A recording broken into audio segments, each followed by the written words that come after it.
Good morning, everybody. The committee will come to order. Welcome everybody of the committee back. We appreciate everybody being back this morning for I think it's going to be an absolutely exciting hearing. And I will recognize myself for 5 minutes for an opening statement. And I want to thank our witnesses for being here and traveling long distance to be here. This kind of came from Library of Congress, this hearing, from a presentation that Dr. Schmidt put on his book Genesis that he wrote with Henry Kissinger's last book.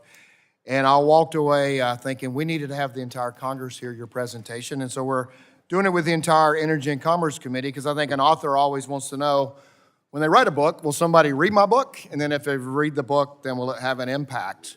Well, today, you and all the witnesses are before the full Energy and Commerce Committee. And our dear colleague and the dear husband of our colleague, Debbie Dingell, used to say that if it's moving, it's energy. If it stops, it's commerce. Something to that effect. So we have a lot of jurisdiction. I say it takes energy to move commerce. I can't improve on Chairman Dingell, but that's my version of it. And so we're having a full hearing. We typically do this in subcommittee, but this touches all jurisdictions, and I think everybody needs to hear it. If you think about, it's going to take enormous energy to beat China to AI. In doing that, we have to protect the environment. Our telecom and privacy through our commerce and telecom committees will be dealing with this.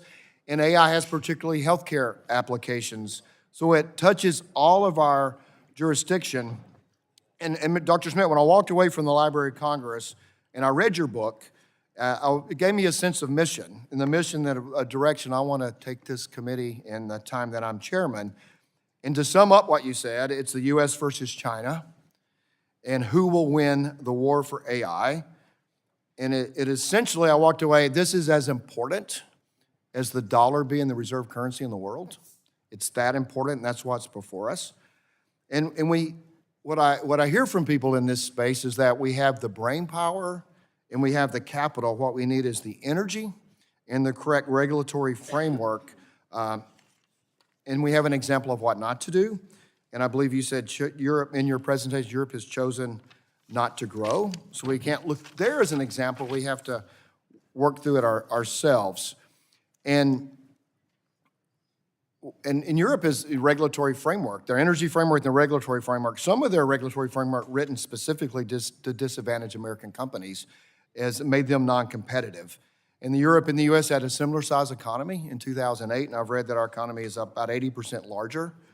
So what do we need to do? And the reason we want to do a full committee is that we have to have broad consensus on how we work together.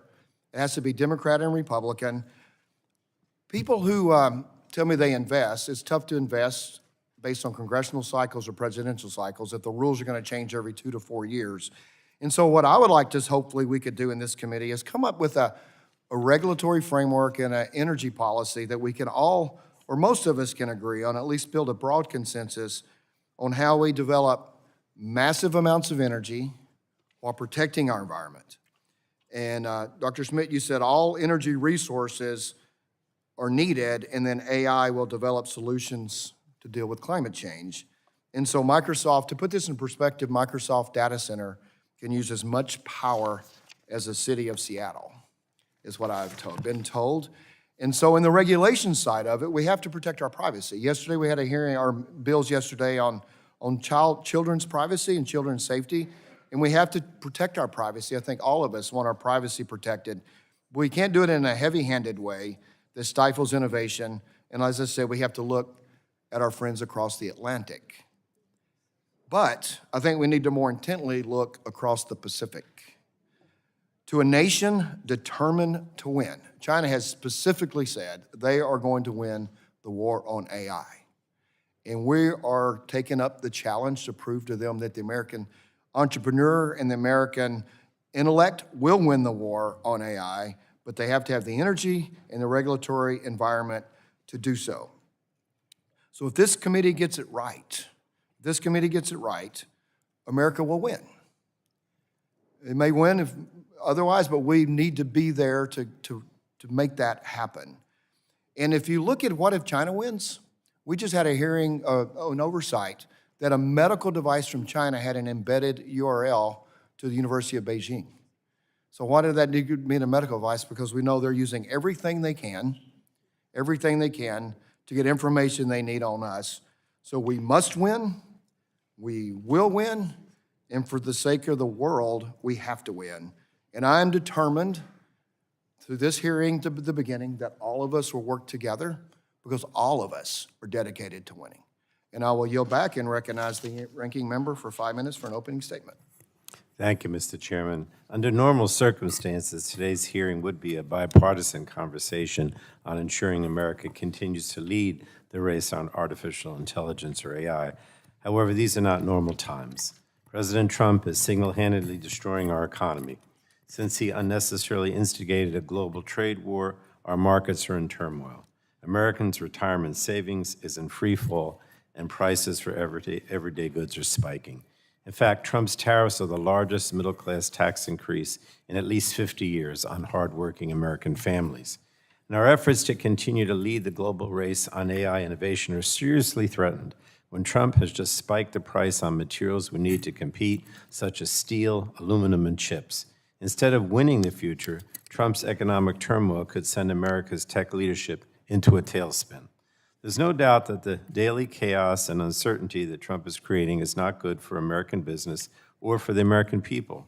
Despite the unwillingness of the president and Republicans to acknowledge any of the harm their actions are having on American families, I want to address the topic of today's hearing because it is so important. As we have heard in every energy subcommittee hearing this year, increased energy demand is coming, largely powered by data centers fueling artificial intelligence tools. And I firmly believe that this increased demand can be a good thing, but it must be managed responsibly. We must make sure that AI-driven energy demand increases don't make electricity unaffordable or unreliable for American families. We must also make sure that consumers aren't stuck bearing the costs for infrastructure investments made necessary by private companies. And we must get a better understanding of just how much energy demand will increase in the coming years. The committee needs to be talking about all these things. But instead, this week, House Republicans are poised to vote on a budget resolution that would set the stage to repeal the energy tax credits, incentivizing well over 90% of the electricity generation poised to come onto the grid. The Trump administration and Elon Musk Doge minions are also putting together a secret list of grants and loans that they want to cancel that would modernize our electric grid and build new energy generation.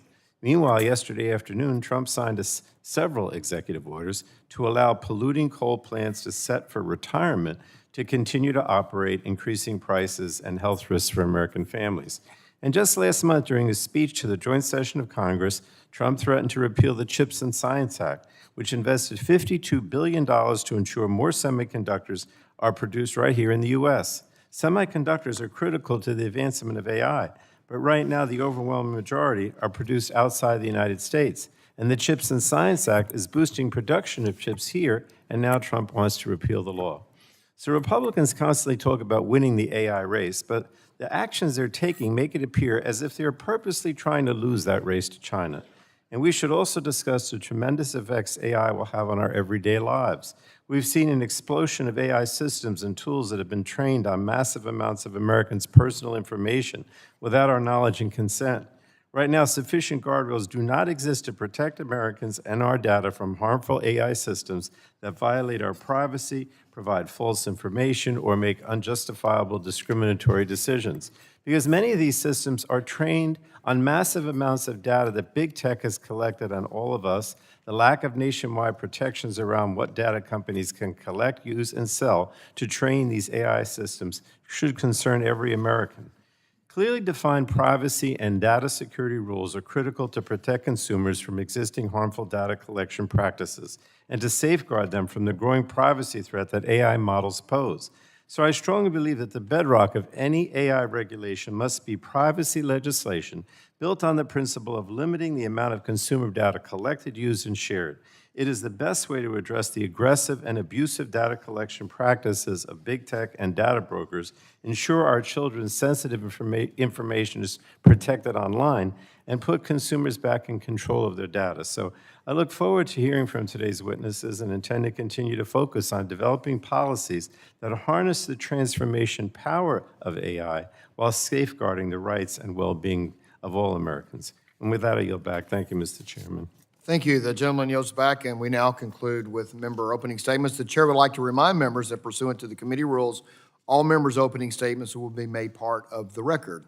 I'd also remind members that once we get to the 5-minute questioning, we will have to strictly enforce that. We have time constraints with some of our witnesses, and I want everybody to have the chance to ask their questions. I would like to thank the witnesses for being here today. And you're taking time to testify before this committee. It's greatly appreciated. You will have the opportunity to give an opening statement, followed by a round of questions from members. And I'll read the witnesses, and I'll call on you individually to read for your opening statement. So first we have Dr. Eric Schmidt, Chair of the Special Competitive Studies Project. Dr. Schmidt previously served as the Chief Executive Officer and Chairman of Google.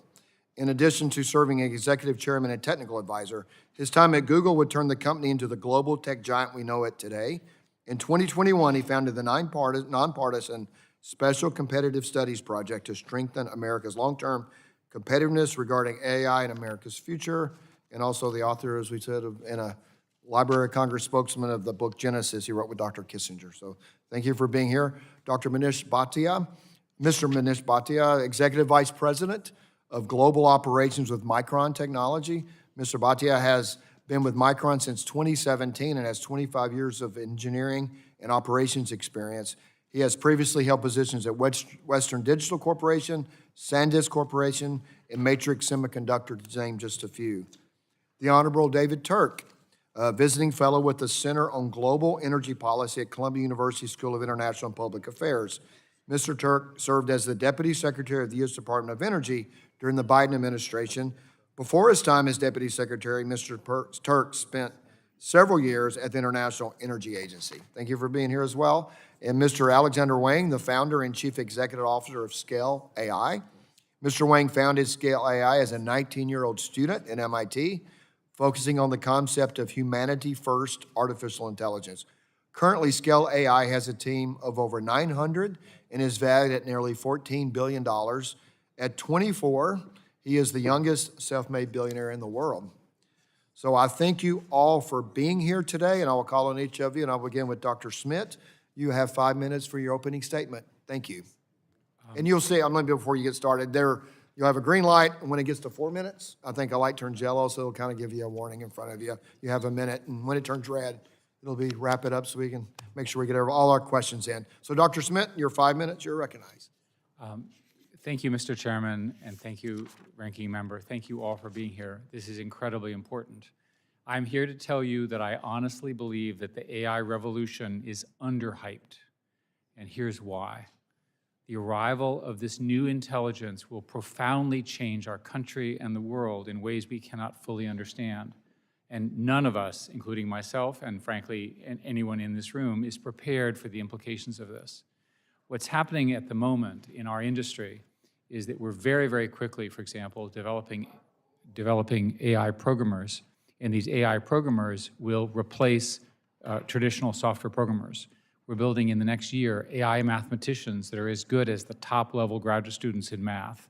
This is happening very quickly. You can look at this in a number of the products. Today, you think of AI as ChatGPT, but what it really is a reasoning and planning system that we've never seen before. The implication of this is profound. In terms of the way the algorithms work, they're going to need a lot more computation than we've ever had. They're going to need a lot more energy, and I'll talk about that. What does the industry need? We need high skills immigration. We talk to you about this every day. Light touch regulation around cyber and bio threats. We can talk about that. And most importantly, we need the energy. And the numbers are profound. What we need from you, if I may say that directly, is we need energy in all forms. Renewable, non-renewable, whatever. It needs to be there, and it needs to be quickly.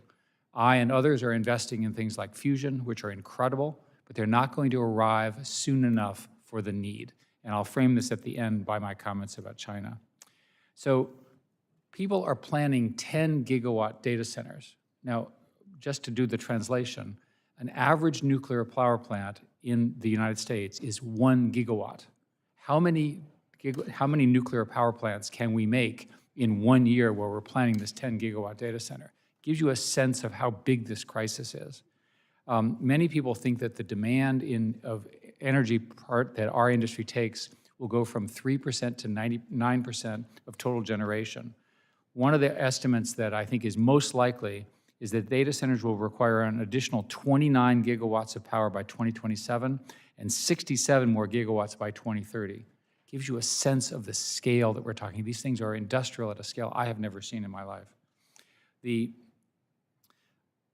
In the terms of energy planning, the current model is mostly natural gas, peaker plants, plus renewables, and that's probably going to be the path we're going to have to follow, right, to get there, and for all the reasons that you can imagine. We have a bunch of regulatory issues around fixing the energy grid. It takes, on average, 18 years to get the power transmissions and so forth to put these things in place. We need to find federal ways to preempt that and make it happen faster in order to deal with the needs. Many of these data centers, by the way, are in the heartland. They have a huge economic impact positively on areas that typically do not have the kind of growth that they would like. Now, why is this all important? When you build these systems, you have intelligence in the computer and then eventually human-level intelligence. Some people think it's within 3 to 4 years. Then after that, you have something called superintelligence. And superintelligence is the intelligence that's higher than of humans. We believe, as an industry, that this could occur within a decade. It is crucial that America get there first. What is China doing? They're leading in something called open source. They're very close behind us. You all have done a great job in doing chip restrictions and things like that to try to slow them down. They're clever and they're smart. They have industrial programs, huge grants going into these companies, and they're weaponizing up in the sense of competition. If you look at DeepSeek showed up, right? Nobody expected this. It turns out it's on par now with some of the top models. Welcome. China has arrived into the competition. What would happen if China beat us? Let's think about it. The path to intelligence, that's superhuman intelligence, think of the national security implications of that competition. This is why I believe, and I'll say directly to you, that although everyone is concerned about Taiwan, I'm much more concerned about this. Because if they come to superintelligence, the strong form of intelligence first, it changes the balance of power globally in ways that we have no way of understanding, predicting, or dealing with. Thank you, Mr. Chairman. Thank you. Thank you for that sober assessment. That's why we wanted to have this hearing. We appreciate that very much. Now we'll recognize Mr. Batia. You have your 5 minutes for your opening statement. Thank you, Mr. Chairman, Ranking Member Pallone, and members of the committee. My name is Manish Batia, and I serve as Executive Vice President of Global Operations at Micron. Micron was founded in 1978 in Boise, Idaho, and over the last several decades has become one of the world's most innovative companies, with more than 58,000 US patents granted. And Micron is America's only manufacturer of memory chips and the only US semiconductor company with worldwide technology leadership today. Micron is truly a national treasure. Micron has become fundamental to America's economic competitiveness because our fabs manufacture the world's most advanced memory chips and are at the heart of the AI revolution. For each AI chip that NVIDIA sells, there are 96 high-bandwidth memory chips integrated with it. Without our chips, there simply is no AI. Micron is the only company planning to invest more than $100 billion over the next 20 years to build leading-edge memory fabs here in the United States. These investments will power America's AI leadership, they'll serve domestic demand for other industries, and drive US semiconductor exports. Our investments are projected to create 11,000 high-paying direct Micron jobs, 9,000 construction jobs, and ultimately, between direct and indirect, 80,000 new jobs created across our expansions planned in Idaho, New York, and Virginia. The President and Congress have made clear that the United States needs to continue to lead on AI and increase domestic manufacturing. The success of our investments will keep the US at the forefront of the AI revolution, strengthen the economy, and make America more secure.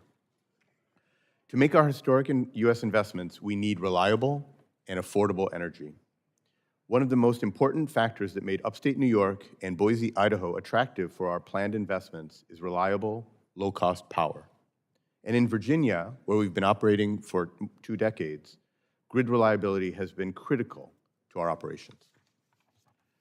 Each of these full-scale fabs built here will run 24/7 by 365 days a year and consume, at full build-out, about 400 megawatts of power. By 2040, we expect our U.S. energy demands to reach 2 gigawatts. This demand comes from a variety of highly complex manufacturing process steps, including using extreme ultraviolet lasers to create advanced nanoscale features on our chips. Beyond scale, we also need power to be reliable. Even fractions of a second of power loss, or even just power sag or droop, forces us to reset equipment, check for inconsistencies and deviations in the material, and ultimately can cost tens or even hundreds of millions of dollars. Reliable power is critical to our U.S. expansion. Historically, the United States has maintained low electricity prices due to the abundance of energy resources and its all-of-the-above approach, from oil and natural gas to solar and nuclear. This was a bright spot for Micron as we built here at home and is one of America's key competitive advantages in manufacturing. However, after years of matched supply and demand, we are now seeing significant electricity demand growth, and supply may struggle to keep pace. By one estimate, U.S. electricity demand could rise by 128 gigawatts, more than 15% over the next 5 years alone. This risks the United States losing leadership in AI and in the technologies that enable it. Meeting this energy demand means the federal government needs to take an all-of-the-above approach and cut through red tape to bring generating projects to life. We also need to invest in energy equipment and supply chains. When I visited the Idaho National Lab last month to discuss their cutting-edge work on advanced nuclear technologies, it became clear how much investment is needed in uranium fuel supply chains and other new technologies. Beyond generating capacity and energy supply chains, we need to ensure that U.S. transmission infrastructure is fit for the 21st century. Without new and updated transmission infrastructure, new generation won't be able to be delivered to customers like us. This is why permitting reform to accelerate transmission infrastructure is so important. Taking a step back and looking at manufacturing and AI more broadly, this also means continued investment in manufacturers that enable the AI revolution. Micron and other U.S. semiconductor companies building and operating fabs in the U.S. experience cost deltas with our Asian competitors of 35 to 45%. To ensure U.S. global competitiveness, we are calling for an extension and expansion of the expiring semiconductor manufacturing investment tax credit. This will continue to enable the success of America's semiconductor manufacturing renaissance. Finally, to echo Chairman Guthrie's remarks, having consistent, reliable regulations, particularly in energy and permitting, allows Micron to make long-term manufacturing investments at home, so the country can lead in manufacturing and in AI.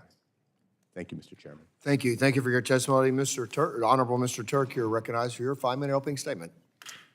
Chairman Guthrie, Ranking Member Pallone, and distinguished members, thank you for the opportunity to testify today.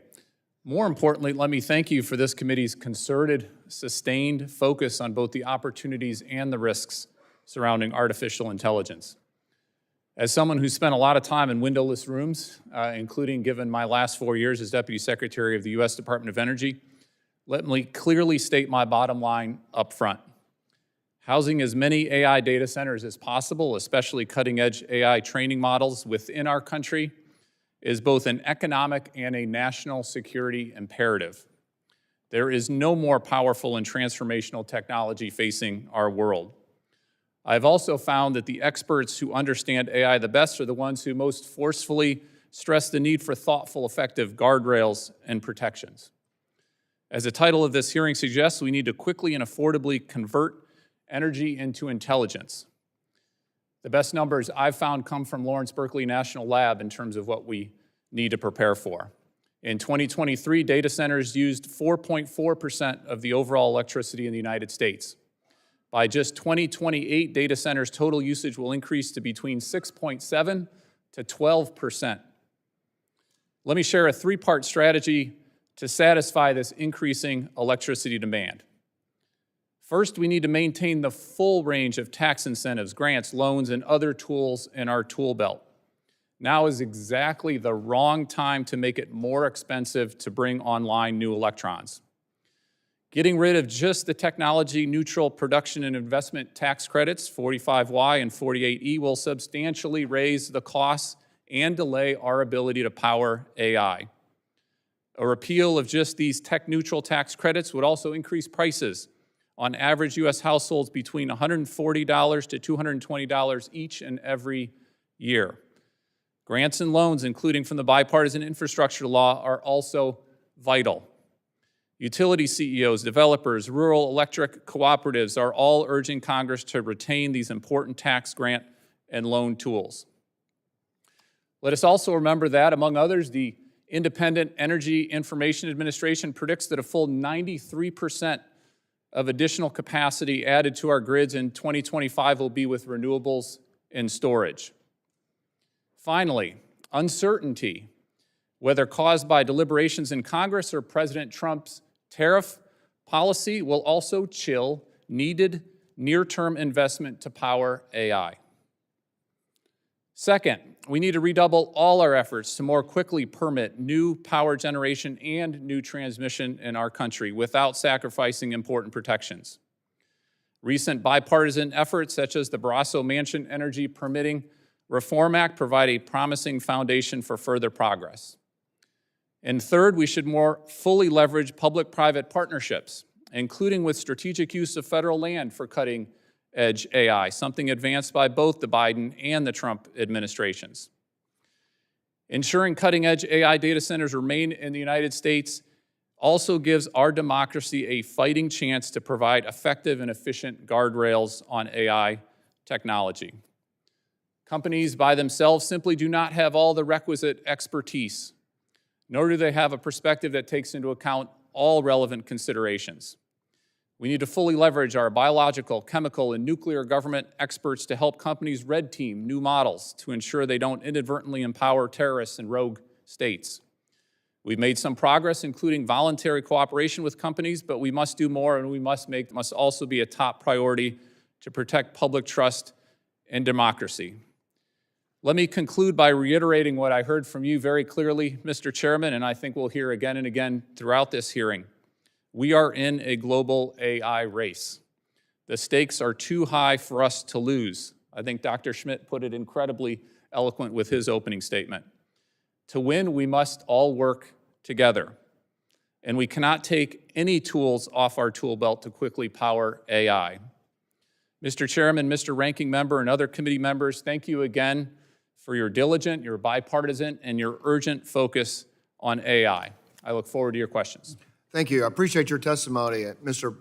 Wang, you're now recognized for 5 minutes for your opening statement. Chairman Guthrie, Ranking Member Pallone, and members of the committee, thank you for the opportunity to be here today to discuss the steps that must be taken to ensure U.S. leadership in AI. My name is Alexander Wang. I'm the founder and CEO of Scale AI. Today's hearing is personal for me. I grew up in Los Alamos, where my parents were physicists at the National Lab, the birthplace of the atomic bomb. They taught me that America's leadership in science and technology is vital to our national security and global strength. At MIT, I learned that progress in AI depends on 3 key elements: data, compute, and algorithms. While most of my classmates pursued expertise in compute and algorithms, few were focused on the data challenge. That inspired me to start Scale. We deliver expert-level data and offer technology solutions to leading AI labs, multinational enterprises, and the US government and our allies. At Scale, we keep humans at the center of everything we do because AI should always work for us, not the other way around. Over the past decade, it's become clear that the United States faces intense global competition in determining how AI should evolve and who should lead. In 2018, the Chinese Communist Party's AI master plan started taking shape. They were already developing advanced AI capabilities and using that technology to surveil and suppress their people. Fast forward to today, their plan is more sophisticated and expansive. It includes 4 key areas of focus. First, the CCP is taking a whole-of-country approach, having recently launched their AI Plus initiative. Second, the CCP is out-investing us in data, spending billions on AI-ready data and unlocking vast public datasets to fuel AI systems. Third, they're finding ways to catch up on compute and building out their physical infrastructure. And lastly, they're developing leading AI models and exporting them to the world. But we are not here today to just talk about what China is doing, but to identify how the US can lead. Given how close the competition is across all foundational elements, the policies this Congress promotes could determine the outcome.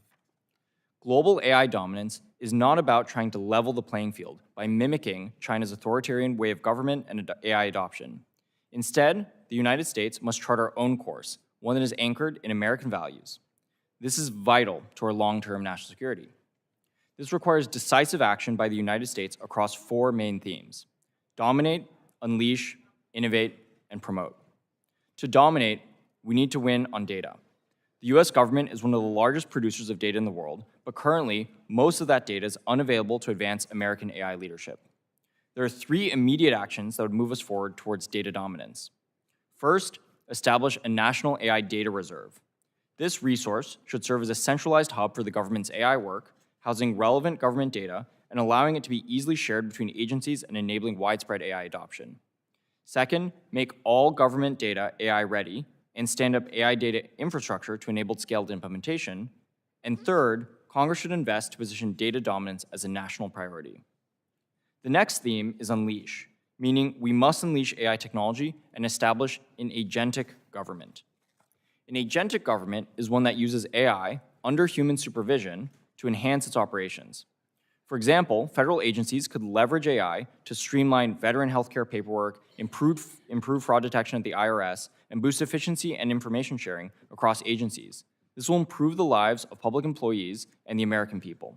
Congress should require each agency to set up at least one flagship agentic government program. Next, we must maximize the ability of companies to innovate. I believe the right regulatory framework is one that allows for innovation while still creating proper guardrails. Congress should take 3 actions. First, confirm a use case-based regulatory framework and conduct an analysis to address regulatory gaps. Second, establish one single federal AI governance standard to avoid patchwork legislation at the state level. And third, implement policies that enable American workers to become the AI workforce of the future. These policies would provide the skills necessary to train, fine-tune, and evaluate AI systems. The final theme is promote, meaning we need to promote US technology globally. Countries around the world, what I call AI geopolitical swing states, will soon be forced to choose between Western or CCP-controlled technology. To help make sure they choose Western technology, Congress and the administration should empower NIST to complete all relevant measurement science for AI and export it to the world through the global network of AI safety institutes. America led the Industrial Revolution, the space race, the internet age. AI is the next frontier, and with your assistance, I'm confident we will lead again. Thank you for the opportunity to be here today, and I look forward to your questions. Thank you. Thank you for your testimony as well.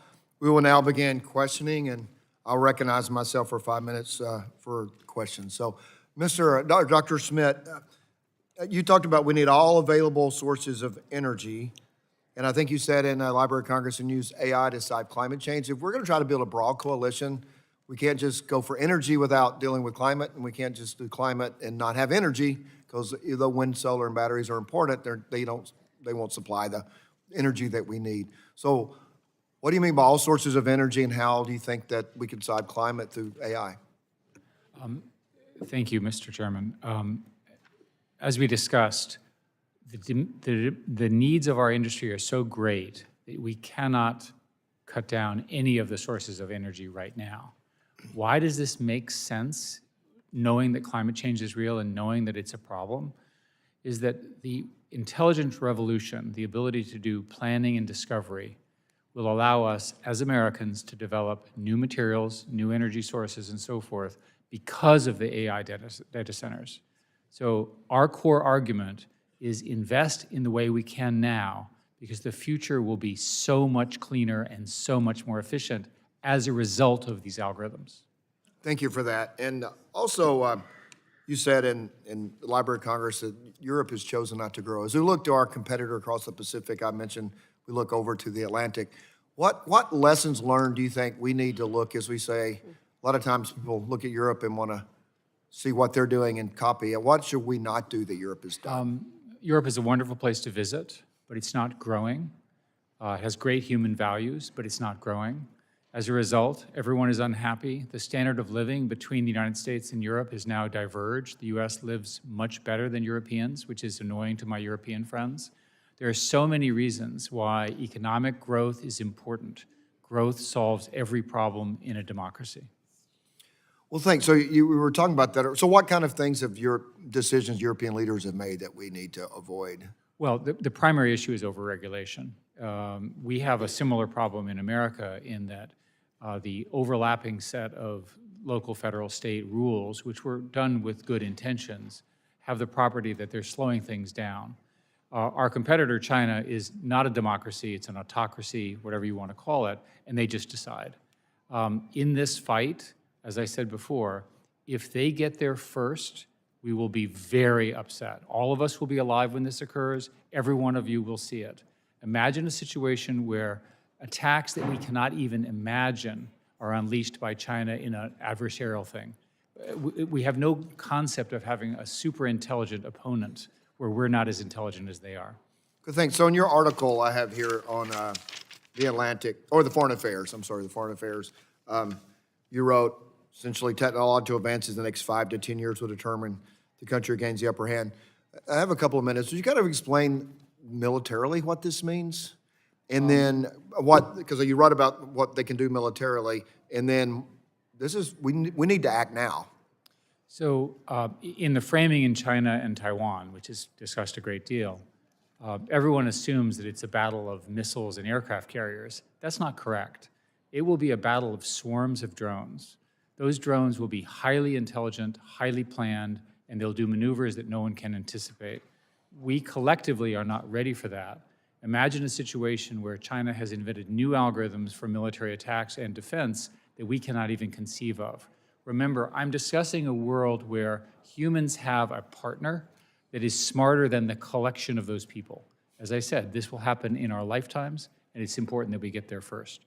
If you take a look at Ukraine, Russia right now, you see the future of war. I'm assuming, by the way, that China would start by cyber attacks and so forth. There's evidence that these new systems will be able to come up with zero-day exploits that we cannot foresee. A zero-day exploit is something we've never seen before and we can't anticipate. There's lots of people who were worried that biological attacks can be done, and there's a report from the Emerging Biothreats Commission this week with the great details, and there's a classified version that all of you should take a look at. There's plenty of evidence that these things are possible. So Mr. Wang, you're shaking your head. I only have about 30 seconds, but if you'd like to make a comment on what that comment? I agree with Dr. Schmidt that the potential implications of national security are incredible. As he mentioned, I think the place we're going to see this first is in cyber. I think we're going to see agentic cyber warfare in which we will see incredibly powerful AI and large-scale data centers being utilized to hack into our systems. One of the things that we were discussing previously is how vulnerable our energy grid is. I'm at 0 on my time, and we're going to try to stick to it, so I have to hold myself to that. So I appreciate that, and we'll get more answers. I'll yield back and recognize the ranking member for 5 minutes. Thank you, Mr. Chairman. My questions are of Mr. Turk.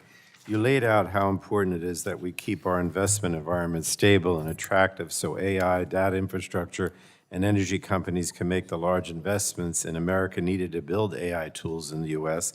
But unfortunately, the Trump administration is doing the opposite. Trump has frozen investments in energy infrastructure, is attacking tax credits for energy generation, and put in place tariffs that are destroying our economy. And don't just take my word for it, others are saying it too. So I'd ask unanimous consent, Mr. Chairman, to insert into the record an article from Politico entitled "Why Trump's Tariffs and Tax Policies Could Derail Efforts to Boost U.S. Power Supply." If I can give that Without to you. objection. So Thank you. So, Mr. Turk, can you talk about the harm that some of the Trump administration policies will have on our AI competitiveness? I have to tell you, I'd also like to talk about the harm that he's doing to our major universities like Columbia, but that's for another committee, so I can't issue that today. But tell us about the harm that he's doing to our AI competitiveness, if you will. Well, thanks, Ranking Member Pallone. Let me start with the tariffs, just because that's the news of the day and the week. I can't think, honestly, of a worse policy right now if you want to bring on AI power quickly in our country, power for AI in our country. Not only is it increasing costs across the board for the AI and the data centers itself, but for the power that goes into the data centers, but it's also injecting an immense amount of uncertainty. Folks who are planning data centers don't want uncertainty. They want stability of policy so they can plan going forward. So I think tariffs is absolutely the worst if you want to bring on additional data and additional energy for data centers. Secondly, the uncertainty of the incentives, the tax incentives, the grants and the loans, all that Congress has worked on in recent years, repealing that and even the uncertainty of whether provisions are going to be repealed or not is also going to have a chilling effect on the investment for this power that I think all of our panels here agrees that we need to have. We also need to be honest with ourselves. Right now, the quickest power, the most affordable power to bring onto our grids, including for data centers, is renewables and storage. 93% in 2025 will be renewables and storage. So we need to focus on a wide variety of energy sources, completely agree with folks, but if we want to put urgency to it, the last thing we need to do is repeal these tax credits, grants, loans. And then what about, I'm going to ask you to be quick, if you will, but because I have a couple questions. What about the repeal of these programs like the Inflation Reduction Act that you mentioned that was put in place by Democrats and the tax credits? How's that going to make energy more expensive for American families in an era of increased energy demand, if you would? Well, we not only have additional energy demand, electricity demand for data centers, we have it for additional manufacturing, electrification of buildings. So the demand for electricity is going up now when it's been flat for about 15, 20 years. That puts upward pressure on prices unless we have more supply coming on. And so to increase the cost of more supply, more of those electrons coming on, makes it more expensive for AI data centers, but it makes it more expensive for households. I mentioned $220 per household on average being increased with just a couple of those tax provisions being revoked. If you get rid of more tax provisions, more grants, more loans, it's just going to increase that cost for everybody. And lastly, do you agree that we need sensible guardrails to ensure that the privacy and security of Americans' personal information is not a casualty of the rapid development of these AI algorithms and leaky AI tools, if you will? Well, I absolutely agree. And certainly private companies, including those represented here, are going to be the ones who do this cutting-edge AI and bringing all these tools to help humanity. But they have a profit motive. They're companies. They are trying to make a profit. They don't have expertise. They don't have nuclear weapons experts. They don't have biological weapons experts. We need democracy to step up. That's why I'm so happy to be in front of you all, a committee that's taking this seriously, to have hearing after hearing and really looking to have that kind of sensible, thoughtful regulation, that balance that the chairman talks about. Well, thank you. And I have to say, again, I don't want to talk about Columbian universities today because it's not in our jurisdiction, but I have to say that, you know, cutting all these research money from major universities, trying to get rid of, today he announced, or yesterday, that he was denying all the visas for foreign students at Rutgers University in my district. I mean, I see that we're not going to have, our universities aren't going to be able to do the work that's necessary to actually keep up competitively with China. And it's just really sad. But thank you. I yield back, Mr. Chair. Thank the gentleman. Yields back, and the chair recognizes Mr. Latta for 5 minutes for questions. Well, thanks very much, Mr. Chairman. Thanks for our witnesses for being here. This is extremely important. And just a few weeks ago, the head of NVIDIA said, and I'll paraphrase, in order for us to keep the model responsive, we now have to compute 10 times faster. The amount of computation we have to do is 100 times more easily. Another report had come out saying that in 2024, that said that China is looking at about a 94.5% or 94.5% gigawatts new of power coming from cogeneration. And so what we're seeing is, across everything we've been talking about in this committee for quite a while, is that we're going to have more power. And Dr. Schmidt, if I could start with you. You said something very interesting, something that's been brought up in this committee for a good number of years about light touch regulation. And I've heard it from the Internet of Things, that you named what we touch in this committee. But could you just talk a little bit about, when you talk about the light touch, what we have to be doing to make sure we stay competitive? The first thing the government needs to do is to make sure the government understands at the secret and top secret level what China is actually doing. So some variation of these safety institutes that is at the classified domain that allows our government to understand the details of what our opponents are doing is important. With respect to the current U.S. companies, all of them are very well aware of these issues and are working very hard to mitigate them. I'm part of a group that actually talks about this informally every week to give you a sense of it. And the companies are trying very hard to keep the models safe. Having an agreement, for example, where the government is aware of what the companies are doing is probably a good thing. That's what I mean by light touch. This innovation, this arrival of this new alien incredible intelligence will be done by the private sector. I want our US government to understand in detail its consequences and help us be successful as a nation. Let me follow up, because also you talked about, we need energy in all forms. A couple of weeks ago in our subcommittee on energy, we had the RTOs and the ISOs here in this country, about 7 different ones. They all said this exact same thing. We have to have more power, and we shouldn't be taking generation offline. Do you agree with that statement from all those companies? Well, or all of the ISOs and RTOs? I don't understand the structure of that part of the industry as well as you do, sir.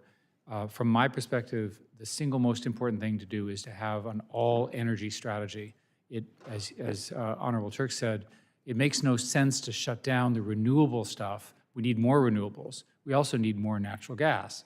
We need more of everything. We're not going to be able to get the targets of gigawatts that we need without doing everything more, right? That includes permitting, as I think we've all talked about. Thank you. Mr. Batia, you mentioned that we need reliable power, and really we can't have disruptions out there in it. And, one of the issues, again, is we've got to make sure, again, with what the RTOs and the ISOs are all saying, is we've got to have this power. Do you see us meeting that power need in the very near future? Because, again, when you're talking about, we have to have permitting reform, what's going on in this country? I think that we are behind. I think that we need to think long-term, but act now. For semiconductor manufacturing, power is essential. It's one of the highest input values, and it has incredible impact on the stability of the power, the reliability of the power has incredible impact on our ability to run efficient operations and to not have disturbances. I mentioned in my prepared testimony that even a fraction of a second of power droop, not even loss, not even a second, fraction of a second of power droop can have tens of millions to hundreds of millions of dollars of impact in our fabs. So we absolutely need to make sure that we have more power, that power transmission lines are built for the 21st century. And in fact, everywhere where we operate our fabs, power reliability is absolutely at the very top of our list, and we do site selection. Well, in my last 37 seconds, because you also mentioned we need to cut through that red tape, how would you recommend to this committee that we cut through that red tape? I think one of the ways is making sure that we reduce the duplicative regulations that are in place between federal and state.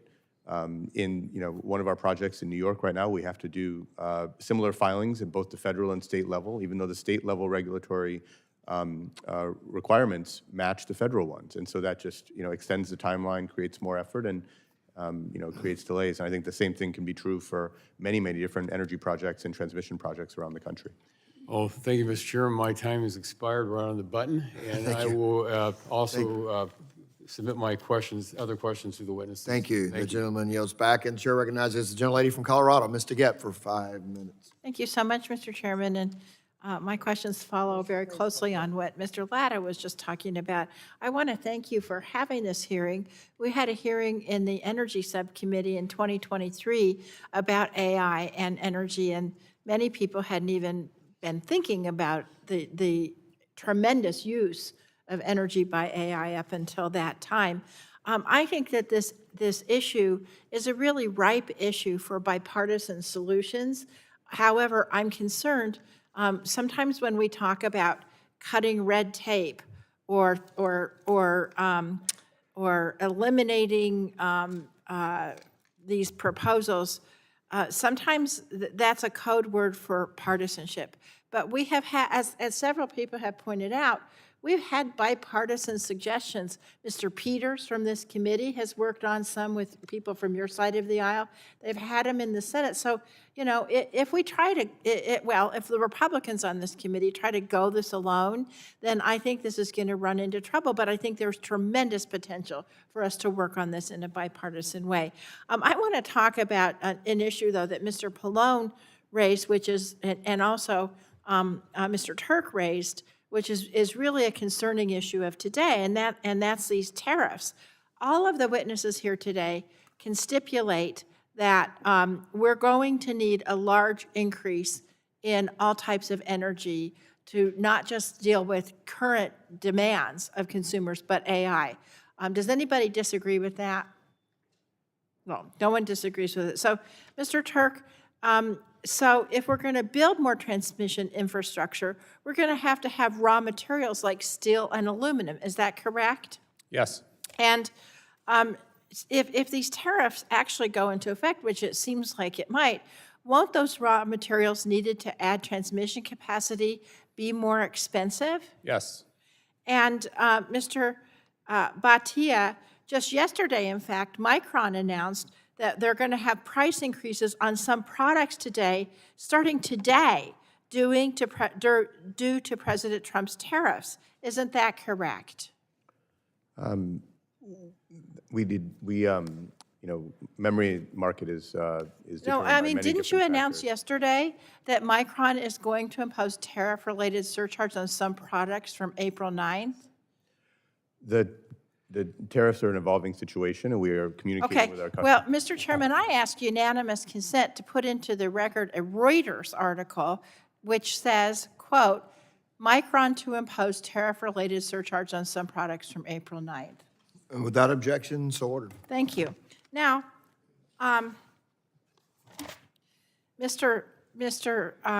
Dr. Schmidt, you just talked about, and I agree with you, that we need more energy in all forms, and also that's likely the way that this market is going to develop. Is that right? Yes, correct. So when people say, "Oh, we need to drill, baby, drill," that we do need natural gas, but we also need to make sure that we can upgrade our grid to deal with the renewable energy that is inevitably going to be part of this process. Is that right? Yes, yes, ma'am. Now, so Mr. Turk, I want to ask you, without guardrails, how is it that we're going to be able, without guardrails that protect consumers, how is it we're going to be able to develop data centers for AI at the same time we can ensure average Americans can get the electricity that they need at decent prices? Well, I think we need to do two things at the same time. We need to bring on those electrons as quickly as we can, including to streamline permitting, but to do it in a bipartisan basis. Bipartisan means durable. It means making sure things work actually in the real world. And then secondly, we do need to have the guardrails. With all due respect to the other witnesses, we got phenomenal talent in the US. We're lucky to have that talent working on AI, but we also need to have the government step up. We need to have sensible, thoughtful guardrails to protect everyone's privacy. That's your jobs. And if we don't have those guardrails, what's going to happen for energy prices for consumers? Well, energy prices will go through the roof, and we'll lose trust for AI by the American people as well, which isn't going to help our competition with China either. Thank you. I yield back. Gentlelady yields back. The chair recognizes Mr. Hudson for 5 minutes for questions. Thank you very much, Mr. Chairman. Thank you for holding this very important hearing today.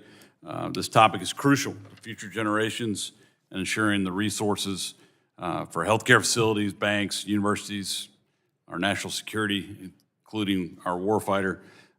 Thank the witnesses for your very important testimony, very informative.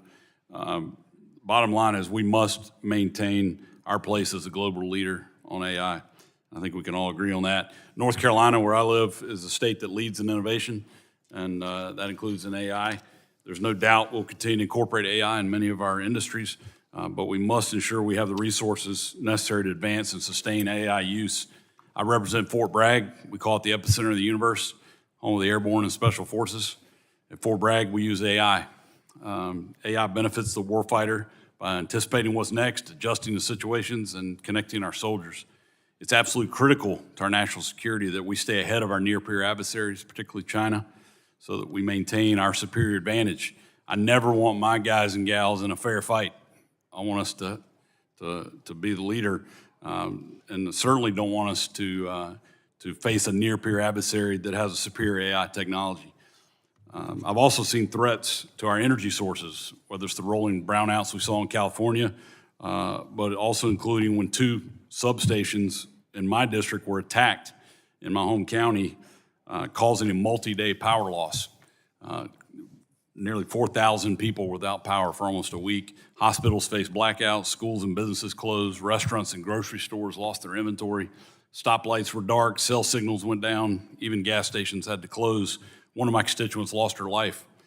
Disruptions to our energy supply are dangerous, and an attack like this has big implications on our future AI capabilities. The threat only grows as AI is further incorporated in our everyday lives.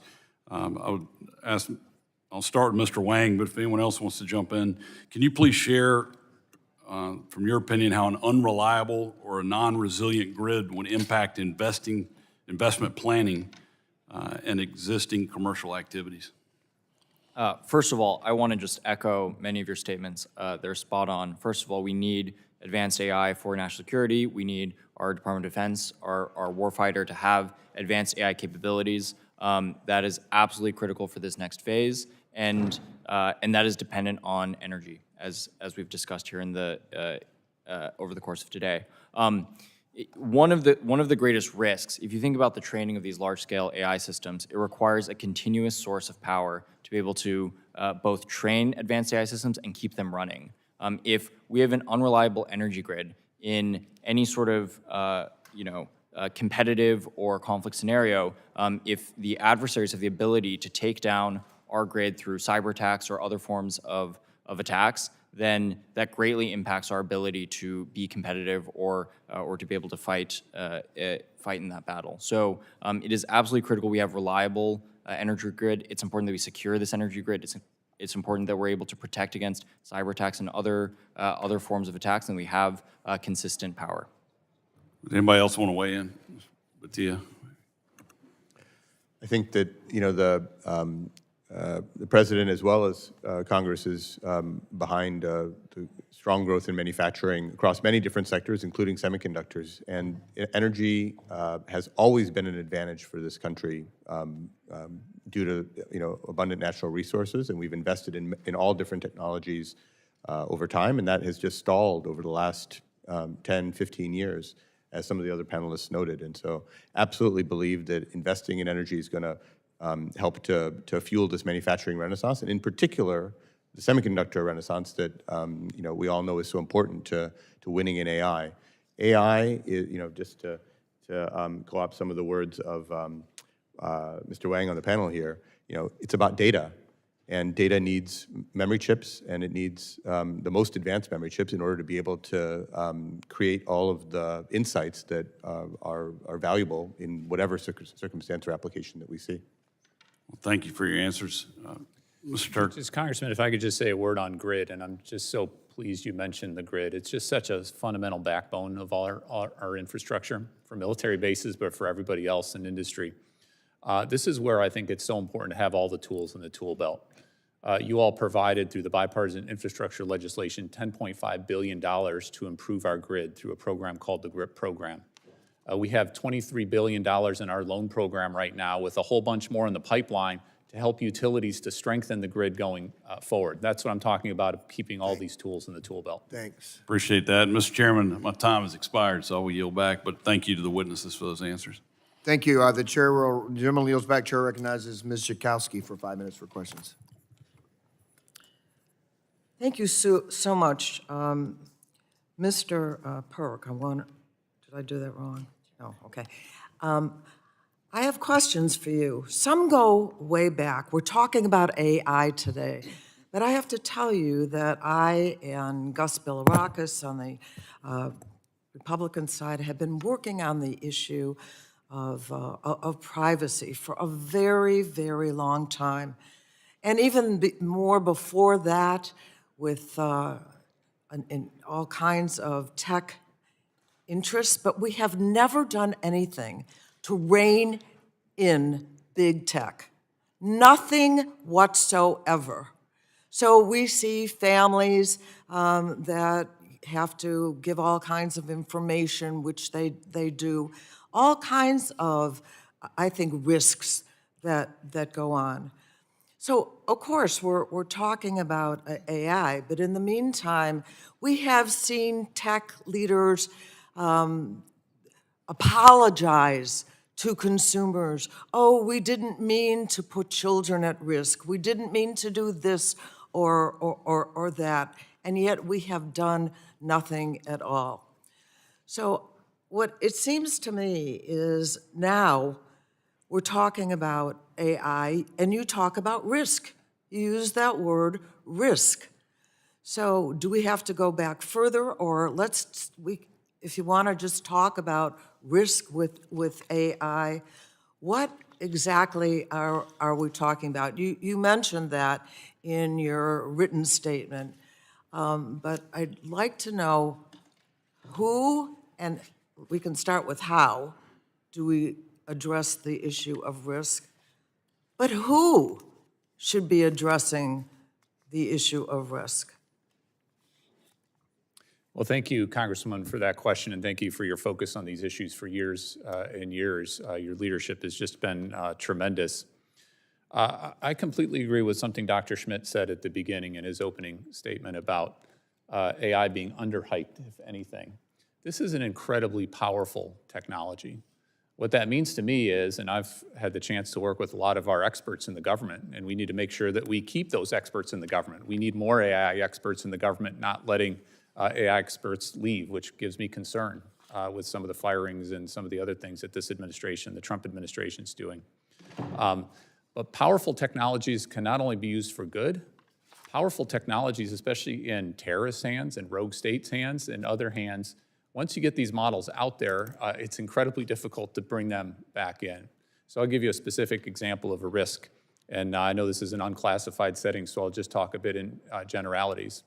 As smart as the folks are who work in Scale AI and OpenAI and Google and Meta and these other big tech companies, they're not nuclear weapons experts, nor should they be. I'm not sure why you'd be a nuclear weapons expert, and Mr. Wang mentioned his parents working at Los Alamos, which is just a phenomenal lab for us in our country. We need to make sure that before a model goes out there in the public, that there's some red teaming, there's some vetting by nuclear weapons experts to know what to look for, to make sure that terrorists can't take these models and help them develop nuclear weapons or biological weapons or chemical weapons. That's where I think just as you suggest, it's who and how. The private sector will need to lead. They have an incentive to make sure that their models are safe, but they don't have all the expertise they need to red team and make sure that those models are safe. I would prefer that not to just be a voluntary kind of understanding. I think it should be a requirement that before models come out, there needs to be some vetting. Now, that has to be done efficiently. It has to have the right balance that the chairman's talking about to make sure that the broad expertise that we have, the nuclear weapons experts, the chem weapons experts, are poking and prodding and making sure that these models aren't going to cause us harm. So that's one particular example. The other one that you mentioned, which I think is incredibly important as well, is privacy and making sure that information is not sucked up inappropriately to go into these AI models in the first place, and that these models aren't going to infringe on the privacy. I absolutely think consumers, citizens, Americans should control their information, and we should have guardrails, we should have regulations in place to ensure that that's the case. Again, this should be thoughtful, this should be efficient, this should be in a way that allows our companies to push the boundaries. I completely agree with everyone who's spoken that we need to win this AI race, but we need to do this thoughtfully and make sure that the democracy, the people's representatives have some say here too. So as part of the who, you're saying that the Congress of the United States should play a role. Absolutely. That's why I'm so pleased that this committee's having multiple hearings, not just one-off. Thank you. Well, thank you so much. I appreciate it. I yield back. Thank you. The gentlelady yields back. The chair recognizes Mr. Billerica for 5 minutes. Thank you, Mr. Chairman. I appreciate it. Thanks for holding the hearing. I thank the presenters. Mr. Wang, to win the race against China, American AI companies need to succeed at home and abroad. However, We've seen our largest foreign trade partners, especially the EU, enact sweeping new AI data regulations that could be used to target U.S. companies. How can we address new and emerging digital trade barriers to ensure American AI companies can outcompete their Chinese competitors, again, on an even playing field? Thank you for the question. It is certainly true that that China in particular and the Chinese Communist Party has a strategy to win on data. This includes some of the things that you mentioned around, being more loose around data privacy, both domestically and internationally, as well as explicit programs that they have within their country to create tax incentives, vouchers and other forms of large-scale government programs to win on data. That's why I actually think it's critical in the United States that we focus on exporting our technology globally as well as exporting our standards globally. So one of the avenues that we have as a country to be able to do this is through NIST. As the United States, we have an opportunity to really define what are the standards for AI that will be adopted globally. And other countries are listening, and through the global network of AI safety institutes, there is a global coalition of countries who are looking to us to help define what are the standards for safety and other provisions that we will all collectively utilize to define how we govern AI in the future. So we have a golden opportunity as a country to help set the global AI standards, and we need to take that and be very thoughtful about what we present. Thank you. Mr. Schmidt, Dr. Schmidt, we've seen Chinese AI companies, DeepSeek, Alibaba, and now Manus AI debut powerful AI models in the past 2 months. Many are rightfully focused on these models' capabilities, but I'm also concerned about how they were trained, potentially on Americans' personal data, and by misusing access to American AI services. We should also be cautious about how Chinese AI will be used by American consumers and in potentially sensitive areas of the U.S. economy, such as healthcare, and I'm very interested in that. We should act now before China has a foothold on these emerging markets and controls AI data outputs to Americans' queries. What steps can we take to address these risks to American consumers and businesses? And first, I want to talk to if Dr. Schmidt can answer, and then if anyone else wants to chime in and I have some time, please don't hesitate. Not only is your question great, it's worse than you said. Sorry. The Chinese models are released in open source, which means that you can see how they work and they're easily spread and they're free. It's highly likely that the US companies will be, by the time we're done, pretty well regulated by you all because of the importance of what they're doing. This is my personal opinion. I'm not calling for it, but I think that's what's going to happen. It's very hard to regulate the open source movement coming out of China. We need to make sure we deal with that. The industry is struggling with your question because we've not figured out a way to deal with what is called distillation, where distillation is where you take one model and you ask it questions and you get the answers. And there's lots of evidence that the Chinese did exactly what you said in your question using this distillation mechanism, so we don't really know. My own view is that the best answer is more offense, not more defense, and simply invest, invest, invest to stay ahead. In order to invest, as I mentioned in my opening statement, we need high skills immigration of key people because these things are essentially math problems. We need all the energy that we discussed. I think the American innovation system, which is the combination of the government, the venture capital industry, the private sector, universities, is phenomenal. It's important we not in any way slow down the universities and AI research. We can win this. It has to be an all-country effort. My personal view is it's a national security issue for America against China. Agreed, agreed. Yeah, I don't have any more time left, so I'll yield back. Thank you, Mr. Chairman. Thank you. The gentleman yields back. The chair recognizes Ms. Matsui for 5 minutes for questions. Thank you very much, Mr. Chairman. I want to thank all the witnesses for being here today. This is a critically important issue for the future of America and really for the future of humanity at large. Now, as co-author of the original CHIPS Act, I know how critical this policy is to strengthen our national security and technological leadership. The CHIPS and Science Act is working as intended, leveraging its $50 billion of government funding to spur a nine-fold investment of $450 billion from the semiconductor industry. Yet President Trump threatened to abandon this once-in-a-generation effort to bring advanced semiconductor manufacturing back to America. And his tariffs are driving up costs to what we need to be competitive in AI, including aluminum, steel, semiconductors, and electronics. This administration's chaos and uncertainty will harm our AI leadership. Dr. Schmidt and Dr. Batia, how would dismantling or delaying the CHIPS and Science Act programs impact America's global competitiveness, especially in AI innovation? Thank you, Congressman Matsui, for your support of the CHIPS Act and our industry over your entire career. We are the only U.S. memory company, and our investments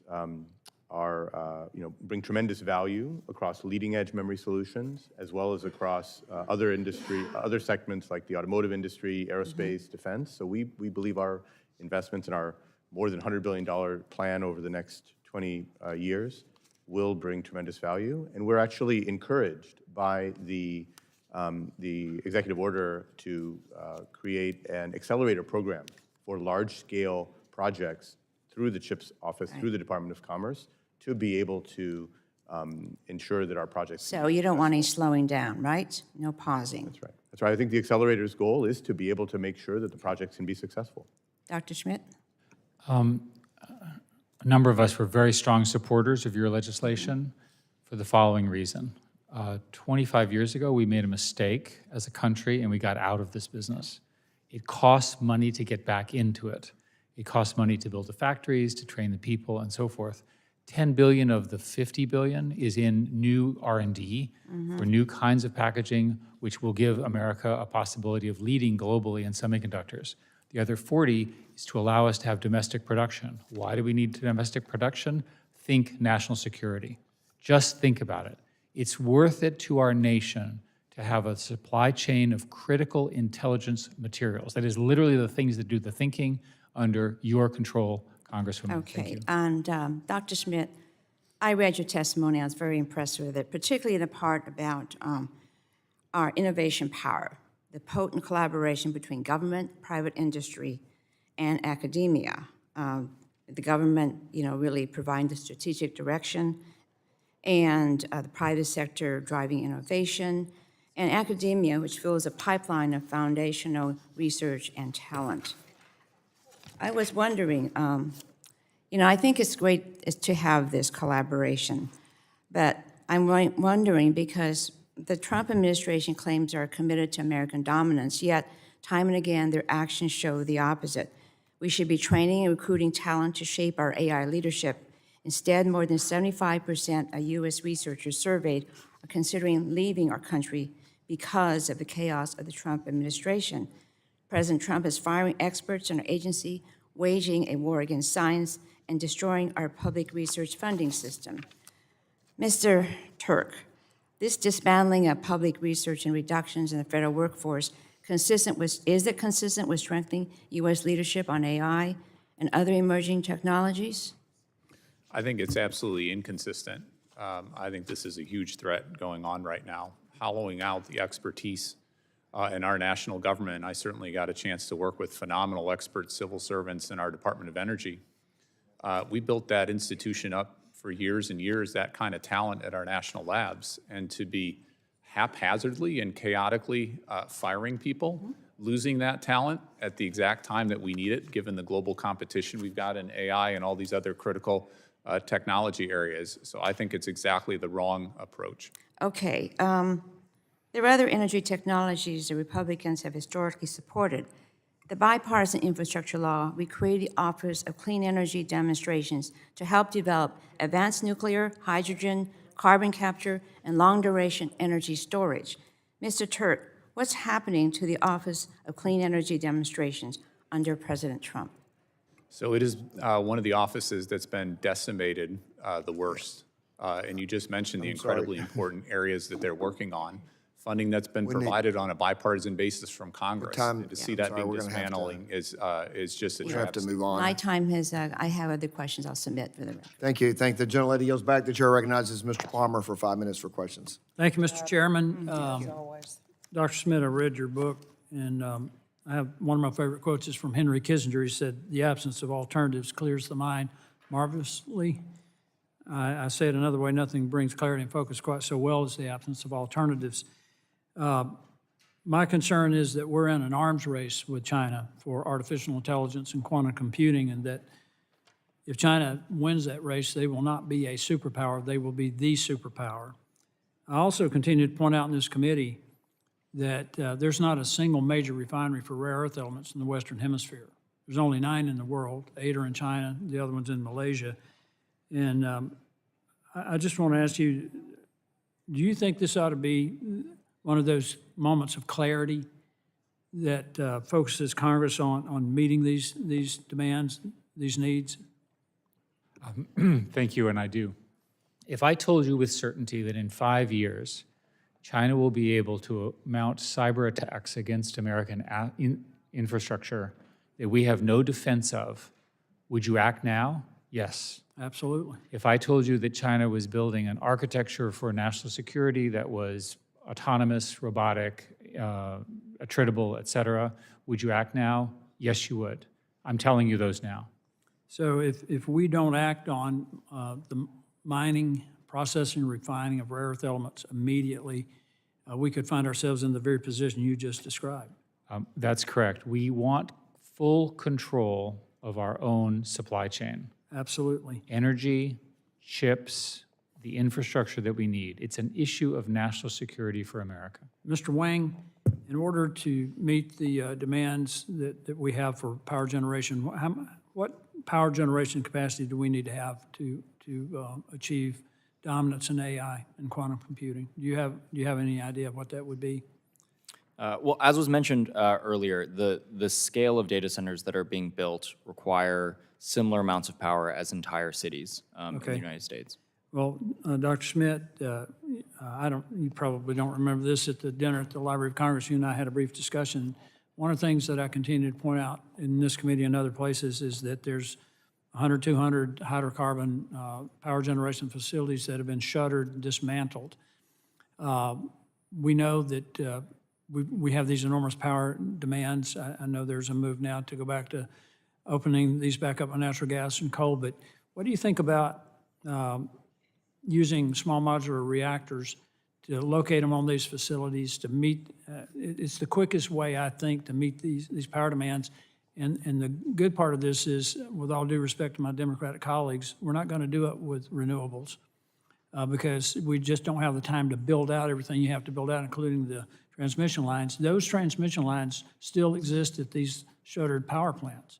We could literally, we could open them with coal or natural gas, but I think we ought to be thinking about small modular reactors that can plug into the existing transmission lines. How would you respond to that? One of my personal frustrations is the regulatory structure around nuclear and SMRs. SMRs are the right answer, so your instincts are exactly correct. Furthermore, they can be built in volume. How many SMRs are in use in America today? Zero. Zero. How many, what is the most promising one? An initiative in Canada.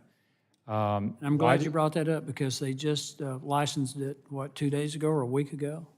And the typical supply, the fast approval time is considered to be 12 years.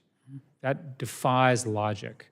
We need a new program around much faster permitting for safer and safer fission and fusion nuclear. SMRs are the correct path. One of the issues that's, sorry for the details, is 30 years ago, 40 years ago, when the standard for permitting in nuclear was set at a threshold below natural radiation. Alex can talk about this with great detail more than I can. At the end of the day, it was set too hard. It was a mistake. It needs to be fixed. Well, the GE Hitachi, and I'm taking sides for any brand, could be built in about 3 years, but you made another point there that I think is very important for this committee, and that is the economy of scale. If we were committed to building these out in scale, So much of it can be done in factory, so much of the testing can be done in factory and then on site.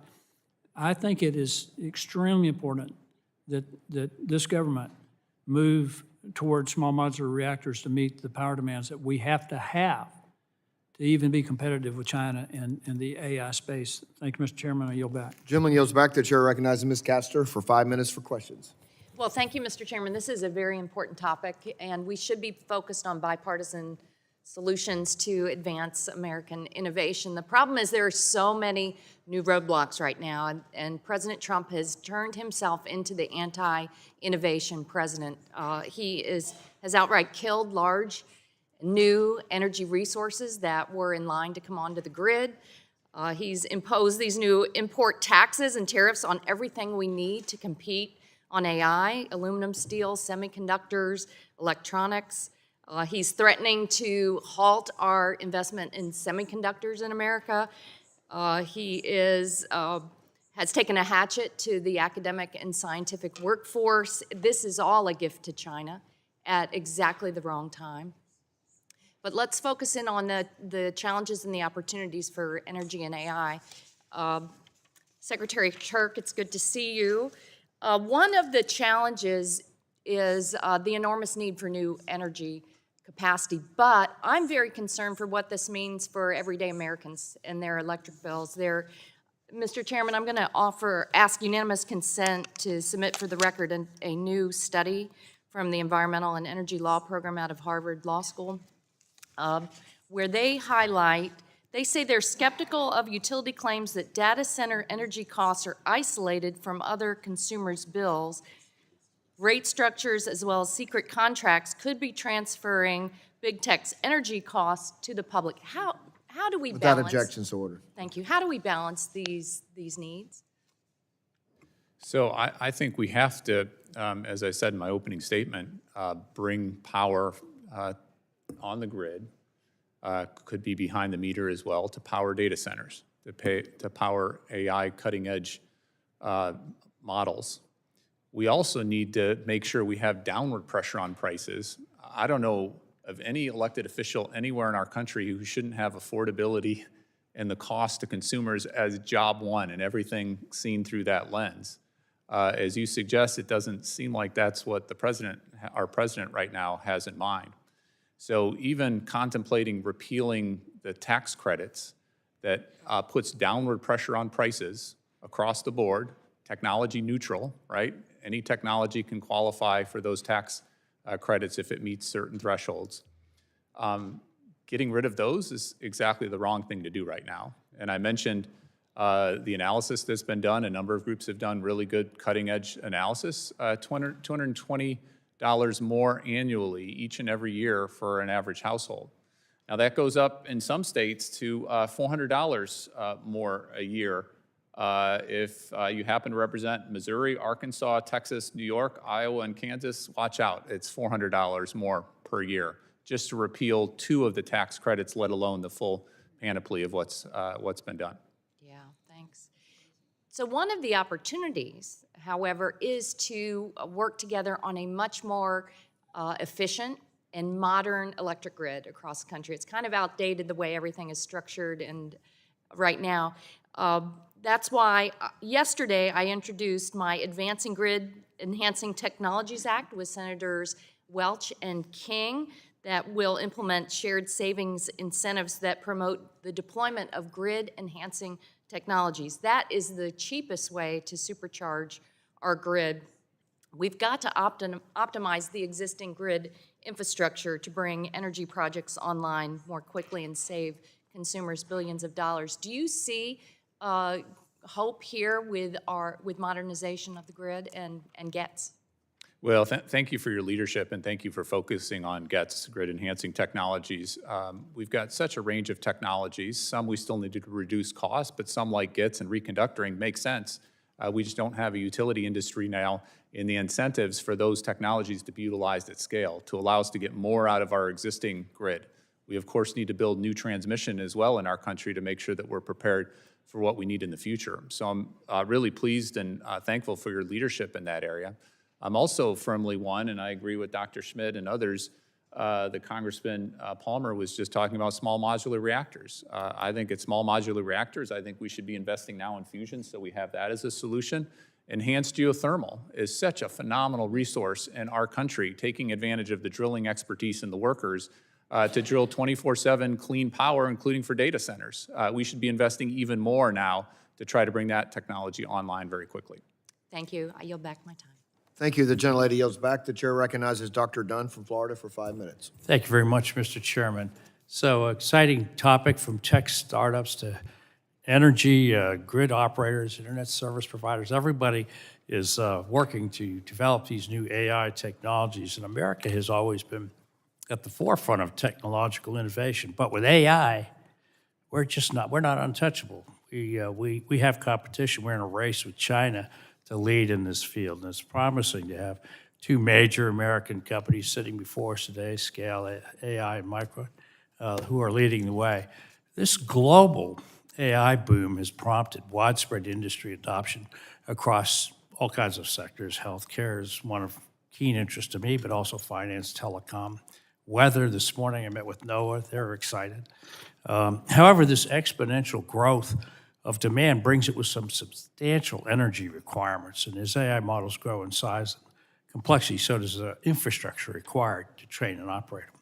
For instance, training large language models can take weeks of processing in high-powered GPUs, and the energy consumption can be staggering. At the same time, our telecoms infrastructure has to keep up with AI's growing demands. High-capacity networks are essential to ensure fast data transfers, and these real-time AI applications, such as autonomous driving, telemedicine, and smart cities and whatnot. As AI use grows, both the energy consumption and telecoms capacity required will grow commensurately with it. At the same time, the Chinese Communist Party is moving fast and hard with zero regulations and zero ethical restraints. So we have our work cut out for us. I also sit on the Select China Committee and the NATO Parliament, and I had a chance to discuss these issues with our European counterparts, and I met with the member of the European Parliament who led the current EU privacy bill, and she cautioned me, whatever you do in Congress, don't do that. Don't do what we did. Don't do what we did. That was her words, kind of right from the horse's mouth, if you will. The expert witnesses here, I think, understand today that the EU bill has indeed restricted artificial intelligence development in Europe. With that, Mr. Schmidt, as these AI tools develop, their utility to each of us will be proportionate to our ability to access them. With that in mind, are we moving quickly enough to enable the deployment of broadband connectivity and commercial access to spectrum? Mr. Schmidt. On the spectrum side, we need another round of a spectrum analysis and a new way in which the unused spectrum is allocated. I happen to believe in a situation where companies are able to buy the spectrum, but they have to build it out, or they're given the spectrum, they have to build it out. I don't want people sitting on spectrum and not making it use. We need that bandwidth. However you all arrange that, it will be fine with us, I think. Well, it's trickier than you think, but thank you for that. I'm pleased that our members of that committee are sitting here with us today. Mr. Wang, it's good to see you again here in Washington. You're becoming a regular up here. I fear for your soul. Today, cutting-edge AI research is dominated by industry, partially due to the very high costs of computing needed to train these advanced models. Given the fast pace of the progress, how can we ensure our government or our pilot programs keep up with the rapidly evolving industry's needs and standards? I think the most useful framework here is to just think about what are the raw ingredients for these AI models. So it boils down to three major elements: computational power, which requires a lot of energy, as we've discussed a lot today, algorithms, the sort of instructions for the models, and that requires incredible talent to devise new algorithms, and then data. And oftentimes we really and really these AI models and progress in AI models boils down to progress in every one of these three underlying components. Oftentimes we don't consider enough our relative position on data with respect to the Chinese Communist Party. They have had a decade-long strategy to be dominant in data, to win on data. They have large-scale government programs. They've built their entire system and their entire country, their sort of civil military fusion system to be dominant on data. And we need to begin thinking as strategically on this front as well. We need a program and we need thought around how we achieve data dominance as a country, how we utilize all of the incredible data that we have as a country to get out ahead. And our government is one of the largest producers of data, and we need to leverage this advantage. And do you think having a privacy law would help that? I mean, a standardized privacy rule for the country? I definitely want to prevent the case where we have a patchwork of privacy laws across every state in the country. Gentleman's out of time, I'm sorry. Okay, just on that, sort of on Gentleman's out of Mr. time. Body, a similar question. Gentleman, you'll Coincidentally, back- the Gentleman's European out of time, Commission I'm sorry. announced yesterday. I'm sorry, you're out of time. Am I out of time? Sorry. God, that one flew fast. Gentleman yields by, I it was does having go fun. fast, does it? And All right. and Mr. Thank you Tonko's very much, recognized Mr. for Chairman. 5 Take minutes. Mr. Thank you, Mr. Chair. Let me begin by acknowledging that just about every witness who has testified at the Energy Subcommittee this year, whether by invitation of Republican or Democrat, has agreed that we must make it easier to build transmission infrastructure to meet our nation's growing energy demands and to be the global leader in AI. Today's witnesses are no exception, so I really hope this is an issue that the committee can get serious about. Dr. Schmidt, your testimony mentioned building more transmission, but you also called out the need to embrace small grid capabilities and grid-enhancing technologies. Why is it important to maximize our existing electricity system's efficiency and performance while we also work to build new infrastructure? One of the ways to think about the energy problem is you're building things that last 40 years, and that you're in a constant process of renewing things that were built 40 years ago. And in that sense, we need an integrated plan to upgrade everything. I like what the Honorable Turk said, that you need all of it. My list was fusion, fission, especially SMRs, enhanced geothermal, natural gas, renewable wind and solar. We need all of it. In order to do that, the grid has to be more dynamic. You want to have the source of power be as close as possible to the consumer. The ideal scenario is you put your power plant next to your data center. The data centers need 5 gigawatts. They're huge, right? You need 5 gigawatts of power, which is also huge. We can't do that. Therefore, we need to have the transmission to get them from one to the other. Thank you, I appreciate that. And Mr. Turk, your thoughts on this? If we can make some existing loads more flexible through demand response programs or deploy grid-enhancing technologies to get more out of our existing infrastructure, are these important tools to create the energy system conditions needed to win the race for global AI leadership? Well, I think they're absolutely indispensable, and there are no regrets as well. Just as Dr. Schmidt was talking about, why wouldn't we take advantage, and I know you've been a leader on this for years in the Congress, why wouldn't we take advantage of that infrastructure that we built? Infrastructure is one of those things that's going to be around 40 years or even more. Let's get the most out of it. And we do have technologies these days, GETS technologies, reconductoring, using AI, using machine learning to help the grids balance loads a lot quicker. We started a program at the Department of Energy to use AI for permitting, to make sure that we could do more permitting, including on transmission, to build out our transmission system even more quickly than we have been doing. It's a big challenge, but we got to use all the tools. Thank you, both of you gentlemen. And Mr. Batia, I want to first and foremost welcome you to upstate New York. I also want to thank you and recognize the important commitments that Micron has made to upstate New York. Today, we're talking a lot about how we can build and operate our energy system to meet AI's needs. But we rarely talk about how AI and its enabling technologies can be developed to better fit within the reasonably foreseeable constraints of our system. And that is why it is critically important that we continue to invest in research. So, Mr. Batia, your testimony mentioned that Micron is developing chips with much more improved energy efficiency. Can you discuss why this is a priority for Micron and how important is a chip's energy efficiency to reduce the overall energy demands of these data centers? Certainly, thank you for your comments, Congressman. And I really believe the semiconductor industry and memory chips are part of the solution.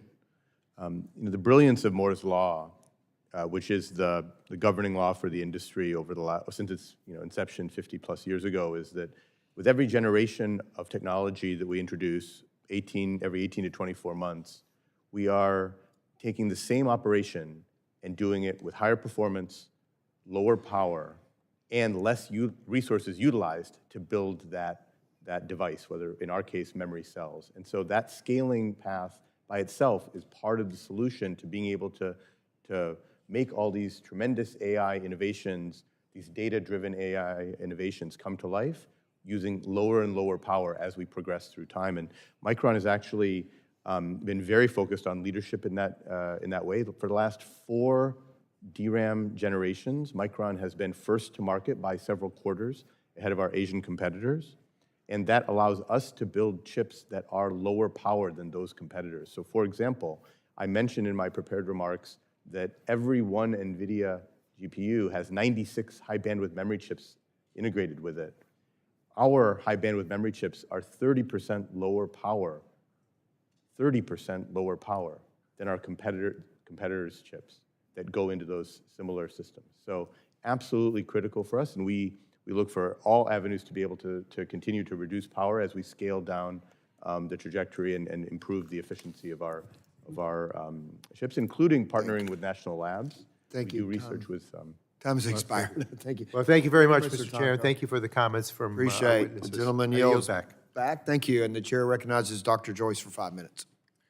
First, I want to thank Chairman Guthrie for holding this critical hearing on the future of artificial intelligence. AI is the defining technology of the next several decades. It will have a revolutionary effect on all aspects of our lives. It will be integral in everything from the high-level data analysis to the use of a search engine. In industries as diverse as energy production and healthcare, AI is already making significant inroads. As a doctor, we see AI integrated into innovative medical devices, helping to translate the information collected by the device into clinical guidance. In medical practices, AI can help streamline the administrative tasks, allowing doctors to ultimately spend more time with their patients.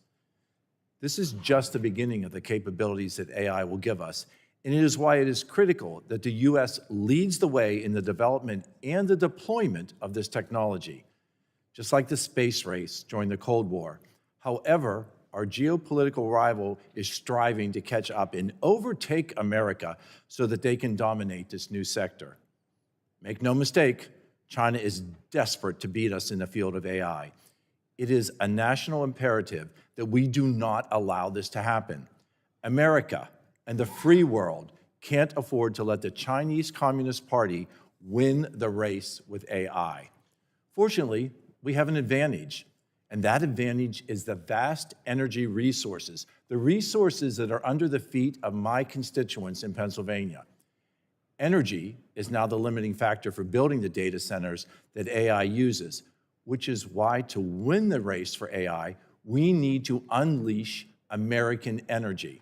We've already begun to see the new project development with data center agreements between AWS and Talen Energy at the Susquehanna Nuclear Generation Facility, and the reopening of 3 Mile Island thanks to the power purchase agreement between Constellation Energy and Microsoft. Another project in Indiana, Pennsylvania, was the announcement to repurpose the retired coal-powered Homer City Generating Station. This new facility, powered by Pennsylvania's abundant natural gas reserves, will be one of the largest power generating sites in the entire country, capable of generating up to a staggering 4.5 gigawatts of electricity to power data centers and AI facilities on the site, attracting billions of dollars in investment to our region. These projects show that America's ability to lead the world in AI is directly tied to our nation's energy production. We must continue to use our energy advantage in this global competition. Dr. Schmidt, in earlier public statements, you had supported moving away from fossil fuel baseload power. Today, it seems that you have a different view on the energy industry. Can you please explain why your views have evolved and what that connects with your views on AI development? Let me also mention that 35 to 40 years ago, Carnegie Mellon in Pittsburgh invented a great deal of the world that we're talking. So thank you to your state and to what they were able to do. We need all sources of power to accelerate, because we don't have a choice. If you just assume that you can get there with baseload power with renewables, you can get there maybe 25, 30%, we can debate it. You can't solve the whole problem as we're laying out without an all-power solution, and that's why I'm taking the position that I have today. You mentioned renewables, but renewables do not provide that baseload power that is so necessary in the data centers, correct? Not correct. I'm sorry, sir. Renewables plus batteries are now roughly competitive with the price of new natural gas, partly because the natural gas demand is gone so much. And so, again, from my perspective, the answer is yes to all. Let the market sort it out. Let everybody build everything. We need it all now. And I think ultimately we need the nuclear and the natural gas to be able to allow those data centers to continue to develop and continue to grow. Yeah, and let me, sir, may I just emphasize the importance of baseload power, which I think is what you're getting at. We need continuous, if you listen to Micron, these guys are superhuman. What they've done in America against the Chinese and the other Asian manufacturers is enormous. They need that baseload power. That's why your premise is correct. Thank you very much. I think we can all agree that the baseload power is truly the key to moving forward with the development of AI in the United States. Mr. Wang, as I mentioned earlier, there are 2 data center projects in Pennsylvania that are co-locating with nuclear power stations. I'm sorry, we're beyond time, sorry. Thank you. I that will for the issue my record. questions for follow-up. I thank you again, Chairman Guthrie, for holding this important hearing today. Thank you, the Vice Chair of the committee. Appreciate yields back, and the Chair recognizes Ms. Kelly for 5 minutes for questions. Thank you, Mr. Chair. As my colleagues have noted, this hearing comes at a pivotal time. The Trump administration, led by Elon Musk and Doge, are working to rescind key investments made under the Inflation Reduction Act, which you've heard, that have spurred unprecedented growth in clean energy generation while expanding domestic manufacturing opportunities. These investments have made a major difference in my district, which is urban, suburban, and rural. I go from the city of Chicago to downstate, where I have 4,500 farms. Mr. Turk, given the expected growth in demand and significant investments that will be made to our grid's infrastructure, can you discuss the different responsibilities between states and federal governments in regulating how these improvements will be paid for? Yeah, absolutely. Luckily, we've got policies in place, tax incentives in place, grants in place, loans in place to make it more affordable for us in our country to build the kind of power that we need, not just for data centers, but for the rest of our economy as well. Repealing those tax credits, I hope I've been incredibly clear here at this hearing, repealing those tax credits, those grants, those loans will raise the price, will raise the costs, and will delay how quickly we can bring electrons onto our grid. So I think it's incredibly important for the federal government to play a strong role. Luckily, we've got those incentives in place. It's just a question of whether we take those off the table, take those tools off the table. And I just couldn't agree with you more strongly. We need those tools on the table. Well, thank you. I hope everyone's listening. Alongside the provisions in the IRA, it's imperative we continue working to invest in our nation's critical supply chains, supporting our capacity to develop and produce the high-tech revolutions essential for prosperity in this modern economy, which is why I was proud to join my colleague, Rep. Dingell, in leading the Democratic Supply Chains Act last Congress. Vital provisions from this package were included in the Promoting Resilient Supply Chains Act, which was passed by this committee yesterday. Efforts like these, not unpredictable, unlawful funding cuts and across-the-board tariffs on our allies will help the U.S. lead the way on AI while ensuring innovation continues to thrive in communities like mine. Mr. Turk, during your time as Deputy Secretary, how has the rapid growth of AI transformed future planning and considerations around grid reliability and resilience? So AI is an incredibly powerful technology. It can help on the grids. The grids are becoming increasingly complicated. We've got a complicated patchwork in our country. We need to not only have the local grids and the regions work, but we need interregional communication, interregional flows if we're going to be effective in terms of dealing with the challenges that we've got in front of us. So AI can be an incredibly powerful tool there. We also need an independent FERC to make sure that we've got good regulation, predictable regulation, regulation that has the certainty that folks can plan for going forward. So we need to have that regulatory environment in place too. Thank you for your response. My district is poised to lead the charge by building an innovative quantum computing campus right in Chicago's southeast side. I'm encouraged by the promise of world-class collaborations, exciting new technological advancements, and ensuring economic development returns to this community. With major projects like the Illinois Quantum and Microelectronics Park and other large-scale data centers coming to the area, we must also work to bring new clean energy generation online to help meet the projected load growth in the coming years. We could not simultaneously pull back from these critical investments while trying to lead on AI and critical manufacturing here in the U.S. Last question, Mr. Turk. What critical supply chain investments need to be made to ensure that we meet projected demand while ensuring reliability and affordability? So again, we've got a whole panoply of tax incentives, grants, and loans. Let me give two specific examples. We talked about critical minerals earlier in this hearing. Because of those tax incentives, because of the grant money that we've been given, thank you for giving us that from the Congress, from the Department of Energy perspective, we've now made a real dent. We're on a pathway to diversifying supply chains. China holds 80% of the processing for critical minerals in our world right now.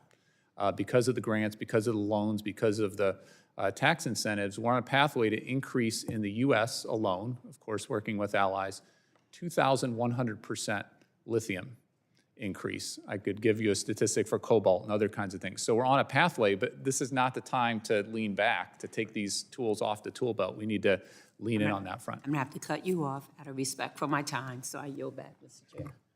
Gentlelady yields back. The chairman will recognize Mr. Weber from Texas for 5 minutes. Thank you, Mr. Chairman. Mr. Schmidt, I'm going to come to you, and then Mr. Wang, you next. When discussing the power needs of the AI industry, it's important to look at the recent track record of investment decisions in generating facilities. Constellation Energy is investing $1.6 billion with the B dollars to restart 3 Mile Island nuclear plant. Amazon Web Services paid $650 million to house a data center facility next to a nuclear plant. The Homer City Generating Station in Pennsylvania is investing $10 billion with the B dollars to convert a natural gas plant. Billions of dollars of investment have gone into AI, and barely any is going to wind, solar, or battery storage. So I've got kind of a two-pronged question here.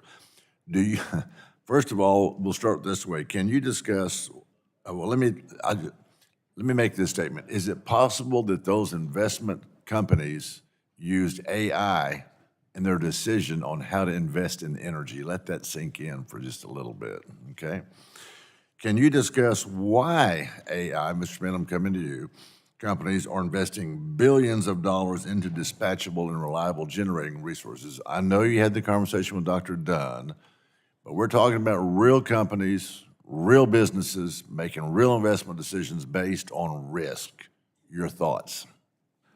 So all of the data I've seen indicates that it's a fair choice now between renewables and batteries and essentially natural gas and so forth. In other words, the answer is you want both. How they make those decisions are highly local, involving funding, permitting, processes, and so forth. Texas and what you're doing is phenomenal. If you look at many of the new data centers are being built in Texas because of the environment that you all have created, and some of the largest ones are being created there. Bigger than the country today. I'm sorry, I'm getting invaded over here by a friendly fire. Keep going. Texas is a really good model of, as you know, you have your own electric grid, and it's highly unregulated. What I like about the Texas grid is that you see real power, real pricing power on essentially a microsecond level. With respect to how people make these decisions, I hope that every company in America uses AI tools to make important strategic decisions. They are natural allies in the business decision process. Okay, I'm going to actually jump off the question line I had. So AI. So what happens if China, who is so far ahead of us because we don't have our permitting process lined up right, we're so stupid that it takes so long to permit stuff that China doesn't have that problem.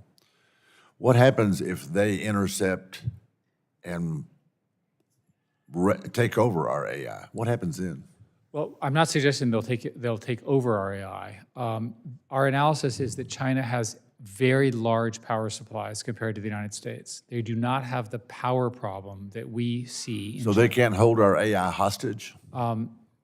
as a technical matter, no. What they can do is they can do, there are what are called adversarial attacks, where they can essentially go in and screw with the model, excuse the term, and basically screw it up. What if they have better AI than we do?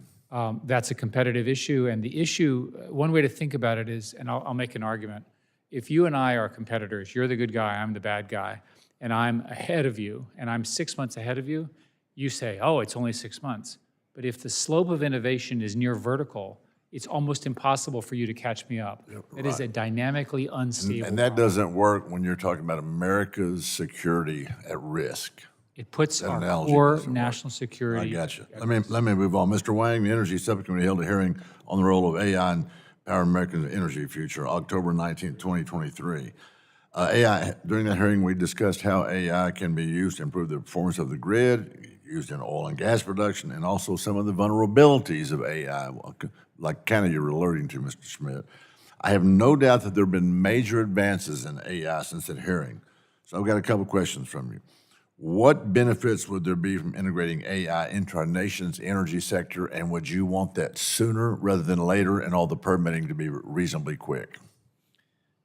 I think what you've been alluding to through all your questions is a very important point, which I think, have been grappling with in the AI industry, which is that AI has the ability to transform nearly every industry. What we refer to this in the industry is, how do you move towards more agentic systems? How do you move towards systems where AI are able to make more decisions more quickly and result in an overall dramatically more efficient, more effective system? This will tackle every industry over time, but particularly in the energy sector, it's critical. And the last answer is sooner rather than later. Gotcha. Mr. Chairman, I yield back. Thank you. Gentleman yields back. Chair recognizes Dr. Ruiz for 5 minutes.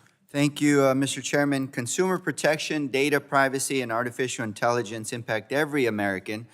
But for me, I feel a deep responsibility to ensure that our nation gets this right, not just as a lawmaker, but as a father of 2 young daughters.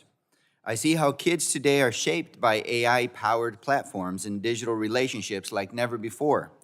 While tech can inspire creativity, it also poses real risks. Studies link heavy social media use, especially for young girls, to anxiety, depression, and low self-esteem. Too often, AI algorithms promote harmful content over healthy self-worth content. Dr. Schmidt, you've often cited the example of an AI-enabled teddy bear that learns and evolves with a child, highlighting the potential risks of such intimate AI relationships. As this scenario becomes increasingly plausible, what steps are companies taking to design systems that protect rather than exploit young users? So thank you. Every company is very concerned about the point you're making, and every company is trying to address this question of, let's call it a rogue AI that comes out of themselves, partly for moral reasons, but also it's just bad for business. As to whether the government will ultimately regulate that area, it's not clear to me. You do have some things that you could do right now. There's a law called COPA, which has a 13-year, you have to be 13 to be online. I have strongly recommended it be raised to 16 for that reason. You can also look at Section 230 and try to reduce some of the most egregious harms, and that has been discussed for some time in Congress. Those small changes would take the most extreme examples of harm and take them out of the market, which is probably a good thing. Thank you. You know, too often systems are designed to keep kids online longer, to collect their data and serve them ads for profit. They're not designed to keep them safe, respect their privacy, or ensure age-appropriate content. That's why we need action. We need enforceable privacy safeguards and clear rules on how AI interacts with minors, because no algorithm should decide what's best for our kids without oversight. But we must also be honest about what could stand in the way. The sweeping tariffs proposed last week by the Trump administration risks slowing innovation, raising costs on the very tools needed to build safer online spaces, and delaying efforts to hold tech companies accountable. They risk putting petty politics ahead of public good, and in doing so, they leave our most vulnerable, our kids, exposed. Dr. Schmidt, as efforts to strengthen data privacy and AI safeguards move forward, how do you anticipate the 2025 Trump administration's tariffs will affect our ability to develop and deploy privacy-first technologies designed to better protect young users online? I don't know that I can make the combination in the question. I'll have to think about it. I will tell you that tariffs are tax increases. Tax increases slow down progress, increase costs, lead to inflation, are generally bad. Deputy Secretary Turk, the Department of Energy, particularly through its national labs, has been deeply engaged in advancing AI safety and red teaming efforts. Can you speak to the importance of DOE's role in this space and what the implications might be if that role were diminished or reassigned by the administration? Absolutely. We've got world-class experts at our national labs, nuclear experts, bioweapons experts. We need to make sure that that expertise is tapped into. Those individuals are utilized for this red teaming, right? So before a model comes out, have those folks with their expertise working with the companies to make sure that those models, not purposefully, I don't think any company certainly here would purposefully put out a model that allows a terrorist to build a nuclear weapon, but they don't have the nuclear expertise to ensure that that's the case. That's why having these experts, these government experts, these independent experts are so important as part of that red teaming. Getting rid of those folks is absolutely a national security concern, would have serious national security implications, not just for AI, but for everything that we need those experts for. Thank you. You know, we have the opportunity and the responsibility to get this right. We cannot afford to wait until we see another crisis in youth mental health, another generation struggling with digital addiction, or another data breach exposing millions of children's personal information. So I urge my colleagues, let's put families first. Thank you, and I yield back. Thank you. Dr. Ruiz yields back. Mr. Allen's recognized for 5 minutes. Thank you, Chair Guthrie, for hosting this full committee hearing examining AI and impacts, how it impacts development with an all-out energy approach and the technology, and certainly we've got to be competitive globally. In fact, you know, we wouldn't be having this hearing if President Trump were not in office, because he has said that part of his agenda is an all-out energy program. We need to dominate energy in the world. And of course, AI, we understand that race. And and everything that we're doing, our conference is doing, is to provide every opportunity for us to be the energy dominant country that we were just 6 years ago. And so that's what's so critical. And that's why we're having this hearing today, to find out, okay, what do we need to do to make that happen? I'd like to thank you for being here, our witnesses. You know, with the emergence of AI, the U.S. Has to be a global leader. To be a leader in AI, it is critical that our energy sector is equipped to meet the demands that AI poses. Dr. Schmidt, in by 2030, data centers can consume upwards of 9% of total U.S. Electricity, at the same time as we're seeing historic projections of electricity demand because of AI developments, and the nation's bulk power system is already under incredible strains. In fact, the North American Electric Reliable Corporation, or NERC, found in their last long-term reliability assessment that half the nation is at risk of resource adequacy. We know in some states we're having brownouts. That is, half the nation is at risk of blackouts during times of extreme weather. In my opinion, our nation will need significantly more power to meet these demands, and fast. How can we balance the needs of everyday Americans to keep the lights on while simultaneously powering developments in AI models? The answer, of course, starts with our overall premise, which is more of everything. It also includes a more intelligent grid that is more flexible when bad things happen, that is now possible with AI and with grid modernization. You need both. Mr. Batia, last month we heard directly from the grid operators talking about grid, who are charged with overseeing the reliability of our electric grid. And they highlighted one of the biggest issues facing the bulk power system is the premature retirement of baseload power plants, which has been mentioned quite often in this hearing. We also heard that places like New England, who do not have sufficient natural gas capability, and longstanding opposition to nuclear energy are not seeing the same uptick in new investments or data centers and manufacturing facilities. My home state of Georgia, which has been the best state to do business in 12 years in a row, has been a leader in investment in job-creating industries, largely because of our pro-business environment and diverse slate of baseload generating resources. In fact, now we have just added to Plant Vogtle 2 more units, and it is the largest clean energy facility in the United States, built in the last 30 years. Given your company's energy-intensive nature, how important is access to reliable, affordable electricity when deciding where to invest in U.S. manufacturing facilities? Thank you, Congressman. And I'd like to just start by giving a call out to our Research and Development Center that we have in your home state. And we have certainly found that over time that has been a wonderful place for us to attract talent and grow our engineering capabilities there. Okay. In terms of your question on baseload, absolutely. I think many of the questions today have been focused on that. And for semiconductor operations, we have very, very consistent loads. We have, of course, high loads, and the reliability of the power is incredibly important, as I've mentioned earlier. So nuclear power, hydroelectric power, these are excellent fits for us. But we also agree with the other panelists, and all of the above approach is what's required. Good. I have a few, Mr. Batia, I have a few yes or no questions I'm going to ask you. Do you agree that permitting reform is needed to meet, as you discussed in your testimony, our rising energy demand? Yes.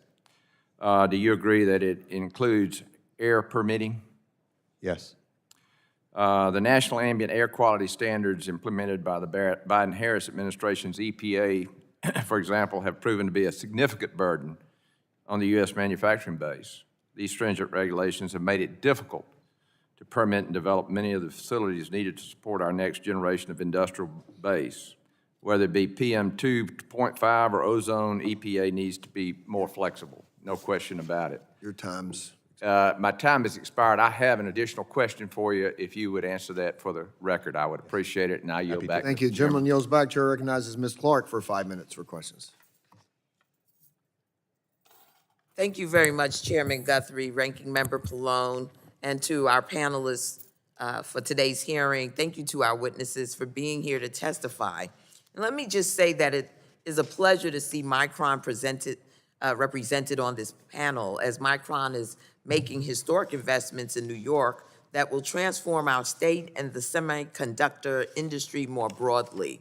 Members of this committee are well aware that generative artificial intelligence has proven to be one of the most impressive technological advancements of this generation. But with a tool so expansive, it is up to us to ensure that AI systems are developed and deployed responsibly and with consumers in mind. Last Congress, I had the honor of being appointed to the Bipartisan Task Force on Artificial Intelligence, which was established to ensure that the United States continues to lead in AI innovation, as well as examine appropriate guardrails to protect against emerging threats, like those outlined in the 2023 GAO report on the rapid use and growth of AI.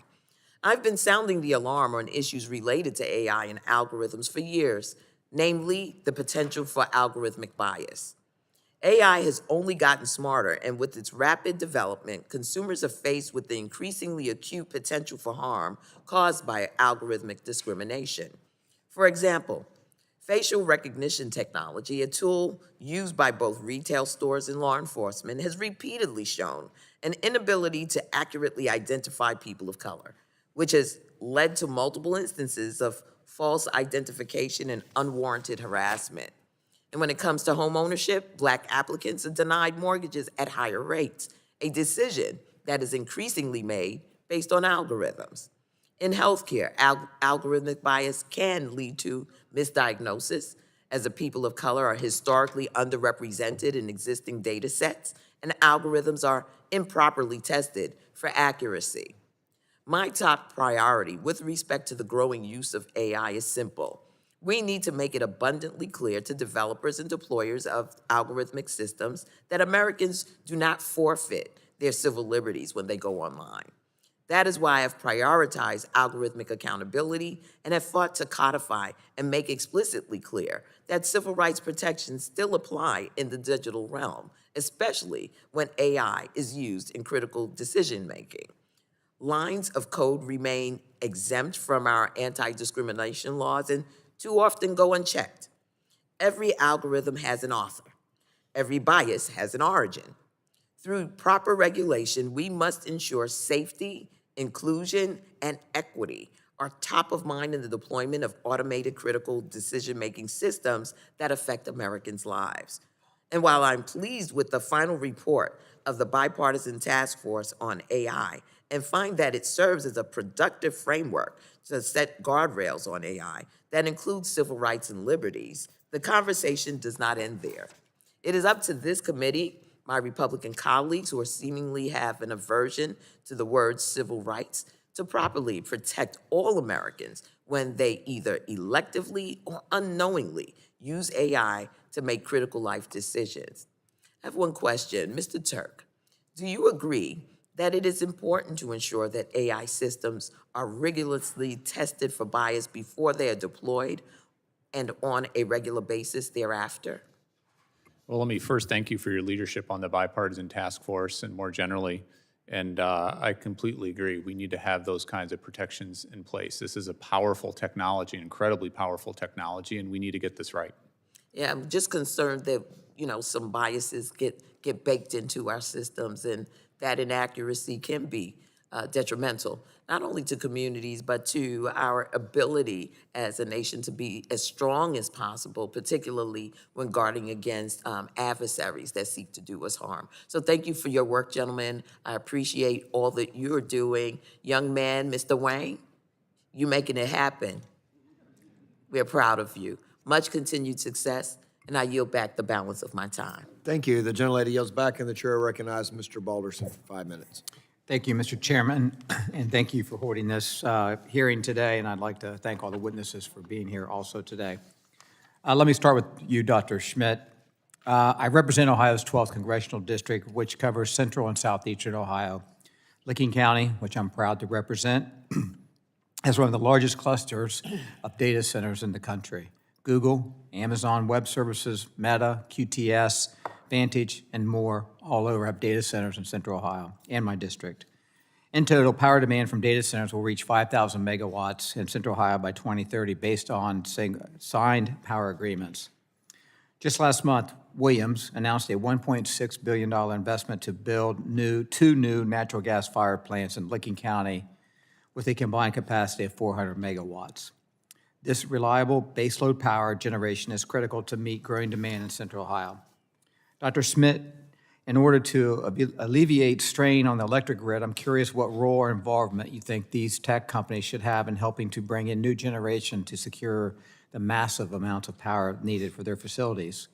And how should these companies partner with grid operators or power providers to ensure we can properly account for growing tracking demand? So when I was at Google, we made a bet on Ohio, and we built the largest data center at the time in the world, which was massive. And I used to go visit it, and so, oh my God. The data centers you're describing are 10 times larger than anything I ever built way back when I was doing this only 7 years ago. So it gives you a sense of the scale of the investment in what you're doing. The best thing to do is to have a strategy within your state where everybody agrees to solve the energy power problem. We found in working in Ohio that we were able to get access to the high voltage lines that we could not get access elsewhere. Mm-hmm. We built our own substations, which are also massive. That's what it takes. That's what every one of you is going to have to do to have your states be a center for the AI revolution. Thank you.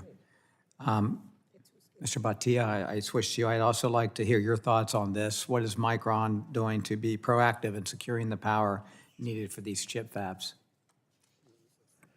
So as part of our selection of the locations where we will be expanding the power availability and the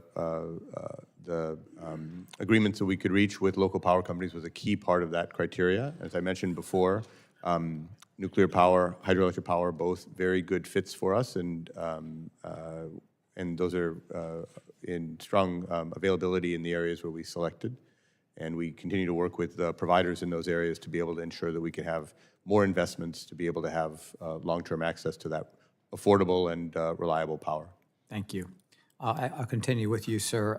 You note that one of America's strongest competitive advantages compared to markets in Asia is our reliable and affordable energy supply. I strongly agree with you with this assessment that we must maintain this key competitive advantage by building out generating capacity to meet the expected short-term surge in energy demand after years of flat growth. However, right now, we're seeing massive backlogs of generation project and grid operators, interconnection queues. Depending upon the region, power projects are sitting and waiting in interconnection queues for 5 years before they can even get studied and then ultimately built and connected to the grid.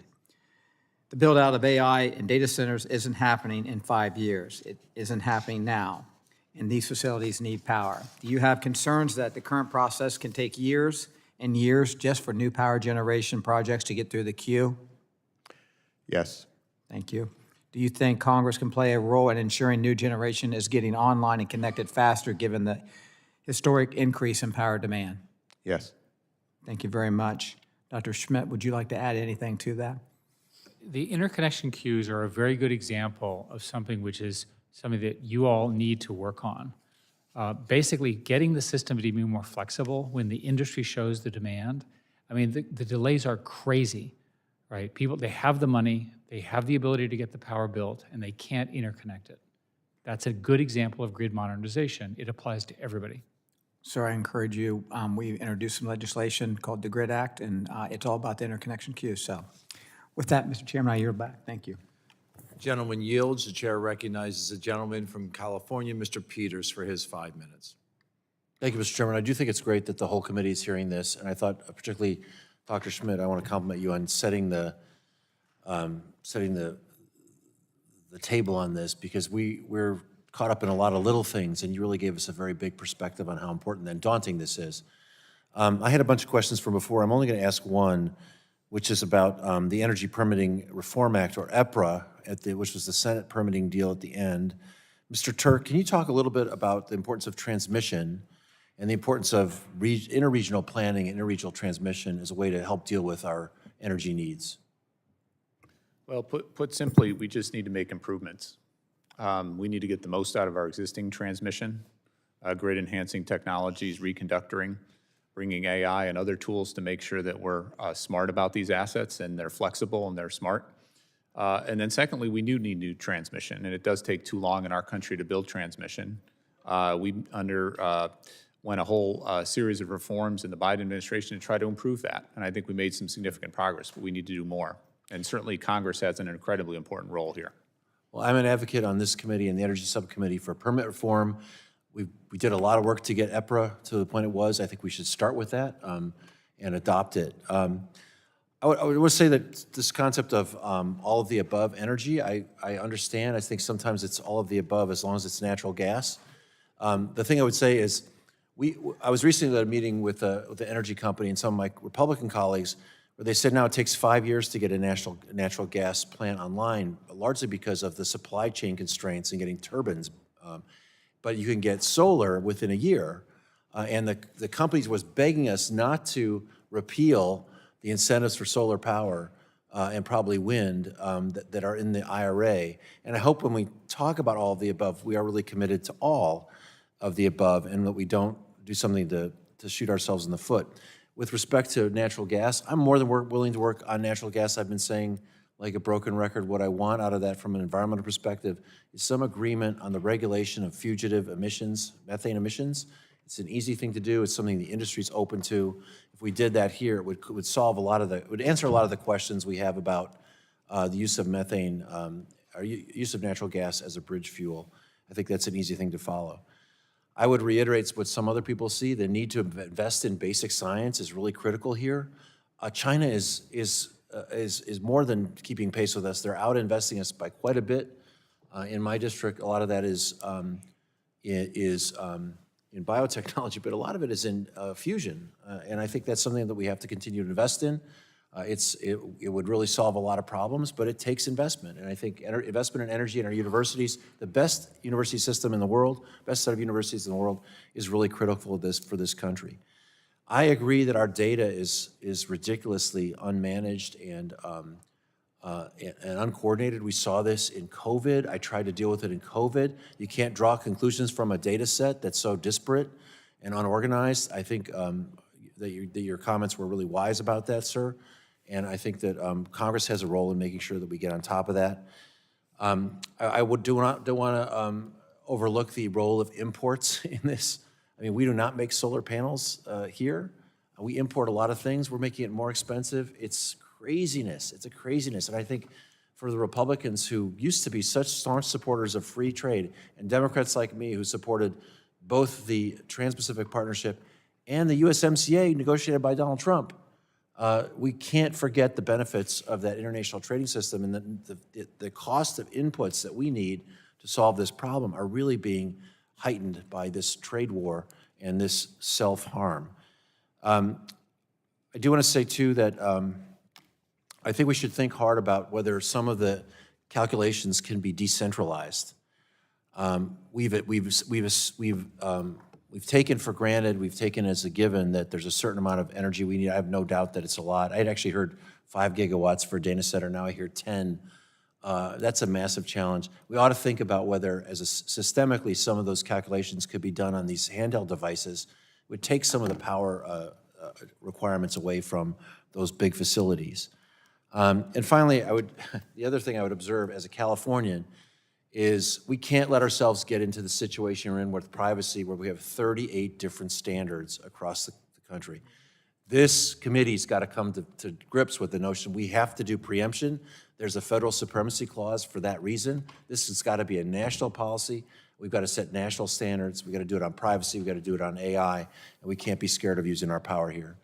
Thank you very much. We have a lot of work to do. Again, thanks so much for the witnesses, and I yield back. The gentleman yields. The chair recognizes the gentleman from Texas, Mr. Pfluger, for 5 minutes. Thank you, Mr. Chairman. Dr. Schmidt, Mr. Batia, what role will LNG play in providing the power that's necessary for AI and data centers? I'm sorry, LNG? Natural gas. So natural gas. It sure looks like natural gas is needed in most renewable scenarios because of essentially as a peaker plant. It also looks like we just need more natural gas generation kind of everywhere. Mr. Batia, you mentioned in your testimony earlier today about concerns with intermittent power. So when we're looking at sourcing, what do you need? Intermittent, or do you need a reliable baseload capable? Well, so we have, obviously, we need reliable baseload power. Natural gas has the ability to be able to be a really good smoothing capability and buffer, basically, for the ups and downs of the overall grid. And that's why I would agree with Dr. Schmidt that it's an important area, and it's an area that the United States has a tremendous amount of capability in. The power providers were here. ERCOT testified last week, and they said that Texas alone is at a peak demand of about 80 to 85 gigs right now, and that's going to increase in the next 4 to 5 years to 150. So, Mr. Turk, are you familiar with the study that DOE did last year, actually started in 2023 on LNG? I am. What was your role in So I was Department of Energy? I was at that time the deputy secretary, the number 2 official. Okay. And I was very involved. You were involved with that report? I was. What was the title of that report? I don't remember what the title of the report was. What we did is we asked a number of our national labs to give us an independent assessment. Okay. When was that report released? We pushed our national labs to do it as quickly as possible, and When did was Department of released, Energy release the report? I think we ended up releasing it late last year or early this year. Okay, so you actually did release it? We did release it. Were there sections that were redacted? Not to my knowledge. We That's believe what very was strongly. reported. We wanted an independent analysis to look at the cost implications, the environmental implications, and we did not suppress any information whatsoever. Were you aware of the 2023 study's findings prior to the January 26th decision to indefinitely ban new export authorizations under Section 3 of the Natural Gas Act? So we didn't ban any we did the study in order to take a step back because we've authorized so much. Up to half of our natural gas production right now is authorized to actually go abroad and to be sold, including to China. Why So what we was did it- was take a pause, I'll reclaim my did time. the study, I'll reclaim and then Mr. Turk, thank you. Thank you. Pause, ban, we can debate this all day long. But why was the study not released immediately after it was done? so it was. So We released the study so once the do you- experts finished the do study. you disagree that the study was more favorable to LNG than the Biden administration would have liked, and that's why there was a pause put on LNG exports? The pause was so that we could do the study before making decisions. So- And to actually have our independent experts. And the independent experts in our national labs were the one who did the study. Okay. So the study actually came out, was released by Secretary Wright, and So there we was- released the there's- study. The Biden administration in released the December of study. 26, or December of 24, excuse me. And it came out as a pretty favorable with regards to emissions. But it was delayed by the Biden administration for months It wasn't. on being released. Well, that's, It wasn't. I was there. It wasn't delayed. It- That's how long it took because we wanted a thorough independent analysis by several of our national labs. so do you agree that the emissions of natural gas were better and more consistent and actually more favorable than what you claimed and what Secretary Granholm claimed in the attempt to ban natural gas exports? So LNG exports have a very, very significant very significant greenhouse gas footprint. So just one project, we're talking 4 BCF per day. That project itself has more emissions throughout the life cycle, methane emissions, but CO2 combustion when that gas is burned than 141 countries in our world. You haven't Just answered one the question, facility, so- 141 countries in our world. That's a So- pretty significant So you stand by footprint. your decision to ban LNG exports? Again, we did a pause so we could do the study stand and so by that that? any Secretary of State could have good independent Your analysis. your to make a- decision to do that is going to impact these guys right here. It's going to impact our ability to provide power for the AI data centers. So again, that's LNG, that's being exported. This had nothing to do with domestic use of gas here. Yield back, In Mr. Chairman. fact, Thank you. In The fact, the more gentleman- we export, the more price pressure for our. The gentleman our yields. Domestically. The chair now recognizes Mr. Soto from Florida for his 5 minutes. Thank you, Mr. Chairman. You know, listening to this hearing, I feel like we're in a time warp back to 2024. Biden was president, we had the strongest economy in the world, and we were free to debate the finer points of AI regulation, the IRA, and data centers. But it's April 9th, 80 days into the Trump administration, and Trump's tariffs, chaos, and deportations have sent our economy into a freefall. Will our friends across the aisle just bury your heads in the sand and pretend this isn't happening? Or will you join us to help fix it? Speaker Johnson just today blocked any consideration of tariffs until September 30th. He put a straitjacket on the U.S. House of Representatives to even try to address this issue. Meanwhile, AI data centers could see an estimated 30% increase in expenses to build, according to Fortune magazine this week. Air conditioning, liquid cooling systems, transformers, circuit breakers, cabling, routers, switches, construction materials, battery systems will all go up because of Trump's tariffs. So is the biggest threat to AI overregulation? Or is it the tariffs? Duh. Mr. Turk, what do you think is the biggest threat right now to AI development? Is it the overregulation, allegedly, or is it tariffs? I think tariffs increase costs and they increase uncertainty. And that is damaging for AI being built in our country, but it's damaging across our economy. And then I'm worried about demand and access to capital. I heard it in both Newsweek and Fortune magazine this week. Access to capital is in real jeopardy because major tech companies, the biggest investors in AI, see a potential recession on the way and their core businesses are threatened. Ad spending drops, the capital drops during a recession. Dr. Schmidt, we saw that the Google shares were at $200 a share when Trump took office, and now they're at $146, a 27% drop in 3 months. No one celebrates that. That's awful. That would have a negative effect on future AI investments for Google right now. Isn't that true? Don't remind me the stock price. Yes, I didn't mean that. I'm not here to attack anybody. But how does that affect Google's investment in future AI? I can't speak for Google, but I can say in general, the genius of the American financial system, aside from the fact that we're a reserve currency, is that crazy entrepreneurs can raise billions of dollars on a whim and on a risk. That's why we're leading. If that system breaks, the system that is the unification of the government, the private sector, and academics, and that money is not available, we're toast. Yeah, we're the world's currency right now, but you know that's in jeopardy as we speak.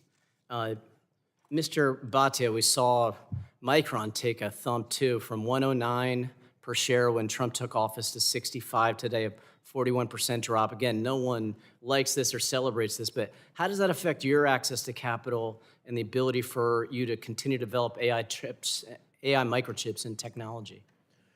So,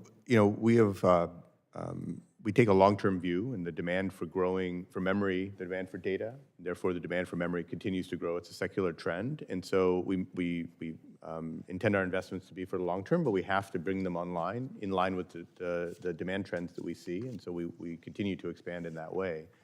But that shows the importance of, and these kind of volatile events will happen from time to time in our industry, and that shows the importance of us having a durable, predictable investment tax credit to be able to support our continued expansion here in the United States, where we're committed to building. We all want to make sure these stocks go back up and people's retirements are protected, and that's why this Congress needs to work together. We did work together on the Bipartisan Advance Act, which boosted nuclear, signed by President Biden, bipartisan product from this committee. Mr. Turk, how does the speeding up of deployment, licensing, and new reactors and fuels help through nuclear, the future of AI? So I think it's a big deal, and thank you for the leadership on the Advance Act.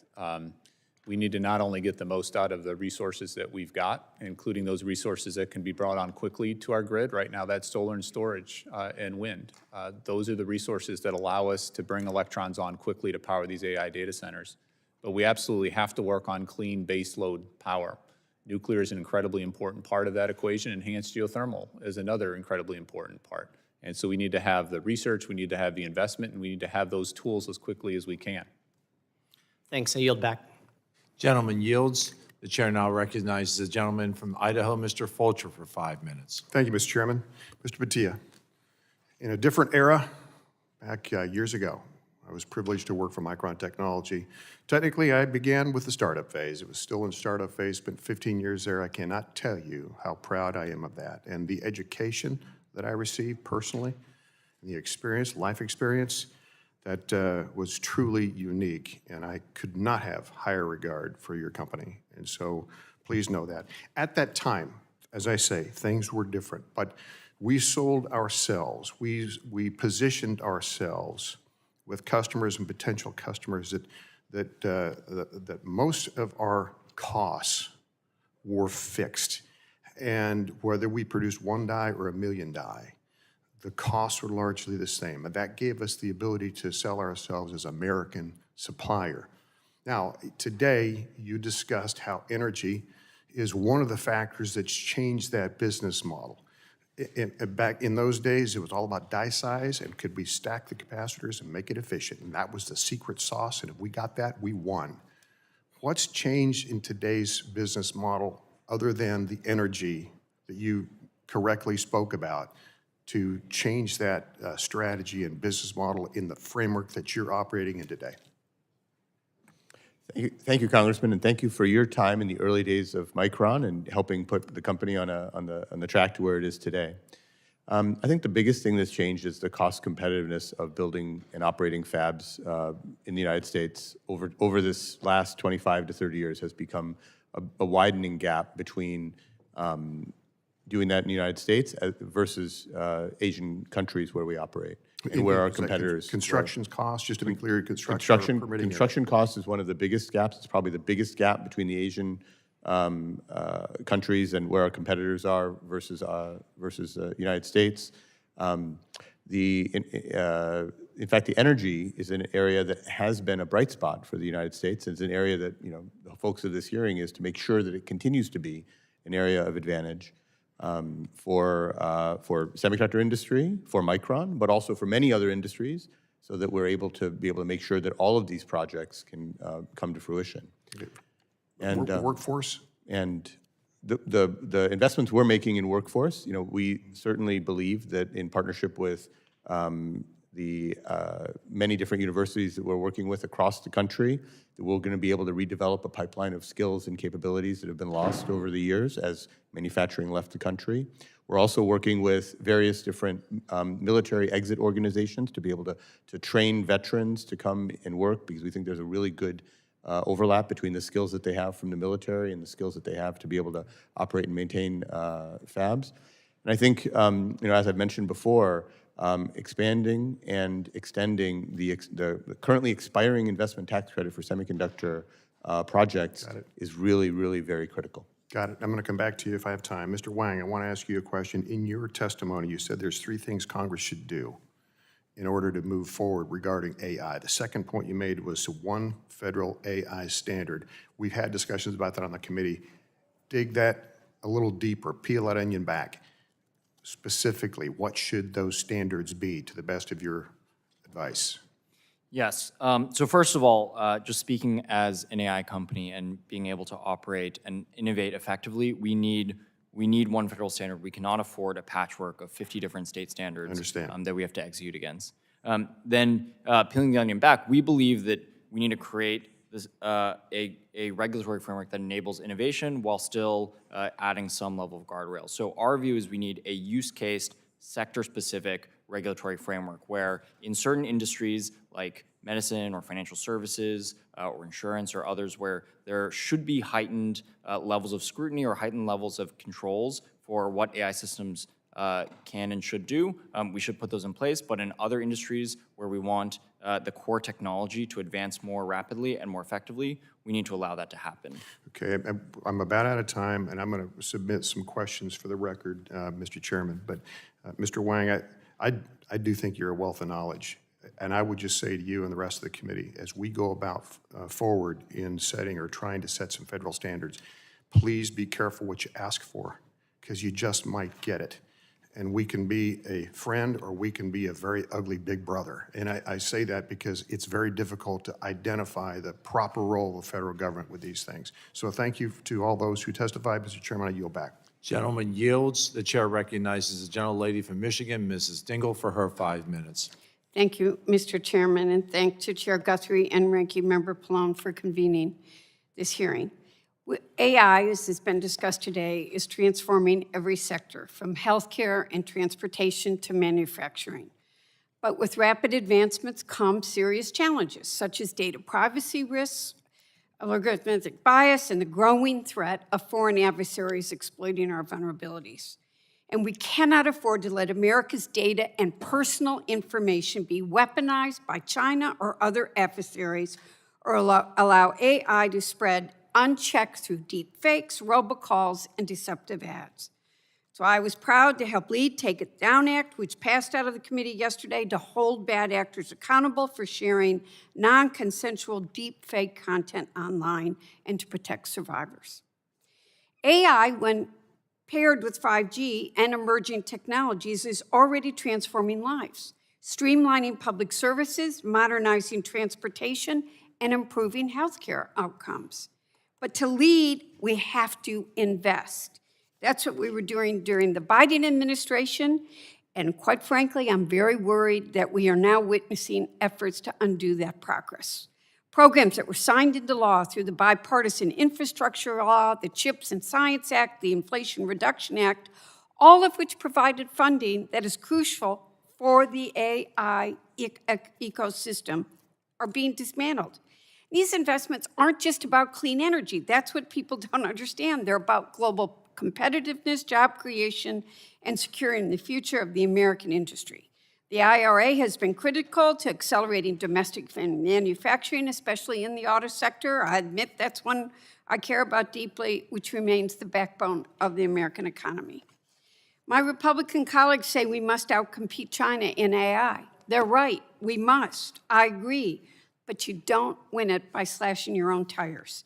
You can't lead by cutting funding, firing experts, and abandoning the public-private partnerships that fuel innovation.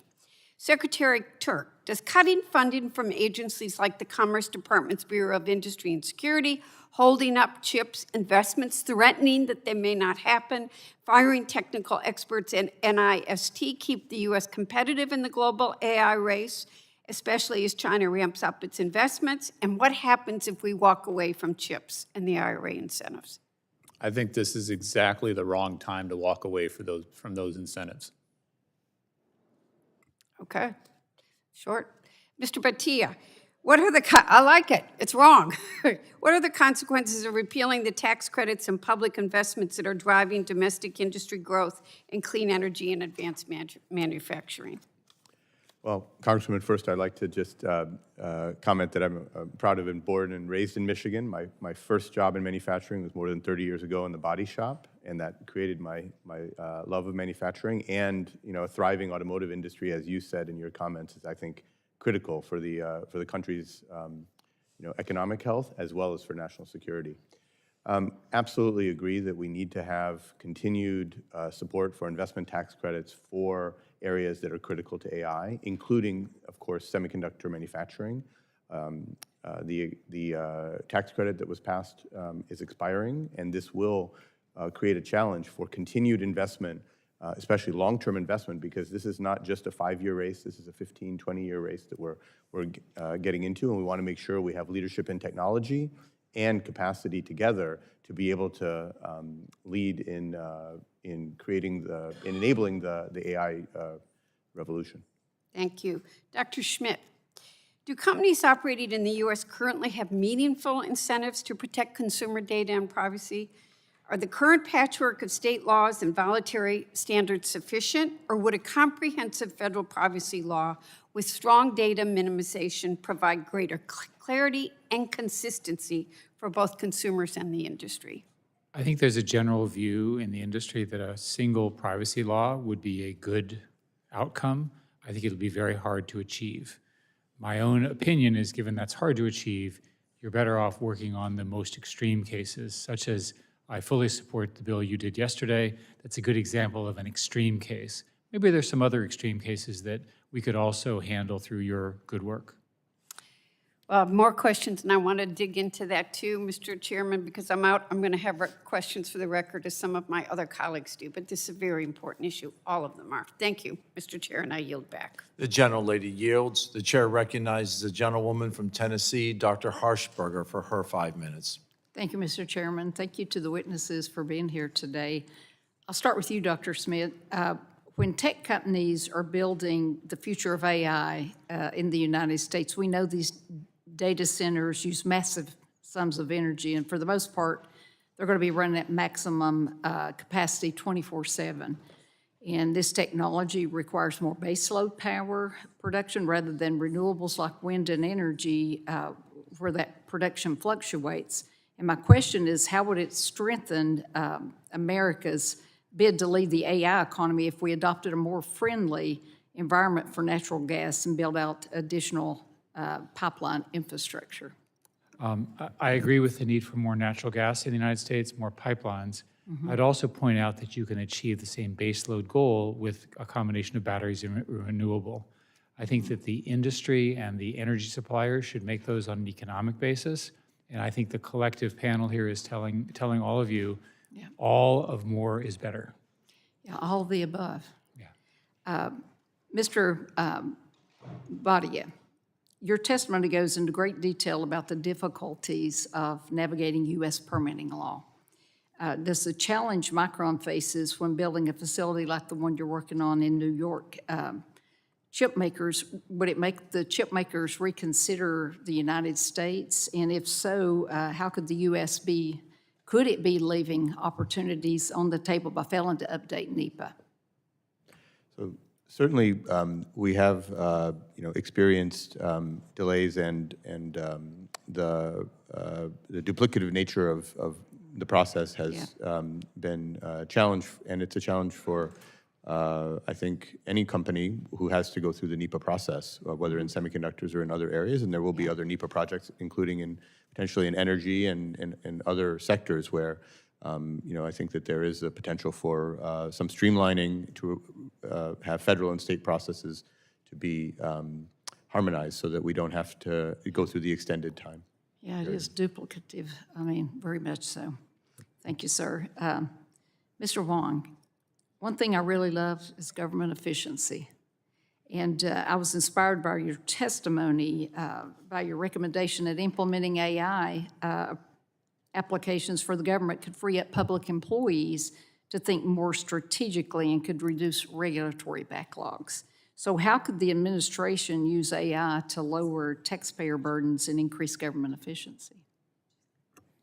The opportunities for AI to aid in government efficiency are immense, and this is one of the areas where I think AI can have tremendous impact very, very quickly, actually.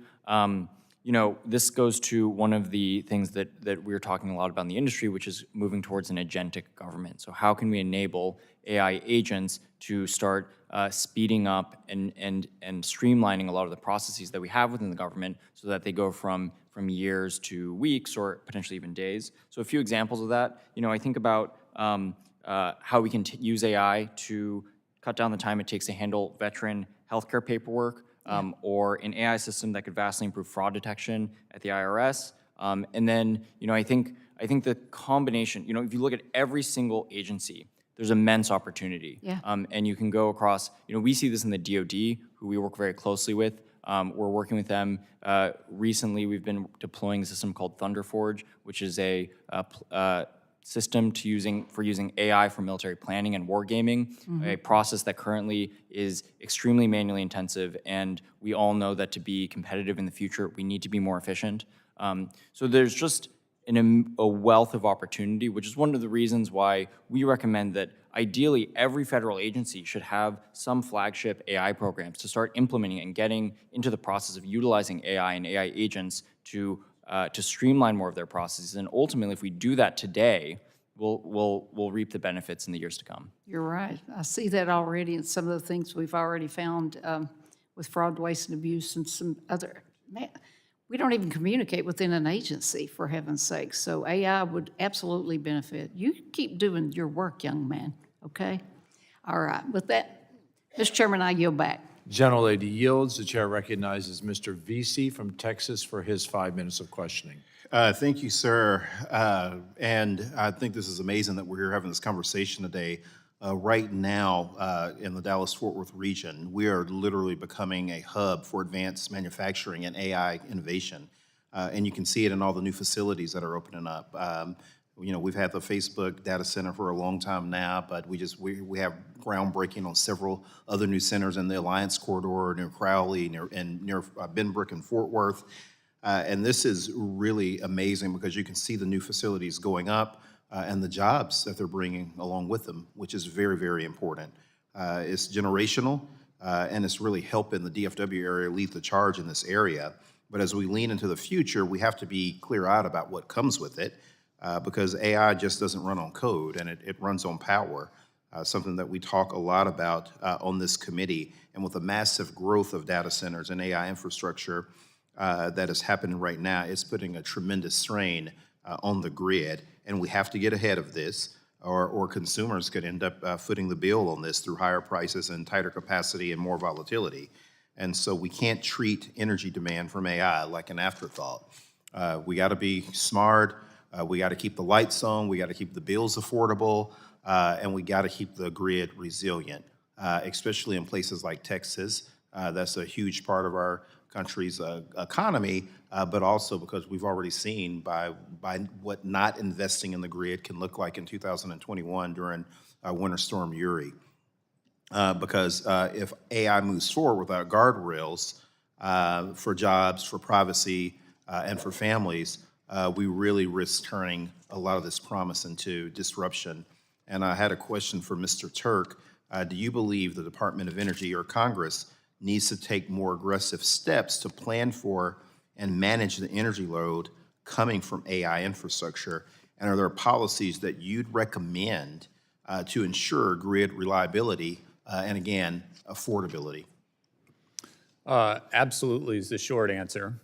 And fortunately, Congress provided a whole range of tax incentives, grants, and loans that are having a real impact right now on making prices more affordable, not only for AI companies, but also for consumers across the country. And it's helping to improve our grid reliability also. I know there's an active discussion going on right now in Congress. Do you all repeal those tax incentives that are lowering costs and allowing us to bring electrons on more quickly? And we look at what type of electrons are going to be brought on most quickly in our country. It's solar, it's wind, it's storage. That's what the experts, that's what the utility CEOs are saying. Unfortunately, right now we have a backlog on natural gas turbines right now. That is making it very challenging to bring natural gas on as quickly as some AI companies might want it to. So if you want to bring on electrons quickly, keep those tax incentives, keep those grants, keep those loans in place so that we can do it quickly, we can do it affordably, and that reduces costs for everybody, including for consumers. Yeah, absolutely. And it keeps America ahead by us investing in those things. You were at DOE when the CHIPS and Science Act passed, a law that's helping bring semiconductor and AI-related manufacturing back to U.S. soil. If those incentives are rolled back, do you think companies would continue to invest in domestic manufacturing, or would they move those operations overseas? I think Dr. Schmidt described what happened, unfortunately, a decade, 2 decades ago, when we let those manufacturing facilities slip out of our hands and go to other countries. And the CHIPS and Science Act was Congress working with the administration to step up and say, we need to bring that back, and it's going to take some upfront capital. It's a perfectly appropriate role for the government to say this is a critical technology. We're going to invest, we're going to encourage and incent a bunch of private sector investment to have those chips manufactured here in the U.S. So the short answer to your question is, if we were to some reason slow down the CHIPS Act or rescind that funding, we're going to be right back where we were, which is not where we need to be. Yeah. If for some reason we didn't fully implement CHIPS Act in this area, what would that mean for America competitively, particularly when we start talking about what countries like China are doing? So it's not only the economic opportunities that producing the chips here have for communities across the country, there's a real national security implication. Yeah. Chips, along with data and power and human intelligence, fuels this AI revolution we're in the midst of. If you don't have those chips and you're beholden to other countries and other supply chains, that's a real vulnerability. Yeah, which means China rules the world.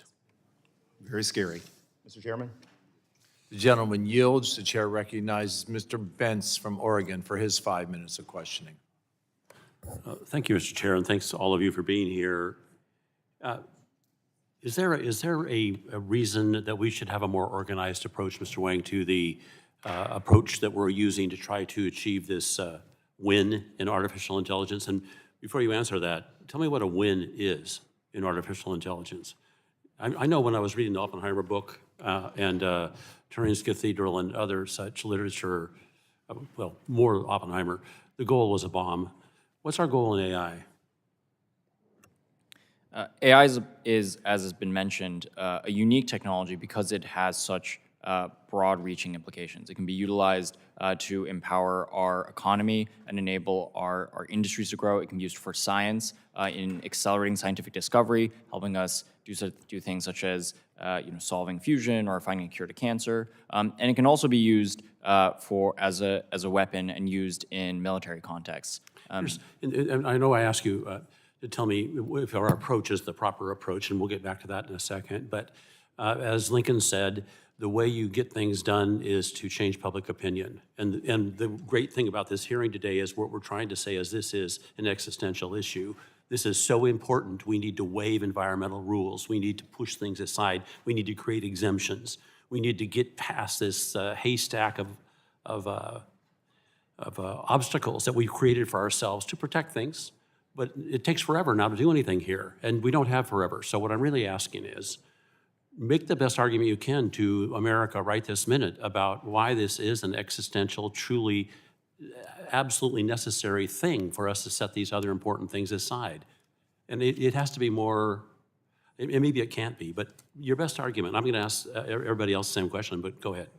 If we fall behind the Chinese Communist Party, This technology will enable the CCP, as well as other authoritarian regimes, to utilize the technology to, over time, effectively take over the world. They'll be able to export their ideologies, they'll be able to utilize it as a military technology to invade other countries, and they'll be able to use it for effectively spreading their regime in a more broad way across the world. And so what's missing, of course, is you say use it. The definition of it is going to become more and more important, so people actually can grasp this broad phrase of AI is so general. Your turn. Well, I think it's really critical that we not only maintain our leadership in terms of the algorithms and the data structure approach to being able to enable the AI applications, but absolutely the hardware, semiconductors, logic, memory, it's absolutely critical that we're able to maintain our advantage. They are critical, but what I'm trying to get at here is public opinion has to understand why they are critical, why it's absolutely essential that we win this race to a goal that's not as clear as I would like. Dr. Schmidt. In 5 to 10 years, every American citizen will have the equivalent of an Einstein on their phone or in their pocket. This is an enormous increase in power for humans. What if that Einstein is a Chinese one? And I'm going to shift back to Mr. Wang for just a minute because of, frankly, your age as compared to those other on the panel. So if everybody is going to have Einstein available, how would you suggest to teachers that they address this in the classroom? I think it's important.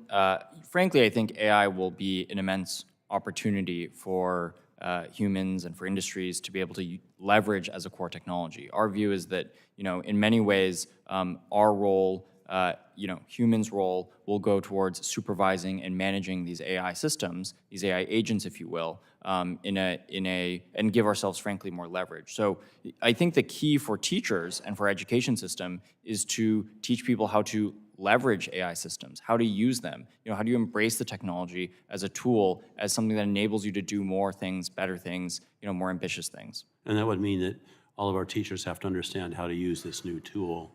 And I'm going to be out of time, but I was interested, Mr. Turk, in the remarks you made about trying to recover and bring back to the United States manufacturing capability. I know that Micron's the only memory chip maker we have left here. And so I think the tariff concept is exactly that, to try to, in some fashion, get us back to where we need to be as we watched all those different important jobs flee, now doing our best to get them back. And the real question is how to do it, and I'm out of time, but it's certainly incredibly important. Thank you all. I yield back. The gentleman yields. The chair now recognizes the gentlelady from Massachusetts, Ms. Tran. Thank you, Mr. Chairman. Congress must lead in advancing pro-consumer, pro-innovation AI agenda. Clear guardrails and regulatory certainty will fuel, not hinder, that innovation. So to understand what that looks like for everyday Americans, let's just start at the beginning of the AI pipeline with research and what we need to be doing to set the conditions for AI capacity. Foundational research drove breakthroughs like transistors, the internet, and large language models. Our adversaries get this. While federal R&D funding is being cut, the Chinese government is scaling its investments. For example, China is outspending us by more than double in fusion energy research and commercialization. Dr. Schmidt, in your testimony, you noted the importance of ramping up fusion energy research. Commonwealth Fusion is in the district that I get to represent. The fusion and AI leaders that I regularly speak with tell me how important public-private partnerships are for advancing new technology and moving towards commercialization. How important is a strong federal research enterprise for domestic innovation, including in fusion and in AI?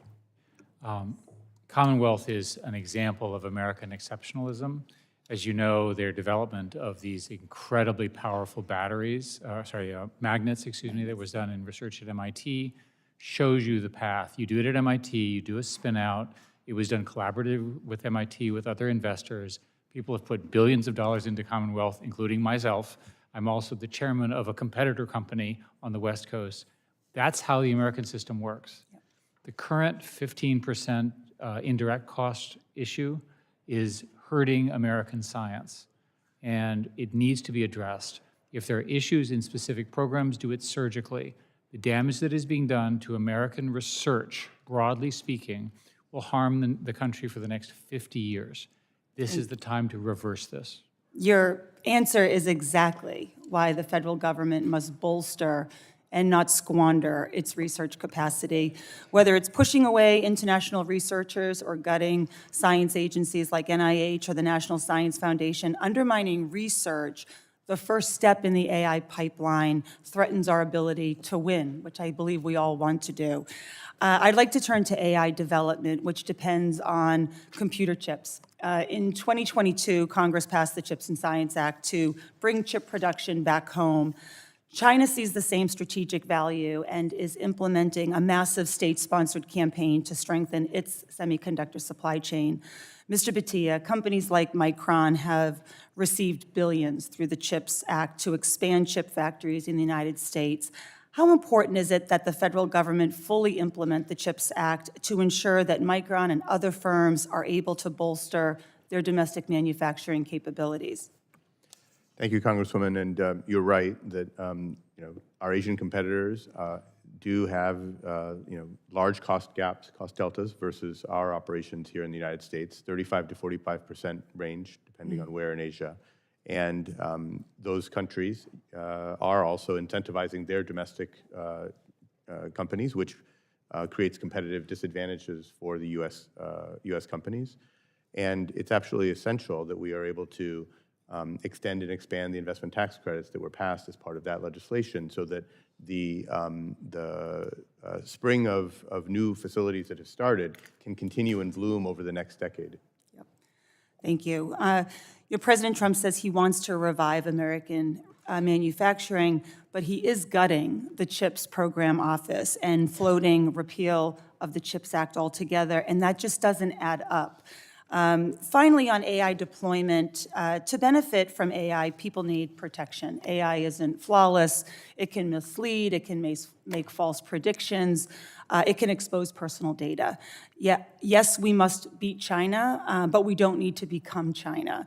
America must lead with its values, especially privacy. Our tech laws should reflect that. Mr. Wang, in your testimony, you affirmed the need for effective AI guardrails. This committee has repeatedly come close to passing a federal privacy standard based on data minimization and transparency. How important are privacy protections as a guardrail for AI? We strongly support Congress's desire to get data privacy legislation done. Ultimately, what we find critically important is that, again, I've mentioned this a few times, that we have one federal framework so that we don't have a patchwork of various frameworks throughout the country. Yep, this committee has a lot of work to do. Thank you so much for your testimony. The gentlelady yields. The chair now recognizes the gentlelady from Iowa, Ms. Miller-Meeks. Thank you very much to the chair and ranking member for holding this extremely important hearing on AI, energy, and global competitiveness. Iowa's 1st District has become an important contributor to our nation's AI infrastructure.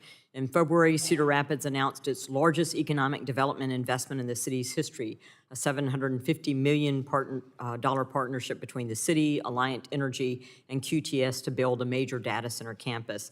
The project will bring hundreds of construction jobs and high-tech positions while featuring innovative water-free cooling systems that address resource concerns. It's also home to Azure's largest supercomputers, which Microsoft built for OpenAI to train breakthrough AI models. This cutting-edge infrastructure in our state's heartland demonstrates how communities beyond traditional tech hubs can play vital roles in advancing AI innovation. As we examine these technologies, I'm particularly interested in how we ensure reliable power generation for these high-demand facilities. Iowa's diverse energy portfolio positions us well, but we need significant additional generation capacity nationwide to meet growing electricity demands for AI, domestic manufacturing, and residential demand. I'm eager to explore how we maintain America's energy competitive edge, and especially against China's targeted effort to become the global AI leader by 2030. The decisions that we make today about regulation and infrastructure will determine whether the United States maintains its leadership position and how critical this is, as has been mentioned earlier. Mr. Wang, I was impressed by MIT's AI innovation when I visited there a few years ago, but concerned to learn about the CCP's whole-of-government approach to accelerating Chinese AI capabilities. With the recent emergence of models like DeepSeek, how would you characterize our current competitive position against China, specifically in the areas of data, and I think you've answered this partly, computing, algorithms, and workforce development? It's an important question, and I always, AI really does boil down to its ingredients, and these ingredients are the ones that you referenced: computational power, data, algorithms, and ultimately the workforce that we have to support it. When it comes to computational power, we are still ahead as a country, but we have to be very diligent to ensure that we stay ahead. We're lucky that the leading chips in the world are NVIDIA chips, some of the chips from Micron and others, which are the forefront of the industry and the envy of the world. But we need to maintain those leads, and we need to think deeply about how we do that. When it comes to algorithmic, the algorithms, I would actually say we're probably on par at this point with China. We used to have a meaningful lead. Most of the most innovative algorithms are American innovations, but they've been very quickly replicated, and at this point, it's not clear that we have a lead. When it comes to data, this is where China has an immeasurable lead. They've invested in it for years, nearly a decade of investment into data sets to fuel their AI development. This started with their global surveillance programs, and when they instituted large-scale AI for facial recognition and other technologies throughout the country, and is continued to today. We need to figure out as a country how we achieve data dominance and how we can do that both in the public sector as well as across the private sector. And then lastly, on the workforce, this is an important point. We, as a country, again, the workforce is what fuels every component of these sets of innovation. So we need to ensure that we as a country are setting up the right programs to empower the AI workforce of tomorrow. Thank you. Mr. Batia, in your testimony, you stated that the U.S. is not on track to keep pace with projected energy demand, and that unless the U.S. makes substantial policy shifts, access to affordable and reliable power will begin constraining Americans' manufacturing renaissance. During our hearing with the nation's grid operators last month, they expressed similar concerns. Your testimony specifically highlighted the Broadband to Hemingway transmission line project that's faced nearly 20 years of permitting delays. Can you elaborate on how these permitting challenges directly impact Micron's expansion plans and competitiveness compared to China's ability to rapidly deploy energy infrastructure? Thank you, Congresswoman. The Broadband to Hemingway line is just an example. It's a project that is, I think, 300 miles long and has been on the drawing board for almost 20 years now. And we were joking earlier that it's approaching its 21st birthday almost in terms of when it was proposed until today, and still hundreds of millions of dollars spent on permitting. It's a project that does span 3 different states to be able to connect transmission in the Pacific Northwest. And because of those kinds of regulations between the different states, as well as federal oversight issues and regulations, we've not been able to see it even get started. And that's just one example of, I'm sure, many, many other examples of projects which really are needed to be able to bring the grid resiliency that others on the panel have talked about and that I've called for as well. Thank you. I have a question for Dr. Schmidt on fusion, but I'm out of time, so I will submit it for the record if you could please answer it. But I hadn't heard fusion mentioned, so wanted to get that in. Thank you. I yield back. The gentlelady yields. The chair now recognizes the gentlelady from New York, Ms. Ocasio-Cortez. Thank you, Mr. Chair, and thank you to our witnesses for joining us today and offering your testimony. The crux of what we're here to discuss today is where the rubber meets the road when it comes to AI and how this actually manifests in the world and the real problems that we're going to have to square and solve, particularly as it comes to energy and energy consumption. Mr. Schmidt, Dr. Schmidt, you've written in the past about the energy consumption of AI. You mentioned in this article here on Project Syndicate that, quote, AI guzzles electricity. A single chat GPT query requires 10 times as much as a conventional web search. And in your opening statement today, you said something very fascinating and compelling, I think, about the actual scale of the energy consumption that we are confronting here when you talked about gigawatts and nuclear facilities. Could you repeat that for me very quickly? So some math here is, and thank you, Congresswoman, the typical the typical nuclear power plant is 1 gigawatt. We have roughly 90 of them. We're talking about 90 gigawatts in the next 3 to 5 years needed in America to maintain this leadership. And you hit 90 gigawatts for the AI data centers. for the United States. And the reason I want to emphasize this is, one, this is insane in terms of a build. Why do we need it?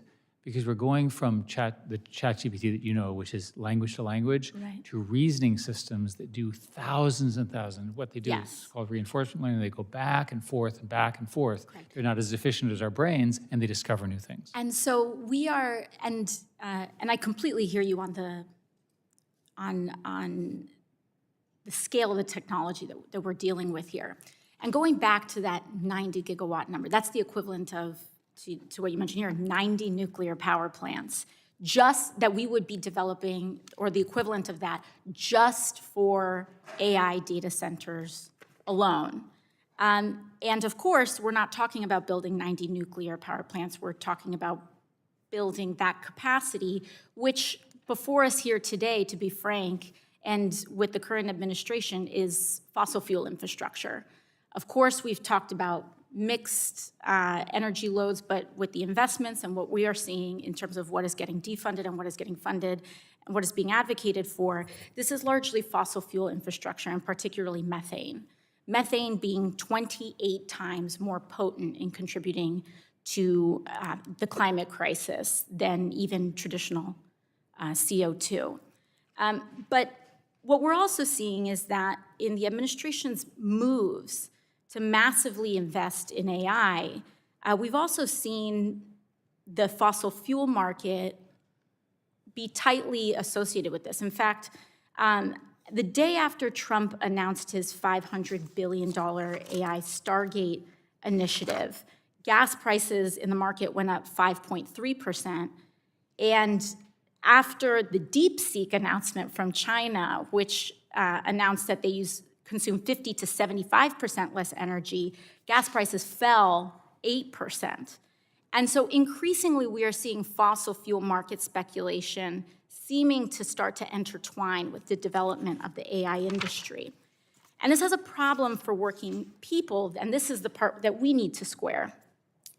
In New York, Con Edison bills, that's our kind of local energy provider, are up for some families are paying $1,200 a month to pay their energy bill. And we're here talking about massive energy investments, not to lower their bills, but for ultimately infrastructure that's privately owned. Mr. Turk, if a utility invests in a new substation so that gas generation for an AI data center can connect to the grid, will that utility typically pass those costs on via its electrical rates? Well, I think you've hit the nail on the head here, right? We don't just need new electrons for AI, we need them for consumers, right? And we need to have downward pressure on prices, not the opposite. And so that's what we need to keep our eye on the ball, including and especially with the IRA tax credits. What we're talking about is average households paying $200 more per year if those tax credits are repealed. For citizens in New York, it's $400 per year more. And so I think, but at the core of the question, without, if we currently go on this path, the increases in that energy consumption from AI get passed on via bills. That's exactly right. It's a competitive environment. We have increasing demand. If we don't have a range of resources, especially solar and storage, which are the cheapest resources to bring on quickly right now in our country, if we increase the prices of that, everyone's going to feel it, and consumers in particular. Fossil fuel prices are certainly more volatile than renewables. That's right. That's right. Thank you very much.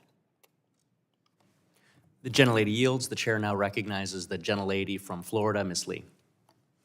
Thank you, Mr. Chairman. Mr. Wang, I would like to go back to your testimony of earlier today, specifically toward the end, where one of the things that you touched on was how we as Congress might empower and utilize NIST to help us in our promotion of artificial intelligence. One of the things that you mentioned is that NIST needs more resources to be able to complete relevant measurement science, such as standards and frameworks. Would you tell us a little bit more about, elaborate on those standards and frameworks and what you think NIST could be doing that would be constructive?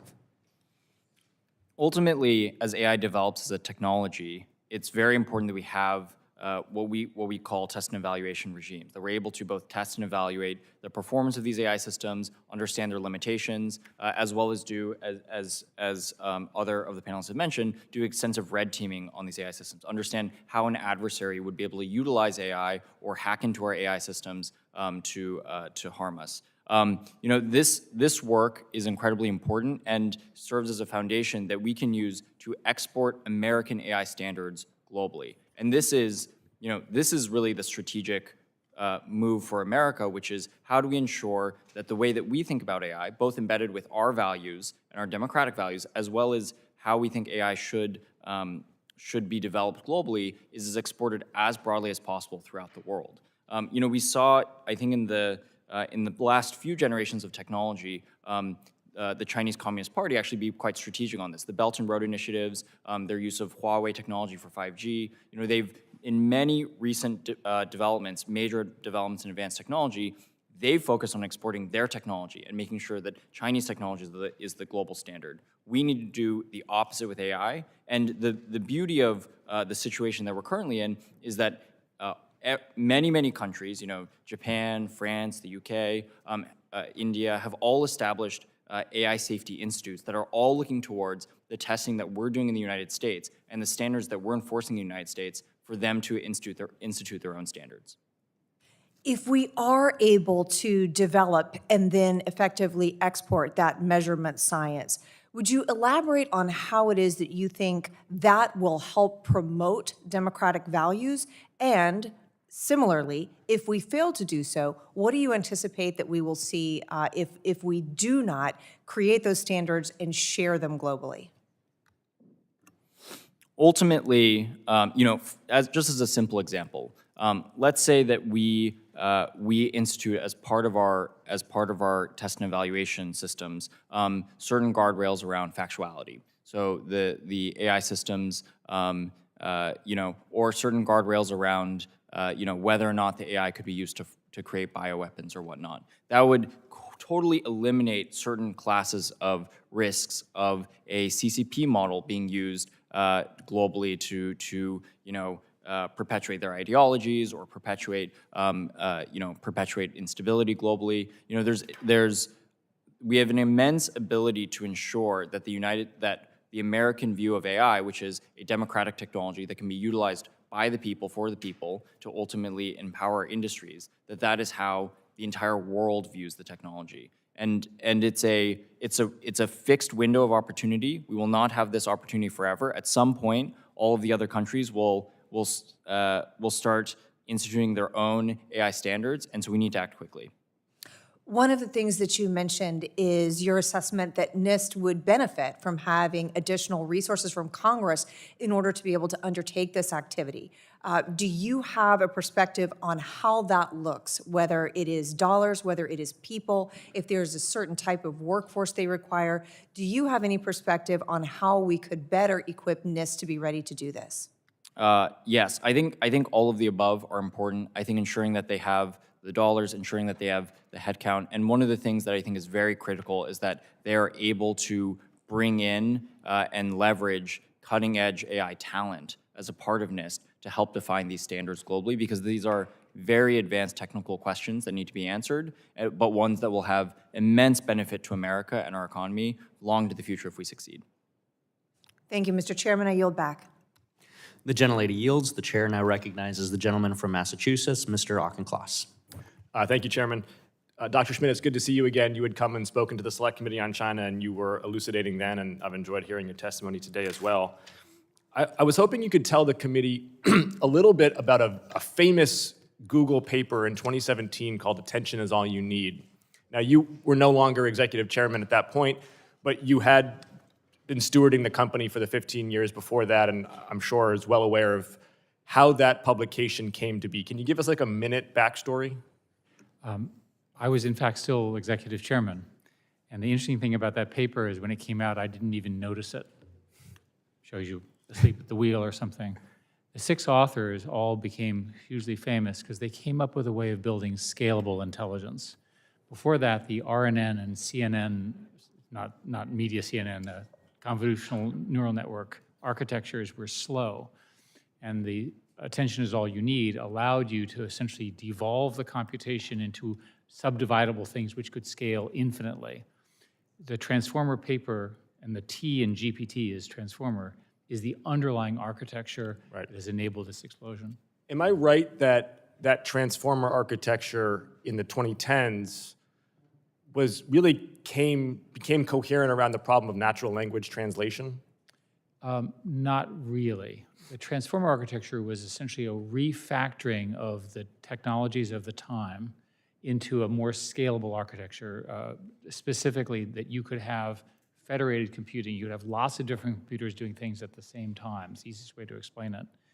And it was a real breakthrough. They'll ultimately win the equivalent of Nobel Prizes for it. Well, I was doing some research about what's been called the Transformer 8, the 8 authors of that publication, and they're almost like the PayPal mafia of AI. I mean, what they've gone on to do is remarkable. Here's what else is remarkable. Of those 8, 7 are immigrants. Yeah. And the 8th is the grandson of refugees who came to the United States fleeing persecution. In fact, 2/3 of top AI startups are founded by immigrants, and most PhD-level AI talent in the United States is foreign-born. Dr. Schmidt, can you describe the impact of immigration on America's AI competitiveness? I was in a conversation last week in London where people were talking about people leaving the United States AI companies to move to London because they couldn't work here anymore. That is insane. It's so counter to American national security, it's like crazy. From my perspective, the most important thing America can do is look for high skills immigration. To describe how hard this stuff is, these are PhDs in math. I have no idea what they're doing, and they're inventing these incredible algorithms. We need all of them in America, every single one of them. Physics, chemistry, you name it, we need them all. And yet the Trump administration is currently eroding due process for immigrants in this country, whether they have green cards or student visas. They are deporting students. They are creating a climate of fear and anxiety on some of our best campuses. Go ahead, sir. It's actually worse. We agree. It's actually worse. People are being thrown out of the universities that are doing AI research. Universities have shut down their hiring pipeline, and they need AI professors, and the people will otherwise go to industry. So the damage being done to the universities is really, really profound. It's very, very important that we understand that American leadership in research, which you understand very well from where you are, is the cornerstone of our future. We will not get there. Meanwhile, China is pouring an enormous amount of money into the same groups. Do you think if the Trump posture towards immigrants, student immigrants in particular, universities more broadly, if that persists, can America beat China in AI? No, in fact, when you all appointed me to be the chairman of the National Security Commission on AI, and we looked at this very carefully. What was interesting is that Chinese-born contributors were often part of the key papers. They were not the lead author, but they were part of it. If you get rid of those people, and in particular, they go to China, right? The leadership literally moves. I'd much rather have them be here. And people say, well, they're criminals. They're not criminals. They want to be in the United States. If they are criminals, arrest them. They're Americans by choice. Not only is Donald Trump providing a massive opening for China with his xenophobic immigration policy, he's also providing that massive opening for China with his trade wars that's bringing Europe and China closer together. With that, I yield back, Mr. Chairman. The gentleman yields. The chair now recognizes the gentleman from California, Mr. Obernolte. Thank you very much, Mr. Chairman, and I'd like to thank Chairman Guthrie and the Energy and Commerce Committee for having this hearing on a topic that's very close to my heart and something I think is of immense national consequence to our economy and our country. Mr. Wang, it's great to see you again. In your testimony, you were talking about the steps that must be taken to ensure U.S. continued leadership in AI. And I was very thankful that you had some very specific asks of Congress and the administration. And one of those was that we adopt a regulatory framework that's sector-specific and use case-based. And I wanted to ask you, could you elaborate a little bit on what you mean by that and how we would go about enacting it? Yeah, so ultimately, what we need as a country is to ensure that from a technology development standpoint, that we do not slow down. We need to ensure that AI as a technology moves forward as quickly as possible, and that includes embracing the technology and ensuring that we have room to innovate. But the application of that technology towards certain sectors or certain specific use cases in the economy are areas where I think there probably needs to be some level of regulation or at least some level of guardrails in place. These could be industries like the medical industry, the pharmaceutical industry, the financial services industry, and others. Industries that already have some degree of regulation to protect consumers and protect Americans. We can, in many cases, we can utilize those same provisions and those same regulations, and then there might be some cases where there are some gaps. All right. The Artificial Intelligence Task Force in the House issued a report in December that made exactly that same recommendation. And I think the exact finding was that we regulate tools, not outcomes, not tools. And AI is a very powerful tool, but is a tool. If we focus our regulation on outcomes, then we can capture all the different uses of the tool. You also talked about the need for a single federal standard for regulation. And Congressman Dunn was on the way to asking you about that and unfortunately ran out of time. So I wanted to give you a little bit of space to explain what you meant by that. Yeah, so as an AI company, and I think what we ultimately want as a country is to ensure that that our industry can continue developing advanced AI systems and continue driving American leadership. The worst case scenario for us is actually that there are 50 different, that every state adopts a different regulatory standard, and we have to, operationally comply with 50 different regulatory standards. I mean, it quickly becomes impossible, especially as you consider, in a lot of cases, the way that we develop AI is we develop, one large model, and then we start applying that model in all sorts of different industries and use cases and jurisdictions. And so we need, as an industry and as a country, one clear federal standard, whatever it may be, but we need clarity as to one federal standard and have preemption to prevent this outcome where you have 50 different standards. Just to put a finer point on this, we do not want our American companies spending all their time figuring out how to comply with every state's standards, whereas the Chinese models and the Chinese companies will just race ahead on innovation. Right. That's another conclusion that we completely agree with you. In the task force report, we had a whole chapter on this issue. And let me just point out the fact that since then, just in the last couple of months, we have, at last count, 958 bills pending in state legislatures across the country on the topic of AI regulation. And I'm sure it's going to grow to be several thousand just in this year. If we allow this regulatory landscape that complicated to exist, I actually think that scale is probably well suited to that because you've got the legal sophistication to deal with that. But who does not have that sophistication are two people at Caltech. See what I did there? Not MIT, Caltech. Trying to start the next scale. So I think we have a limited amount of legislative runway to be able to get that problem solved before the states get too far ahead. And one last question for you, Mr. Wang. You had mentioned the need to establish a national AI data reserve. Could you talk a little bit about why that's so important? If we, ultimately, national security is the responsibility of the government. And our government's data, particularly our DoD's data and our data relating to national security, is so vital and valuable to ensuring that our AI systems are able to defend our country, defend our men and women, and ultimately ensure national security, broadly speaking. So the necessity of the National AI Data Reserve is so that, in 5 to 10 years, we're not sitting here seeing how advanced the Chinese systems for defense and intelligence and cyber warfare and other systems are, because they have an integrated data approach versus our systems, which would be dramatically behind.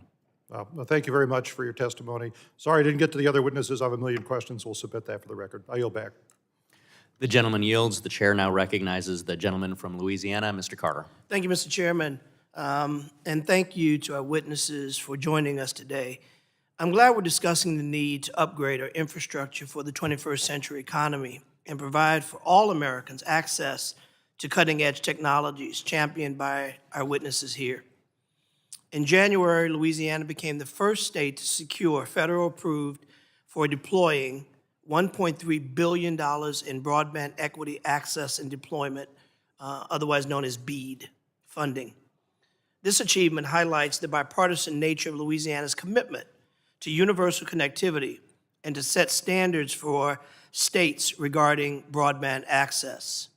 The state's BEAD rollout plan began under the Democratic Governor John Bel Edwards and was completed under Republican Governor Jeff Landry, who called it a generational investment that will create thousands of jobs, drive billions of dollars in economic growth, and transform Louisiana's communities in all 64 parishes. The state's plan will connect approximately 140,000 locations to high-speed internet through funding awarded to 20 internet service providers, with nearly 70% of the funds awarded to Louisiana companies. More than 90,000 of these locations were set to transition from zero connectivity to future-proof broadband fiber.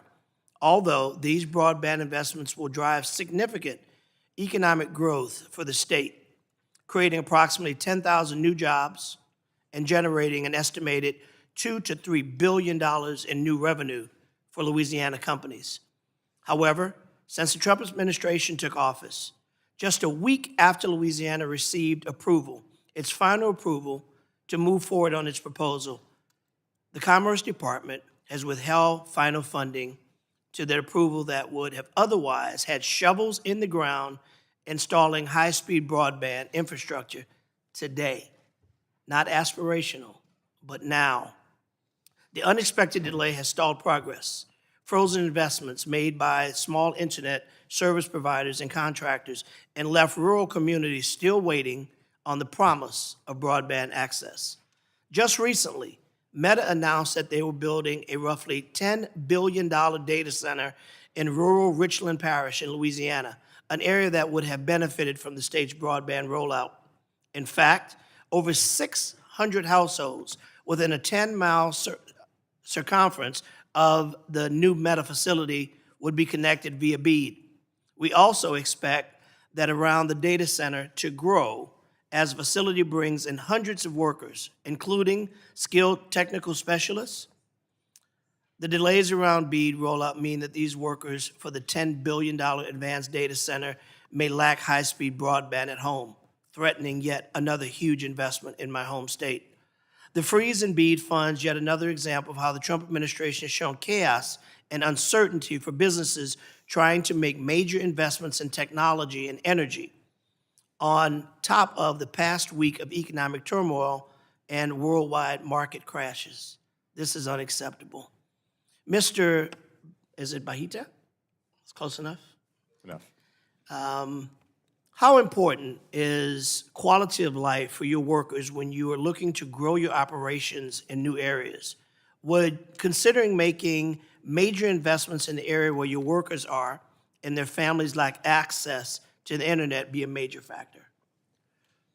Absolutely, we would like to ensure that we have a workforce that is highly skilled, highly trained, and can, all the jobs that we're creating with our projects, 11,000 direct jobs at Micron, 80,000 direct and indirect jobs, those all should be high-paying jobs, which will allow people to have a high standard of living, and we think that's an important element to ensure our technology leadership as well as our manufacturing efficiency. Thank you. Mr. Wang, in your testimony, you recommended that the federal government put policies in place to let the AI workforce thrive in America. Would you agree that we're holding back our future workforce by allowing children to grow up in an America without access to high-speed broadband internet? I certainly think that the ability for our future, for our children and future workforce to embrace AI technologies and other technology is going to be absolutely critical to the future development of our country. So ultimately, yes, I think we need to ensure that. Thank you. I've got 4 seconds, real quickly. Mr. Turk, Our American grid is now facing an unprecedented surge in electricity demand. How has the Trump administration's blanket refusal to permit large-scale offshore wind projects impacted our country's ability to meet this new demand? So it's another tool in the tool belt. Why take it off? It's incredibly important along with other sources of power. And I think your point more broadly about infrastructure funding, you need predictability and you need certainty. You don't need chaos, and that's what Thank you very much. My time has ended. I yield back. Thank you. The gentleman yields. The chair now recognizes the gentlelady from North Dakota, Ms. Fedorchak. Good afternoon, everyone. Thank you for being here. It's been an interesting hearing. Dr. Schmidt, you said you think the importance of AI and the challenges we face has been underhyped. I agree with you. I also think that the challenges that our electric grid in this country face have also been underhyped. The truth of the matter is we are underpowered today, and that doesn't even take into consideration the demands that the AI industry brings or the need and the urgency for us to meet that demand. So knowing that, would you all agree that one of the first things we should be doing is stopping retiring of existing resources that are connected to the grid? And I'll just go down the line. Mr. Turk? Real quickly, I don't need a 1-minute answer. Yes or no? We should stop retiring existing resources if they're still somewhat economic. Yes, but we do need to keep an eye on other goals, including climate, and we need to make sure Okay, thank you. Dr. Schmidt? Yes. Okay, Mr. Wang? Yes. Mr. All of the above. Excellent, thank you. I think it's not a yes, but it is yes. We need to stop retiring. This is an urgent need. Everyone has said it's a national security issue. All resources take time to get on the grid. And so when we don't even have enough to meet demand today, then we most certainly, and we have growing demand, we most certainly should all be able to agree in a bipartisan manner that we should keep whatever we can right now and then go from there, because technologies evolve and they will continue to evolve. Mr. Turk, you had said earlier that you'd said that solar and wind are the cheapest resources to bring onto the grid. Can you elaborate? What do you include in that calculation? Yeah, so I look not only at the levelized costs, but I look at what's actually being brought into our grid right now, driven by economics. And so 93%, our independent Energy Information Administration is saying 93% of the new power brought on this year will be solar and storage and wind.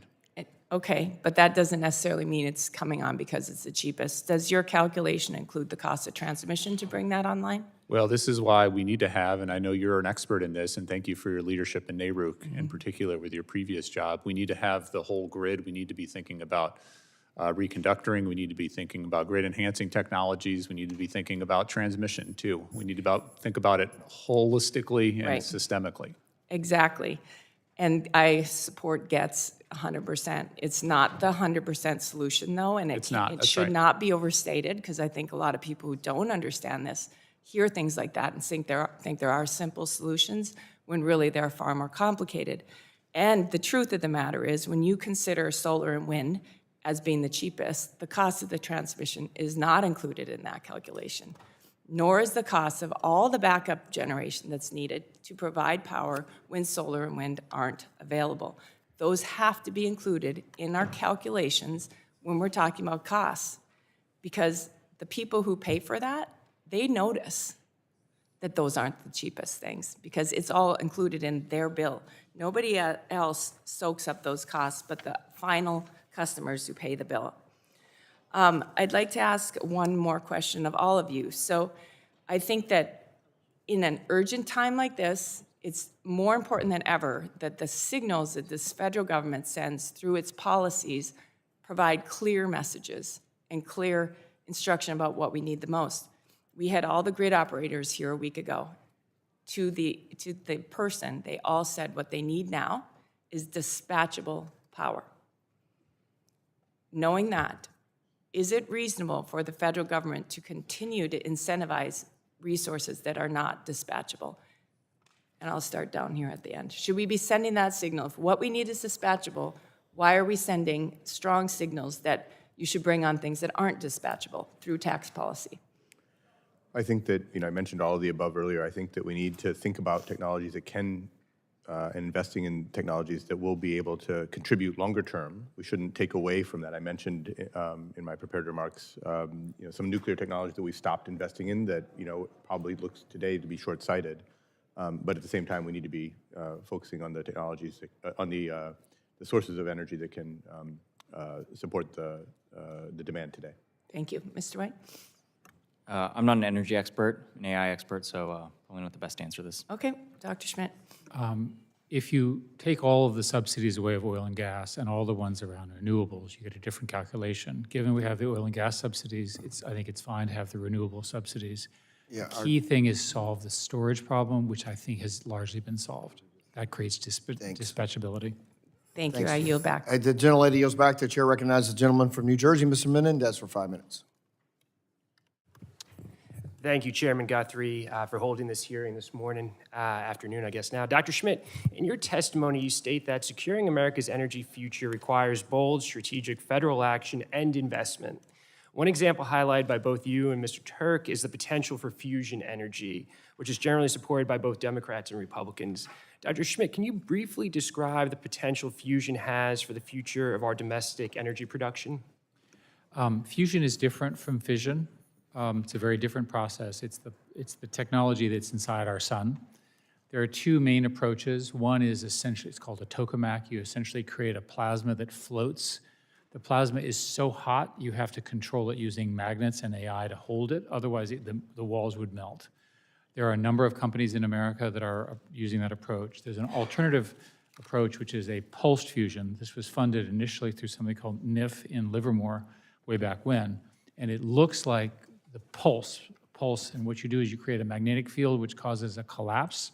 That causes electricity, and the electricity generated is greater than the electricity to cause the pulse. It's called Q greater than 1.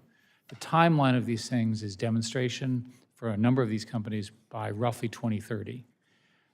If you make some assumptions about the number of electricians and the scale of the problem, and the devices are typically 400 megawatts, so think of the number of 400 megawatt sort of power sources, and you sort of take the current power source, coal, power, basically natural gas, whatever, and you put this fusion thing in it. That's the model. The problem is, when I look at the time frame, you're not until 2040 to 2045 when you have abundant fusion. Right, to get onto the grid and make it part of our daily life. Having said that, this is an area where America will lead. It should be a source of great pride for America to lead in this for the world. I agree with you. And how important is federal funding specifically for the U.S. National Laboratories Program to advancing new technologies like fusion? The DOE work in this is fundamental. And so It's true of the labs, and all of the stuff I'm talking about. The people that I've hired in my company are all coming out of the labs, thank God. And thank you for that. And so just yes or no, if this program were to see its funding cut or significantly reduced, would that hinder our ability to harness this new It technology? would be horrific. We need much more funding in these areas. See, I agree with you, but last month at a Space Science and Technology Committee hearing, leaders from the Department of Energy sounded the alarms about tens of millions of dollars that are crucial to research development being put on hold because of President Trump's funding freezes across the federal government. Dr. Schmidt, in your testimony, you mentioned the need to dramatically increase funding for energy sector cybersecurity. Dr. Schmidt, again, just yes or no, should the federal government take the lead on having a strategy to combat cyber attacks to our critical infrastructure? It has to. Yeah, I agree. But President Trump recently signed an executive order that puts states and municipalities at the forefront of our nation's cyber attack response process instead of the federal government, weakening federal investment in disaster preparedness and creating a patchwork plan for attacks to our critical infrastructure across the country. Dr. Schmidt, yes or no, does that seem like a wise strategy? It's not a good idea. Remember that we have an incredible cyber force in America under the Pentagon and the National Security Agency. I do a lot of military work. They are phenomenal. I agree with you, and their work should be celebrated, and it should sit at the federal government, not state and municipalities. I'm in complete agreement with you. Mr. Wang, in your testimony, you call for the establishment of a national AI data reserve. Your testimony also notes that the right regulatory framework maximizes innovation while still creating proper guardrails. Mr. Wang, yes or no, should guardrails be placed on the government's collection of sensitive data? Yes. Yeah, I agree. But here's the thing, right? So the Trump administration is currently weaponizing data that they have within their control, including family-sensitive personal information that's collected by HUD and IRS to target immigrants, mixed status families, right? So I agree that having the data is the power, right, that we will be able to use in terms of AI, right? And the federal government having a reserve or a collection of data is how we fully harness AI, right? But this administration's undermining our belief and trust in the federal government's ability to properly hold data and not use it and weaponize it, which this administration is. This is my challenge.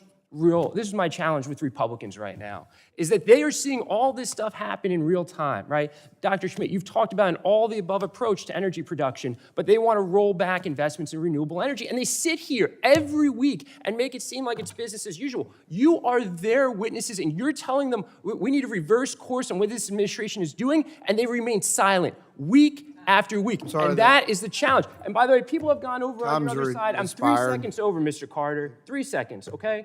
But this is something that you all need to be accountable to the American people. Gentleman's time's already expired, and the gentleman from Georgia is recognized. Thank you, Chairman Guthrie. Thank you, Mr. Chairman.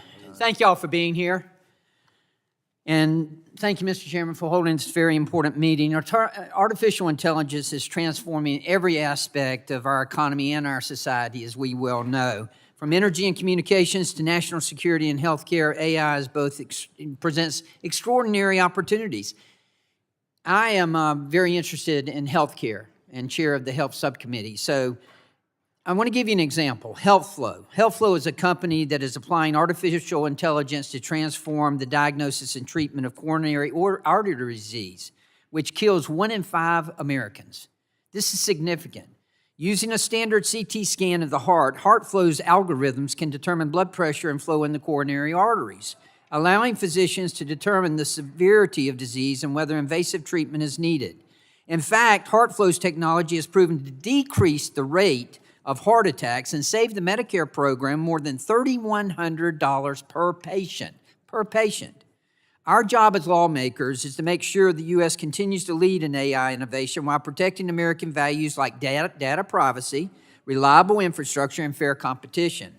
Mr. Schmidt, Dr. Schmidt, I want to ask you, startups play a crucial role. We all know that. They play a crucial role in driving innovation in the technology ecosystem. How can we avoid creating regulatory structures that only large companies with extensive legal teams and lobbying power can navigate? I agree with the premise of your question, sir. The innovation that's occurring in startups is phenomenal. You see completely new techniques using AI. A typical example would be cancer scoring, right, where you have a bunch of things. I'm part of the Mayo Clinic board and so forth, and they're spinning out startups to do precisely this, so it can be done. We need to have the entire ecosystem of venture capital and so forth behind the image that you described. Exactly, and not just where the bigger companies are the ones who are doing this. And may I add that some of that is actually the data problem that Mr. Wang keeps talking about. Many of the startups cannot get the data that they need for various regulatory reasons.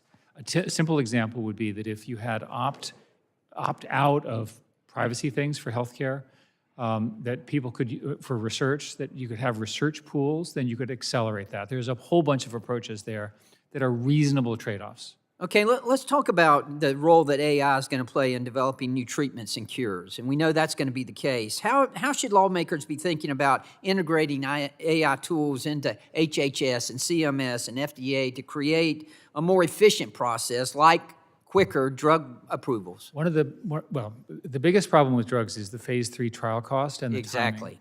timing. I'm involved with a startup that has a new approach using AI to simplify that. We'll see if my startup is successful or not. The current model is static and unchanging. It's not informed by data. A simple regulatory change to allow better analytics around how you prove that the thing is phase 3 trial would deliver drug in years ahead of time. And years is lives ahead of time. And we all understand this could be a great benefit. I mean, this could be a game changer with diagnosing, with making sure that we're doing the right treatments. AI in healthcare is going to be phenomenal. I'm very optimistic about that, but it's also going to have some downfalls and some things that are dangerous that we need to really guard against. But we've heard a lot of promise about how it can cut costs and how it can increase efficiency within the federal government, especially in some of the organizations like HHS. How should regulators think about contracting with innovators to integrate AI into the regulatory and oversight functions that we have, particularly in Congress? I'll give you a personal answer. The federal government does a terrible job of procuring software. The federal government does quite a good job of buying hardware. Software is not managed the same way that you manage hardware. Software is never done. It requires constant attention. The teams are constantly turning over. Instead, the federal government purchases specific contracts for specific outcomes with specific teams. It doesn't work in software. In order to achieve your vision, you have to attack the software problem. The reason our government is so incredibly inefficient, in my view, is because it doesn't use software correctly. It doesn't use software correctly. Have you got an example of that? Everywhere you look. I mean, if you look at what the tech companies do in terms of integrated software, there's no analog. Every aspect of data in the federal government is insecure. All of them are being attacked by the Chinese and others. The systems are so bad that people have to add layers on top to fix them. Many of the underlying databases are COBOL, blah, blah, My blah. time's up. Thank you, and I yield back. So, Dr. Schmidt, I know you had a hard stop. Can we do one more? Yes, of course. We will continue. We have just a handful left, but whenever let me know when you need to be excused. I appreciate that. These are very important. But I want to make sure that everybody gets a chance to ask questions. So, Mr. Mullen, you're now recognized from California. Mr. Mullen, you're recognized. Thank you, Mr. Chair. Thank you to all of our witnesses for your testimony. We've heard from our panel today that to compete on AI, we're going to need a lot more stuff, more energy, more materials, more investment, more of everything. But steel, aluminum, and everything else that goes into powering data centers costs money, and we cannot win the global race on AI if American businesses can't afford the raw materials to build that infrastructure. Amid this uncertainty, the majority is considering a repeal of the IRA and the infrastructure law, two landmark laws that have already leveraged hundreds of billions of dollars of private sector investment in our country's energy infrastructure. There are also reports coming out that the DOE is planning to unilaterally cancel billions of dollars in grants for hydrogen hubs and long-duration energy storage projects that have already received congressionally approved funding. Rolling back these laws and unlawfully cutting committed funding will severely undermine the trust in the federal government that stakeholders have, until now at least, taken for granted. So, Mr. Turk, in your time as the Deputy Secretary at DOE, you interacted with stakeholders across the energy and AI sectors. What will be the worst impacts of all of this economic and policy uncertainty, including the tariffs, which were referenced multiple times today, on the investments that are underpinning AI? So it's the grants, it's the loans, and it's the tax incentives, and getting rid of, or even just causing confusion about whether the grants are actually coming. And I should say on the grants, this was money that you all have already given, and this is money already obligated in some instances. And so the private sector needs to rely on the government doing what it's supposed to do, doing it professionally, doing it without any political interference. So I think what it does is it not only puts those immediate projects at risks, but it puts the credibility of the government at risk as well. And if we're going to be successful competing on AI, building out our infrastructure, doing all the other things that we need to do, we need to have credibility in the government working in partnership with the private sector. So thank you for that. And I fear there will be serious repercussions for our energy system if cuts are made to the IRA programs. They're essential for energy as energy demand increases as part of AI. But as important as the AI race is, we also have to talk about rising costs. People are paying more, not only at the grocery store, but losing money in their retirement savings. But recent estimates show these tariffs are going to cost everyday Americans an additional $3,800 a year on their utility bills. To meet both the AI challenge and cost challenge, it's clear that we need more energy resources and we need to get them online as soon as possible. Earlier today, you mentioned that renewables are the cheapest, quickest sources to deploy when it comes to energy. So what, Mr. Turk, what does Congress need to do to unlock this development and ensure that consumers are not hit with the higher costs yet again by the Trump administration? So the good news is you all have done your jobs. Now, we could use more, but you've got the tax incentives, the grants, the loans in place. What's at risk here is if those are repealed, just two provisions, the investment and production tax credit, technology neutral tax credit, if that's repealed, Americans, households are paying on average $220 more per year, just with those two provisions repealed, let alone the other provisions and grants and loans not going out in the way they are. So this is the worst way to keep downward pressure on prices, is to repeal these incredibly important tax incentives. Great. Thank you for that, sir. And thank you all. With that, I yield back. Thank you. Gentleman yields back. The chair recognizes Mr. Griffith. Oh, I'm sorry, Mr. Fry. I apologize. Thank you, Mr. Chairman. South Carolina is experiencing a remarkable spat of economic growth. From the Grand Strand of the PD, new businesses are opening, manufacturers are investing, and families are moving in. That growth is a tremendous opportunity, but it does pose some significant challenges. Yesterday, President Trump issued executive orders declaring a national energy emergency and directing swift action to boost grid reliability and cut red tape for energy projects. These steps are both timely and necessary. Power demand is rising sharply. There's a lot of contributing factors to that, but it is. And in South Carolina, nuclear power provides more than half of our electricity, giving us a pretty strong foundation. But permitting delays, premature plant retirements, and transmission bottlenecks threaten not only our state, but all 50 states. We need a federal policy that keeps pace with innovation. That means faster permitting, support for fuel-secure generation, and a strong, reliable grid. I appreciate the testimony of all the witnesses today. My initial questions, Mr. Batia, appreciate your comments on the need to reshore semiconductor chip manufacturing and secure our supply chains in this country.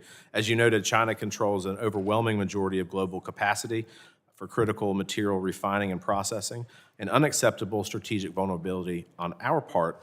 During our hearing with the regional grid operators, we heard that regions like New England, as an example, are facing real constraints on natural gas capacity. That bottleneck is holding back the type of energy-intensive investments that we need to support AI and manufacturing. So if we're going to plan for the future where we reshore significant portions of our supply chain, how important do you believe permitting reform is to infrastructure like natural gas pipelines and the like?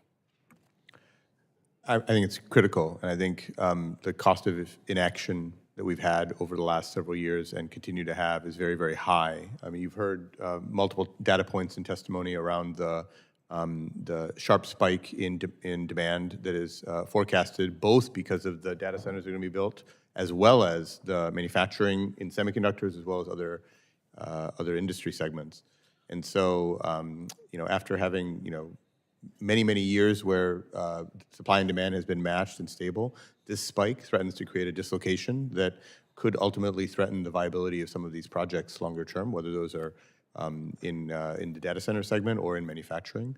And I think streamlining and working to be able to remove duplicative processes between federal and state is something that both parties can get behind, and states, red states and blue states both can get behind, trying to ensure that there is a streamlined process for critical projects to move forward. Sir, do you think that we can realistically meet our energy demands without those simple reforms that you talked about? I'm not sure. I believe that I don't think we should try and figure that out. I think we should make sure we move forward with the permitting, and I think the permitting needs to be across transmission, it needs to be across generation, and it needs to be across all of the above sources of energy investments that we need to make. Thank you. Dr. Schmidt, appreciate you staying a little bit. Your testimony laid out the strategic importance of AI in the race with China in pretty stark terms. You mentioned that AI data centers could require up to 10 gigawatts of power each, and that we risk falling behind. Given what we're seeing across the country, though, especially in states with business-friendly environments, can you speak to the importance of permitting reform and how it relates to our competitiveness in the AI space? When you look at people who have the money, they still can't get the permits, and in particular the interconnection permits that are needed to get into the grid. You can solve that problem by, for example, building your own power plant next to your own data center, but that's not particularly efficient. There are all sorts of other issues. If you look at the cost of, for example, building, I'll give you an example, TSMC built a semiconductor plant in Arizona. And by the time they were done, it cost 4 times more than in Taiwan. Some of that is labor, some of that is permitting, some of it is government. We are not competitive globally against our key partners and competitors with respect to costs and timing. Thank you for that. And you also mentioned the potential for AI to help manage and secure our grid. What role do you see for the federal government in AI-enabled grid modernization, particularly for regions like mine in the Southeast that are growing so rapidly? So way back when, before all this was well known, Google did an initiative where we looked at our data centers, which had been designed by the very best scientists, according to us, in our own arrogant way. And we applied our own AI, and it beat our own top people by 15%. That 15% of efficiency went straight to the bottom line. It showed me that you can take any system and using AI do more what is called predictive analytics, and you can predict loads and basically shed loads and handle it much more efficiently. That is where our grid needs to be. Thank you, Mr. Chairman. I have many more questions, but I got 15 seconds. So with that, Will you yield to me? Yes. I just say my purpose for Mr. Menendez for asking Dr. Schmidt to be here is not to come as a Republican witness and not tell us what we want to hear, but tell us what we need to hear. And I think we've all heard some things that probably don't fit within our ideology, but things we needed to hear and we can figure out and work through. So time's expired. I yield back, and I will recognize. I apologize to Ms. Fletcher for missing her last time, but Ms. Fletcher, you're recognized for 5 minutes. Thank you so much, Chairman Guthrie. I appreciate it, and I appreciate all of our witnesses for being here today and for your testimony. I think this has been a really useful and important hearing. You've given us lots to think about, and we've heard from all of you, right, that the United States is really on the brink of an AI revolution, that there are many things we need to be thinking about and just kind of the transformational change that this is going to bring, including demand for energy. And in normal times, that should be great news for my home state of Texas, where we already have a growing industry, a cluster of data centers, and we have the energy resources and the know-how to meet this sort of record high demand. But President Trump's policies are eroding the certainty and predictability that the people who run businesses and make investments need to succeed at every turn. And this is particularly true when it comes to building our infrastructure for our energy to meet tomorrow's demand. So I want to focus a little bit on that. But Mr. Schmidt, I really appreciated your opening testimony today before the panel. And I wrote down a few things that you were speaking about that I want to follow on. And you mentioned, you referenced sort of the balance of power globally. And I think we can all acknowledge that we're in a very uncertain and shifting moment in our history. It's changing minute by minute.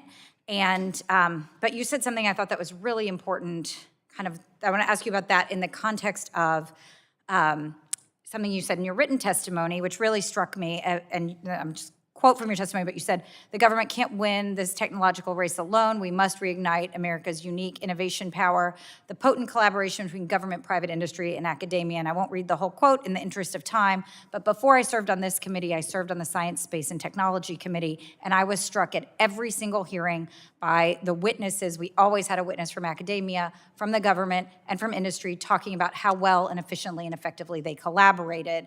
And so I assume that you would agree with me that the disruptions that we're seeing are challenging in this moment. I assume you would agree with me that regulatory certainty is an important factor for private industry in attracting capital and to projects. So, yes. And I assume you would agree that the supply chain disruptions and other kinds of things that we're experiencing are going to hurt productivity. Yes. I also assume that you are aware, based especially on your testimony about your involvement with the Mayo Clinic, that you're aware of the cuts to academic research that are happening, whether it's through the NIH and the cost sharing for medical research or grant funding at various institutions. I keep hearing from my constituents in every industry that the increased uncertainty that we are experiencing as a result of this administration's policies, these are all new changes this year, is really an impediment. And so I just want you to elaborate with the time we have left, there's about 2 minutes, on your vision for revitalizing the partnership that you described between industry and academia and the government, and then share your thoughts on how we can and should do that in this environment and what kinds of changes we should make to make that possible. And I know we don't have everybody in the room today, but I've heard our colleagues on both sides of the aisle are listening, and I think your insights here would be really important. Thank you. The Vannevar Bush, post-World War II, constructed this sort of structure that you're describing. The government is a regulator and a proponent, and also does basic research funding. Universities do that research, and then venture capital takes huge risks to do this. You see this in traditional Democratic areas, but also Republican areas. For example, fracking was an American invention following the same problem, and it produced enormous benefits to America by virtue of economics and so forth. Everybody's aware of that. We're now essentially energy independent. So the role of innovation is core. I call this innovation power. I've written about this at some level. The future of America will be determined about the rate at which we can innovate. And we have, unfortunately, somebody who's trying to copy us and moves very quickly. Their innovation model is more centralized, but they're plenty smart. They got lots of resources, and they're very focused, and they do all the right things with respect to, of course, it's not a democracy, getting the right smart people in the right place. They produce national champions, as Alex mentioned, and they push them, and they push them hard for globalization. China is now, in fact, overbuilding manufacturing so that they can essentially become the world's manufacturer again, with huge impacts economically to everybody. You see the power of innovation right in front of you there in China. Why are we not going after that in AI? We should. We invented it. It's right in front of us. It is the core of everything we can do. New developments in physics and biology and science and so forth. The current administration's cuts, the 15% indirect cost recovery, the NIH costs, are not consistent with that vision. If they have a problem with specific programs, do it specifically, not generally. Thanks. Thank you so much. I've gone over my time. I really appreciate it. Thank and you. Chairman Appreciate Guthrie, I yield back. Appreciate it very much. Gentlelady is back. Mr. Evans, you're recognized for 5 minutes. Thank you, Mr. Chairman and Ranking Member, and of course to the witnesses for taking the time to testify today. Dr. Schmidt, my first question will be to you. In your testimony, you talk a lot about China's investment in a lot of different forms of energy like wind, solar, newer technologies like fusion. The United States has made similar investments in the past several years, but I think it's also important to highlight that not all energy is necessarily created equal. And so the first question to you is, in your opinion, which nation has brought more dispatchable baseload energy generation online over the last 5 years between China and the U.S.? It's almost certainly China. And then, in your opinion, which nation has taken the most dispatchable baseload energy offline in the last 5 years? Almost certainly the United States. Thank you. And I agree with your answers there, obviously. I should include Germany for shutting down all of its nuclear plants, which is also a mistake. Thank you. But yeah, I agree with your answers there. We know that China's thermal power generation has reached a record high just last year, and that's driven by things like coal-fired plants, which have also reached a record high as a percentage of what it's generating in China. And by comparison, the United States is on track to retire 12.3 gigawatts of dispatchable power this year. And for me personally, that's concerning because over 10% of that, about 1.3% of that, is retirements of dispatchable baseload power that's taking place in Colorado, even though we're only 1.3% of total energy production in the United States. So with that focus on Colorado, the next question to you is, we're taking over a gigawatt of power, or scheduled to take a gigawatt of baseload power offline in Colorado this year, 5 gigawatts of dispatchable baseload power offline by 2030, at the same time that my governor is saying he wants to make our state a hub for quantum technology and AI. So the question to you is, if you wanted to be make your state a leader in quantum computing, AI, what would be the energy policy that you would want to see to support that? It probably makes sense to retire the coal plants and replace them by natural gas plants. It makes sense in Colorado because you have such great natural resources to work on enhanced geothermal. So there are things that you can do. But the core message, I think, from the entire panel here is we want more of everything, right? And that we want it sooner, and not only do we want it, we need it for American exceptionalism. Thank you, and I appreciate your reference to the gas plants because my district is truly an all of the above energy district. 83% of the oil, 56% of the natural gas in Colorado, largest wind generating, the wind turbine manufacturing facility, probably in the United States, is headquartered in my district, geothermal, solar. We truly are an all of the above. But specifically with gas plants, one of the things that I've heard there is that there's a major backlog in getting the gas turbines. So can you speak a little bit more to the timing of retiring coal generation if you don't have a gas alternate immediately ready to go? I'm not enough of an expert to give you a precise answer. The reason the natural gas plants have become more expensive is demand, which is sort of what we want, right? We want more of everything, and then the market will react. The problem is that these things take years to, backlogs get years. That delay in natural gas plants will hurt AI competitiveness because it's the best source of power in certain situations. My personal advice is since China is allegedly dumping solar panels, just buy them, right? Because they lower energy costs, right? Do whatever it takes to get more power into America, as Mr. Turk says, more electrons. Thank you for that. Mr. Wang, kind of pivoting off of that conversation, I'm just curious if you can speak to, in my remaining 45 seconds, just briefly, what happens if we lose this AI race with China? What does the world look like if China becomes the leader in that space and no longer the United States, in part because we retired too much power? I spoke to this, and I think Dr. Schmidt made some relevant comments that AI is on the brink of becoming a very, very powerful technology that is much more than just ChatGPT. It's a reasoning engine. It has the ability to, very soon conduct cyber attacks. Be really a very important technology for national security. So to sum it up, I guess in 10 seconds, in a world where the Chinese Communist Party wins, they have clear intention to utilize AI as a mechanism to export their ideology globally, as well as potentially, enable them and other authoritarian countries to lead. It's time's expired on this, so thank you, Mr. Evans. Yields back. We're trying to we have 3 more to go, Dr. Schmidt. So, Mr. Landsman. Thank you, Mr. Chair, and thank you to all of our panelists for your testimony today. This has been incredibly helpful, and the issue of AI is one that we have to get right. There's no debate about that. Winning on AI and harnessing it for good requires, as you all have said very, I think, impactfully, clear instructions and guidance and meaningful investments. Mr. Turk, let me start with you. Congress has struggled to do this, and I'm not picking a fight here. I'm not leading you in any direction. I'm genuinely curious. What do you think the barriers are in terms of us laying out that clear guidance and making the necessary investments?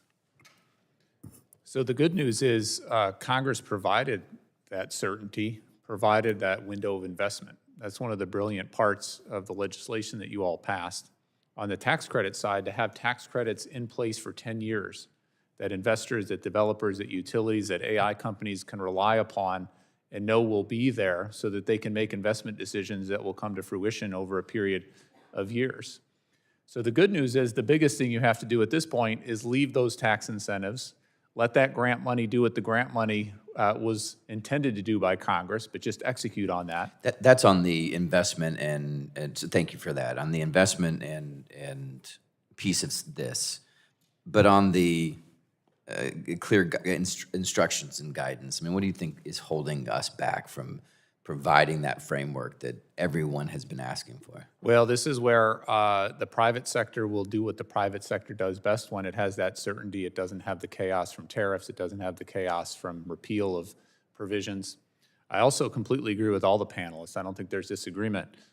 We need to build, and we need to build quicker in this country, including transmission, but a whole range of clean energy resources. Permitting takes too long in our country. It's complicated. We've made some progress on that, but we need to make more progress. Totally agree. To make it durable, it needs to be bipartisan. And so I know there's conversations happening. We just need to get on with it. Mr. Schmidt, thank you. I agree with that. Mr. Schmidt, can you just talk a little bit about how important talent is? You discussed it earlier, but how important talent is to this whole process and the impact of the chaos around the administration's immigration policies? So Silicon Valley and the world I represent is powered by the smartest people, or at least the self-proclaimed smartest people in the world. And we collectively need them because the algorithms and the approaches we take are incomputable by normal people. I don't understand what most of these people are doing, and I have a PhD in this area. Yeah. That's how complicated this stuff is. The new AI stuff is largely math, and it's a new set of math. In fact, there are people who are working on what are the limits of AI using, again, trying to find out where the really limits are. All of that knowledge is in the heads of people around the world who are highly specialized. They're not normal people. They're just geniuses in one way or the other, men and women. I want all of them here. It is insane to not let them in here. If you look at polymaths, I wrote a book on this called Genesis. We studied polymaths. A single polymath, the person who invents something, this is the Leonardo da Vinci type person, can generate $1 trillion industry. Carver Mead and so forth in the 1970s invented semiconductors, now a multi-trillion-dollar industry. We need those people in America. Imagine if each and every one of those people did not live in America, they lived in another country, as in particular China. Furthermore, we have lots of evidence, for example, that the quantum lead that China now has occurred because a specific quantum physicist was not allowed to stay in the country, and he said, okay, I'll go back and work for China, and the rest is history, and quantum is a huge national security issue for America right now. Thank you for that. Also, Dr. Schmidt, just want to talk a little bit about prices. I only have a few seconds, but prices have gone up, electricity prices in Ohio, and obviously this is going to cause even more pressure on prices. Is it the tax credits, and is that the most important thing we can do to keep prices down, or do you want Congress to do more? I want more supply. Yeah. More supply should lead to better and tougher competition and more dynamic network, which would allow vendor choice. The way the Congress should not set prices. The Congress should enable competition at every level in the value chain in every industry, and in particular in electricity. Thanks. We have two more. If somebody else comes in after, we're going to excuse you, Dr. Schmidt. We'll keep going. But Mr. Griffith is thanks for yielding back. Mr. Griffith is recognized for Thank you very much. Let's continue talking about prices. So it makes absolutely no sense to retire a coal plant, let's say that was opened up in 2012 or 2013, that has a life expectancy of more than 50 years because we've decided we hate coal. Isn't that right? Mr. Schmidt, Dr. Schmidt.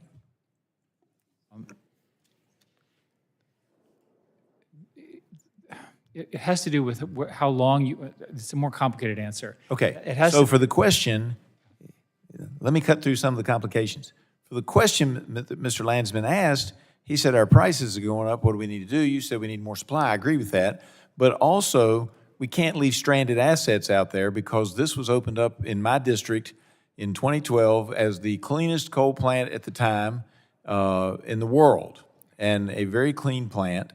And it's underutilized right now, and there's movements afoot to have it close up early, and that takes power away from us, and that affects prices because the consumer not only can't access the power because there's not enough supply, which you just said, but it also puts them in a situation where they're paying for the stranded asset of the existing coal plant and the new plant that might replace it, whatever fuel source it uses, whether it be nuclear, which I'm also in favor of, or whether it be natural gas, or whether it be wind or solar. That's fairly straightforward, isn't it? Because if you leave the stranded asset, the ratepayer's paying for both the old and the new. I grew up in coal country of Virginia, so I do understand it. Oh, what county? Blacksburg. Okay. Well, they did have coal mining there at one time, but yeah, I represent that area. That's my district. The important thing about coal is that over the long run, coal is going to get regulated out because coal is much dirtier than natural gas. Yeah. You would always choose natural gas over coal if you made that decision today. Given that you have an underutilized coal plant, I would encourage you to look at the network interconnect. Why is it not fully used? Why are we not taking that resource that you described and fully using it right now? Because we're over-regulating coal. I'll just answer that one for you. Now, I also have, and this gets to be interesting, I have an underutilized natural gas plant as well in the area. And so we're trying to attract investment into that region that you grew up in. Blacksburg's a wonderful town. I also represent the coal fields where they still produce the coal, and natural gas as well because of our coal bed methane. And we've got a natural gas facility. It used to be a coal facility, was converted, that's also underutilized, and we would love to see folks take a look because, as you know, having come from that region, these are very industrious people, and whether or not they have that diploma, I'm reminded of the scene in The Wizard of Oz. There's a lot of smarts out there, and I believe that both data centers and AI could benefit by being in the region. But when you close down these facilities, and I understand you have a preference for natural gas, and I understand that. But when you close down these facilities, that creates a problem because wouldn't you agree? Right now, in last year, the American Electric Reliability Corporation's long-term assessment estimated that 115 gigawatts of dispatchable generation is planned to retire over the next 10 years in comparison to what they estimate to be an increased demand of 150 plus gigawatts. Doesn't that impede or make it more difficult for us to have space to grow AI and power our AI as we need to? Again, I think all of us believe in more. Yep. With respect to the specifics, you have regulatory issues, which you pointed out, which I think should be loosened. But I also think the long term for coal is to be replaced by natural gas. And I think we should get organized around that. And eventually, natural gas will be replaced by fusion, which will ultimately solve all of our problems 15 years from now. I'm looking forward to fusion getting here. I hope that you're right on your estimate.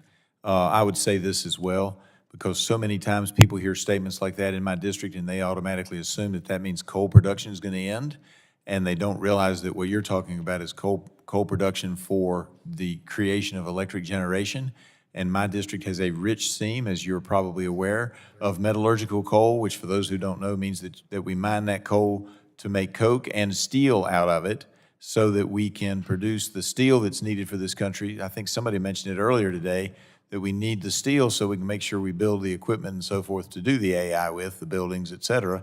And you're not going to make that really good steel without burning some of my metallurgical coal. I yield back, Mr. Chairman. Gentleman yields back, and the chair recognizes Ms. McClellan.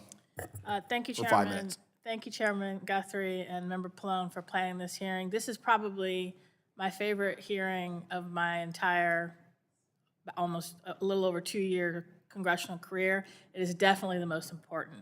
And Dr. Schmidt, I'm glad you stayed because in your opening statement, you said that the sheer speed of AI development is outpacing our societal and government ability to adapt. And I wholeheartedly agree with you. In fact, 7 years ago, in 2018, I attended a conference at which a speaker was talking about the rise of AI and megatrends and all of these things, and he basically said the same thing. And I came to the conclusion 7 years ago that none of our systems in the United States at all, government, education, none of them, are prepared for what's coming. But at the same time, as Mr. Wang testified, at that point, 7 years ago, China already had an AI master plan, advanced capabilities, and President Xi Jinping declared China's plan to dominate AI by 2030. Yet this committee held its first hearing on AI in 2023. The race for AI dominance is reminiscent of the space race, but instead of the Soviet Union, now it's China. But the stakes are even higher. And we won the race to land a man on the moon, and that was critically important to our economy and our national security and innovation and scientific advancement. And to win the race for AI is just as important. But as Mr. Wang testified, while the US leads on computing, and we're tied with China on algorithmic development, China leads on data, which is the raw material that enables AI to learn, adapt, and improve over time. And as Mr. Wang said, is AI's oil, gas, wind, solar, all wrapped in one. So if we lose the race to lead data, we lose the race for AI dominance. Now, the Trump administration's actions since January 20th have directly undermined our ability to win the race for AI dominance. The haphazard firing of federal workers, freezing or cutting federal funds for government agencies and universities critical to supporting competing AI, hinders our ability to implement the recommendations of Mr. Wang's testimony and his 4 pillars to win. This war on renewables that the president is engaged in, attempts to repeal the Inflation Reduction Act tax credits, undermine the ability to meet our energy demands for data centers. And Trump's reckless tariff policy is increasing costs, exacerbating supply and demand issues already occurring, and raising the cost to build new data centers and semiconductor manufacturing plants that are critical for our AI success. Because while semiconductors have been exempted from the tariffs, the equipment and machinery used to build and run the data centers have not. This is not theoretical. Just this week, Microsoft announced that it's backing off plans to build 3 data centers in Ohio. So given this committee's clear desire to position the U.S. to win the competition with China for AI dominance, I am perplexed by my colleagues on the other side of the aisle's silence over the Trump administration's actions that hinder our ability to do so. And the blank check, it looks like we are about to give the president to take those actions. So, Mr. Wang, you offer 2 options for AI dominance in the future and recommend working with our allies to promote an American model of AI technology. But this trade war is actively undermining our ability to work with our allies to do so. Can you elaborate quickly on the steps that we should actually take to work with our allies to promote a U.S. model of AI usage and governance? Yes, so the first thing is we need to ensure that NIST, the National Institute of Standards, is properly resourced and we're able to make progress on AI measurement science and ultimately the development of these AI standards.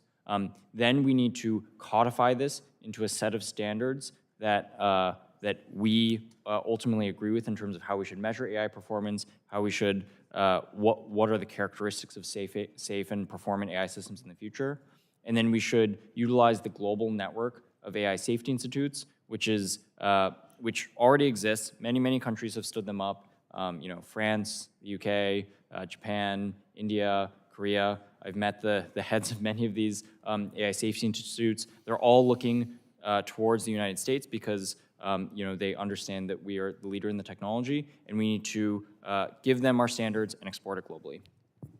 Thank you, and I yield back. Thank you, the gentlelady's time. I had committed to Dr. Schmidt that he got, we have, Dr. Schreier did come in, but I committed to you, Dr. Schmidt, to leave. You leave, you, Dr. Schreier, recognized for 5 minutes, and if anybody else shows up, I will let you walk up and go. Thank you for your, because it's been valuable. I'll shut up and let her go. I'm so glad you're staying. Let's see. Thank you, Mr. Chairman. And thank you to all our witnesses.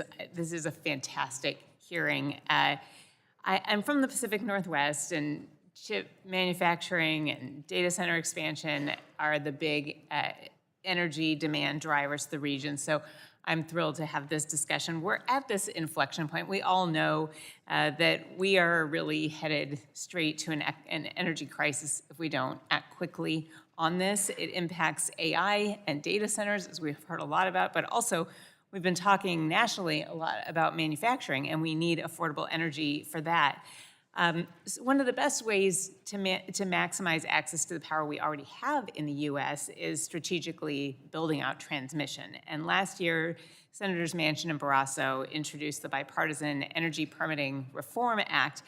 And I'll be really clear, it's not the bill I would have written. I was not a fan of all the provisions, but we need to move forward, and that's the whole idea, that we need compromise in order to move the ball forward. Mr. Batia, in your testimony, I see this prime example that you've talked about a couple places, a couple times, where this bill for speeding permitting would make a difference. It was the Broadband to Hemingway transmission project that connects Oregon to Idaho, and in the Pacific Northwest, our peak energy demands in the winter when we turn on the heat, and yet we have our peak hydropower generation in the warmer months when the snow melts. The opposite is true in the mountain region where we see the opposite. So irrigation and air conditioning drive that demand in the summer, and then wind energy is more abundant in the spring and winter. So connecting those two regions would allow us to correct this mismatch and meet the demand. The project, as you said, is about to hit its 21st birthday, and it has been stalled for almost 21 years. If we continue to require transmission projects to jump through all of these hoops and red tape, how is that going to hamper our ability to onshore tech, keep onshore tech, and expand manufacturing here at home? Absolutely. EPRA is something we're absolutely supportive of because what it's going to do is exactly what you mentioned. We've talked about investing in the grid. We've talked about modernizing the grid, creating more flexibility so that you can balance supply and demand. The big data centers, certainly the large semiconductor manufacturing, which we are under construction right now in Boise of what will be the only large-scale memory manufacturing facility in the country, the first leading-edge one in more than 25 years, needs that transmission to be able to ensure that we can have that stable power for the consistent and long-term load growth that we have. And Dr. Schmidt, basically, same question. If we don't have good transmission and the ability to move energy across the country, how does that impact our ability to remain dominant and win the AI race? When I think about your state, I think about all of the incredible natural resources you have, whether it's the west or east part of your state. That power does not have the path out of your state that's strong enough. It needs to get fixed. Thank you. I just want to emphasize for my Republican colleagues that if they introduce a bill like that one, they will have Democratic partners because we all understand, especially after this hearing, that we need to get If I could this just add done. one more thing to add to Yes. this. It's not just about the success of those projects. I know we're talking a lot about AI, but it's about jobs that are that all of this investment in manufacturing are going to be creating high-paying jobs, higher-paying jobs than today, and domestic supply of semiconductors, while critical and important for AI, is also critical for many, many other industries that we haven't been able to talk about. Automotive industry, for example, 50% of the cars on the road have a chip made in Micron's facility. That's right, and we nearby. need to And manufacture so many, that. many industries that need these projects to be successful. I'm going to turn one more question quickly to Dr. Schmidt. AI, as I read in Dr. Wang's testimony, Mr. Wang's testimony, brings potential benefit, potential risk. We've seen the abuse of AI in China for public surveillance and crackdowns. Now, unfortunately, I'm having to think about that in our country too, with what we're seeing now is suppression of dissent and retribution, efforts to crack down on free speech and stymie scientific research, target nonviolent university protesters who I may not agree with, but we all have the First Amendment rights. And we've also seen insurance companies with Medicare Advantage use AI to deny or delay coverage. So as you think about, we actually don't have any time. If you could write me an answer to what you would suggest for guardrails for AI as we move forward, we want to be able to keep up and do this wisely. I will do so. Thank you very much. Thank you. All right, seeing no further folks here to ask questions, I ask unanimous consent to insert in the record the documents included on the staff hearing documents list. Without objection, that will be the order. I remind members they have 10 business days to submit questions for the record, and I ask the witnesses to respond to the questions promptly. Without objection, committee is adjourned.